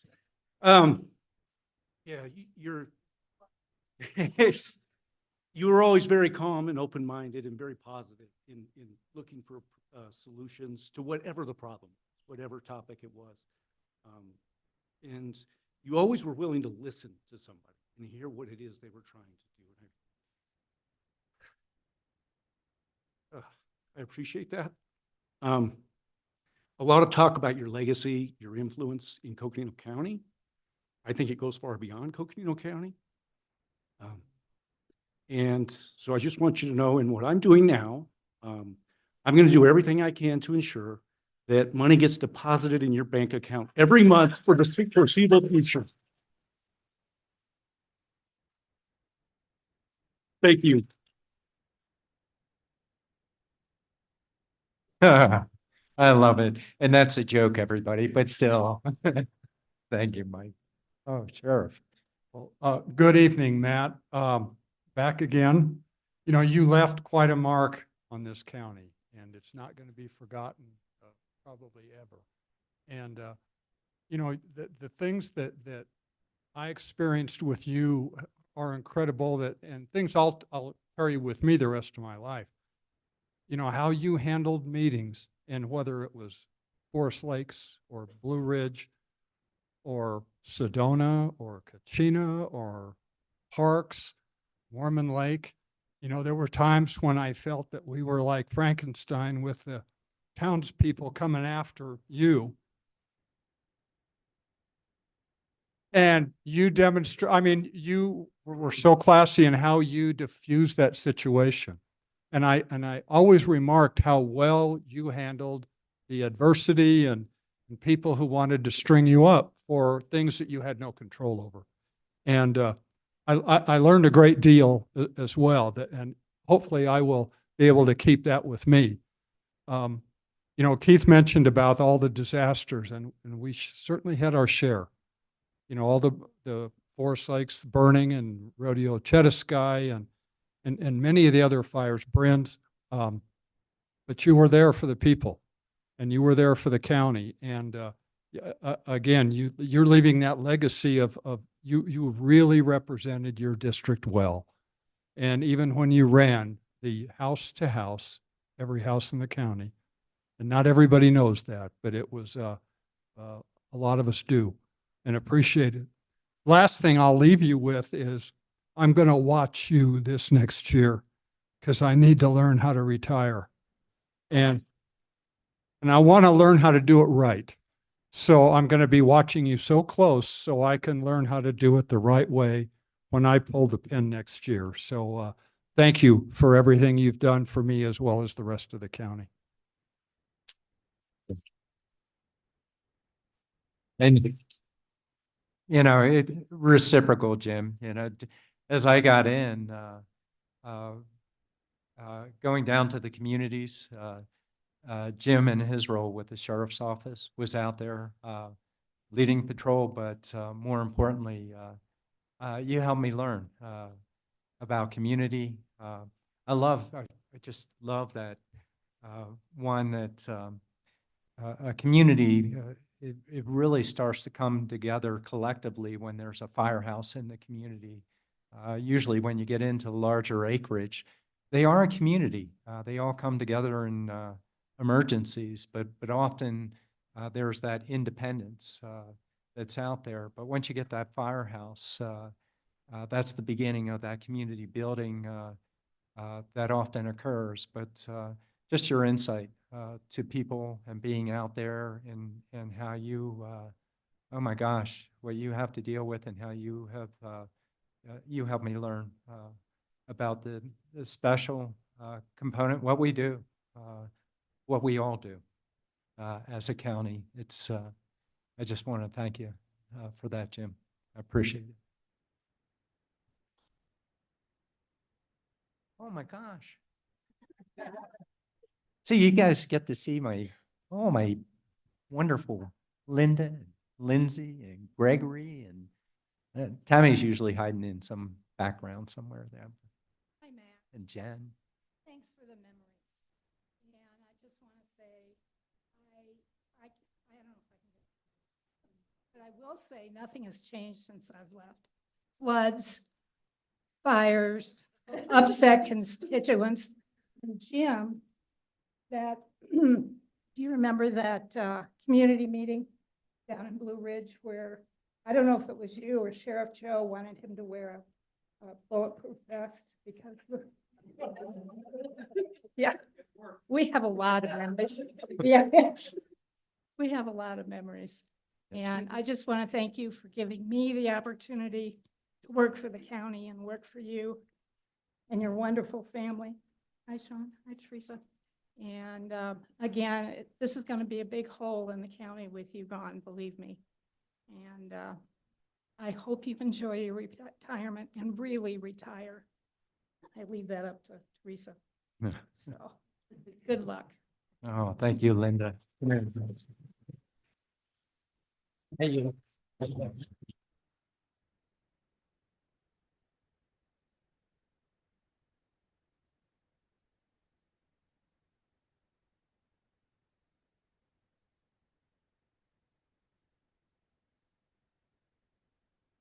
Oh no, who am I going to call my favorite? My favorite. I know, we tried to Patty, start for Patty. you. Oh, Sarah, Patty.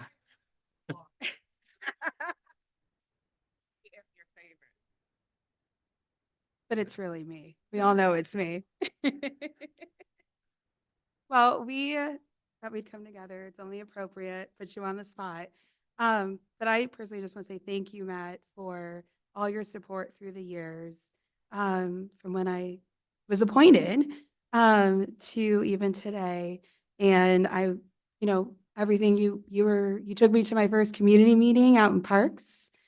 Where, as they like to say, I was a punching bag. That's okay. You just showed me the ropes. You've always been there. And I was very excited when I moved into your district. And then you could officially become my favorite supervisor. And just really want to say thank you, and you will be missed. And we were so fortunate to have you helping lead the county through all the years. But I am personally looking forward to you coming by and letting me know how it's going with the grandkids and maybe showing me a few new toys for Elena as she gets a little older. So don't be a stranger. And I'm still his favorite. Well, Matt, this favorite part, don't tell the other supervisors, but you will always be my favorite supervisor. But thank you for all your support through the years. I know I was your favorite constituent before I became recorder, and am honored that I'm your favorite elected. But you have always been helpful and supportive of our office and also our elections, and you're going to be missed. So don't be a stranger. And I still live close to you, so stop by once in a while. These are my constituents. My gosh. Oh, by the way, Sarah, I'm roundabout Ryan right in your area, right? Yeah. Thank you. And congratulations on presidency. Yes. Sarah became the president of ACO. Oh, you finished. Oh, I've lost track of the world here. Oh my gosh. I'm sorry. Supervisor Ryan, Colonel retired Ray Garcia. First time I met you, he shows up in my office and I'm the commander of Camp Navajo with the sheriff. I'm like, oh boy, I'm in trouble now. I got the sheriff and a supervisor in my office. What I left with after the conversation was, and what I found out was that you really care about us and our community and Camp Navajo and everything that goes on around here. And so thank you so much for everything you do for us or you've done for us. It was a pleasure to work with you. And you're one of the main reasons I was fortunate enough to join the county. So thank you. Thank you. Thank you, Ray. First it's Ray, but the Colonel, you were just a wonderful partner to work with all through that time that you were there. Appreciate your leadership. I just had to get up here and say thank you, Matt, for giving me a chance. And I just appreciate everything you've done for me as many people have said professionally and personally, you're one of the best listeners I know, and you've listened to me a lot over the years and what I have to say, so I appreciate it. Some of my favorite moments that I'll treasure is when you would drive me around District 3 and you'd excitedly, enthusiastically tell me about where we were going, who's on the fire board, what meeting we're gonna go to, and then you'd stop and you'd say, and we get to live here, Lindsay. Isn't it just beautiful? You never took it for granted. You always protected it, and you always reminded me of that. And so I just want to thank you, Matt, and I appreciate all that you've done for the county, but also for myself. And I'm just going to leave you with one of my favorite Matt Ryan quotes. Matt Ryan, today is the first day of the rest of your life. So thank you.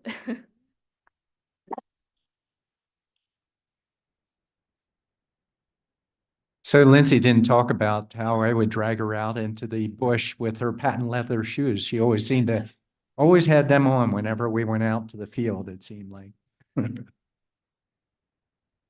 Okay, are there any other folks that would like to say a comment before we close the meeting from the audience? No? Okay, and then in that case, board members, would you like to have your final comments? We'll start with District 1. I think we've been celebrating Matt absolutely all day, as we should. And Matt, you know, again, thank you for your service to Coconino County. Thank you for your mentorship and your leadership here on the board. That's meant a lot to me personally. And your legacy will continue and for generations to come. And thank you, Matt. Really, really appreciate who you are and what you've been able to do. Vice Chair Begay? We're skipping District 4. We're just going to go this way. What do I say? Thank you, Matt. Been here almost 3 years, and you were a mentor to me. I asked questions, and you told me how to rise up to the and be a person that can think in terms of actually really just going out and helping the families out there. So I really appreciate that. And you have we have a lot of meetings and we have a lot of things, but I really enjoyed teasing you because you could tease back, and we always laughed about stuff. And so today when we were doing your proclamation, I said, now he can go, and everybody starts laughing in here. So, but anyway, things like that, but we're going to miss you. And thank you for all the years of services. I myself this is my 50th year being a public servant and in health, education, housing, infrastructure, and now on the board. So I know what it feels like to be out there for the people and really put yourself out, and you're wanting to help no matter what, even to get a bag of groceries for somebody who that's in need. That's what it is being passionate and just being out there and always being helpful and respectful. And so I just want to say thank you again. I think all day we've been saying thank you to you. So I'm just going to leave it at that. Thank you. Thank you, Vice Chair Begay. I'll go next, so we go this way. I'll give Supervisor Fowler the last word as your longest serving colleague. But I just wanted to say again, thank you for your leadership and mentorship. You always advised me at the beginning of, you're asking the right questions, or, hey, maybe you should be thinking about these questions, and I always appreciated that. And the other piece that I really appreciated during the public hearings, like sometimes even today, rush through it and you're like, hold on, we have to explain why we find these findings. And you always did a really great job of modeling that for us. And so we're going to miss you, but we're excited for you. And thank you for your 27 years of service to Coconino County. Thank you.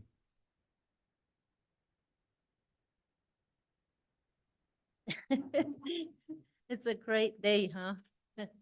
Matt Ryan Day. It's a beautiful day, and yeah, that's what you have delivered to Coconino County and the citizens of Coconino County and visitors that have come by. So I just want to thank you for that. Just one person can change people's lives for the positive, and that's what we need today. And we are so fortunate to have Matt Ryan, Supervisor Ryan, who's done that work, not only here, but at the state level, as well as the national level. we work as county supervisors at the local level, and you heard all of the amazing and the amazing work that you've done. You still owe us a tour, though. Your district was the next one for the Yeah. board meeting. So, Matt, you just are a great mentor. You're just a great protector. And just you do everything with heart and with support of your family. And I believe that this is the right time to be with your family. Family is everything. And I'm so happy that you have a family that just absolutely adores you and wants to protect you and wants you to be with them. And you have given, as you can hear, as you've heard, and others are out there thinking, you've given enough to the rest of us. So I want to just thank you. But I want to carry a message from all the other Board of Supervisors around the country as well. So I have a gift for you. Navajo County Supervisor, former supervisor, Jesse Thompson made this. So this is a gift from me and Jesse.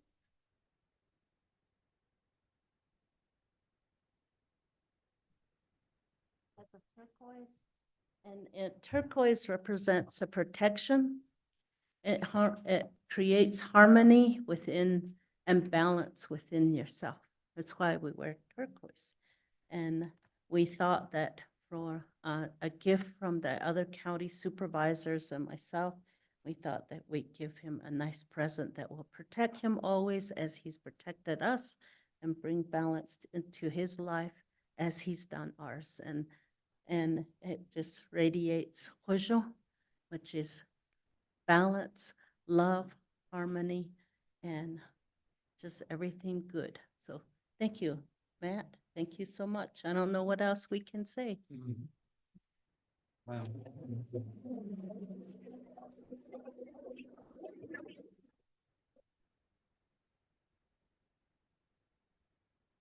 Got him.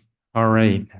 Well, this is kind of hard for me in many ways. You know, it's a journey. We're on a life's journey, and you know, I was just lucky enough that people gave me a chance. But you know, the hard part here is, I don't like to be in the center so much as working together. It's us. It is us. And you look all around you, but then look out there. We have so many special people, or we have people that are under pressure. But if we take the moment to just listen and see that person, you know, often we can affect where they are, but it's a sharing. It's important. I love door to door because I got to know people and see it through their eyes, their community, their pride, where they develop their ethos, that drive in the morning. If you go out to the community, you can see that drive, or to be on the street and talk to them about issues. And it's special just to interrelate with everybody. The thing that I'm looking at and seeing is how all of you have grown because of what you do. You're just fascinating, very dynamic. You care about the community. You really want to do the right thing, and you know, sometimes we make mistakes, but so what? You know, I'm Matt Ryan. I take Mary Poppins, I'm practically perfect, and I always change it to I'm practically perfect in every other way. So, you know, half the time I'm there, half the time I'm not on it. So I was toying around with, I really wanted to, you know, put something together and, you know, have a nice, I've never been a big speech person. Maybe I can lay something out, but I can't. I would much rather just speak from the heart and tell you, You are all special.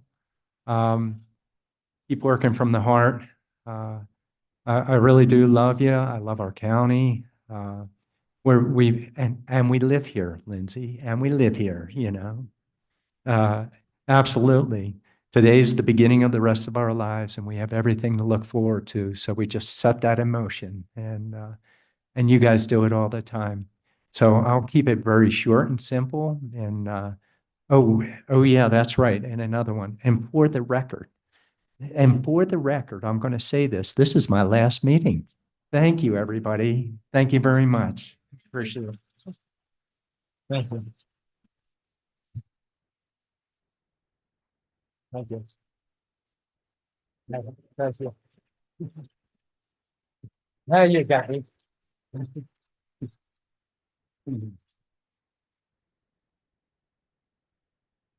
Mr. Chair, for his last meal, this sounds weird.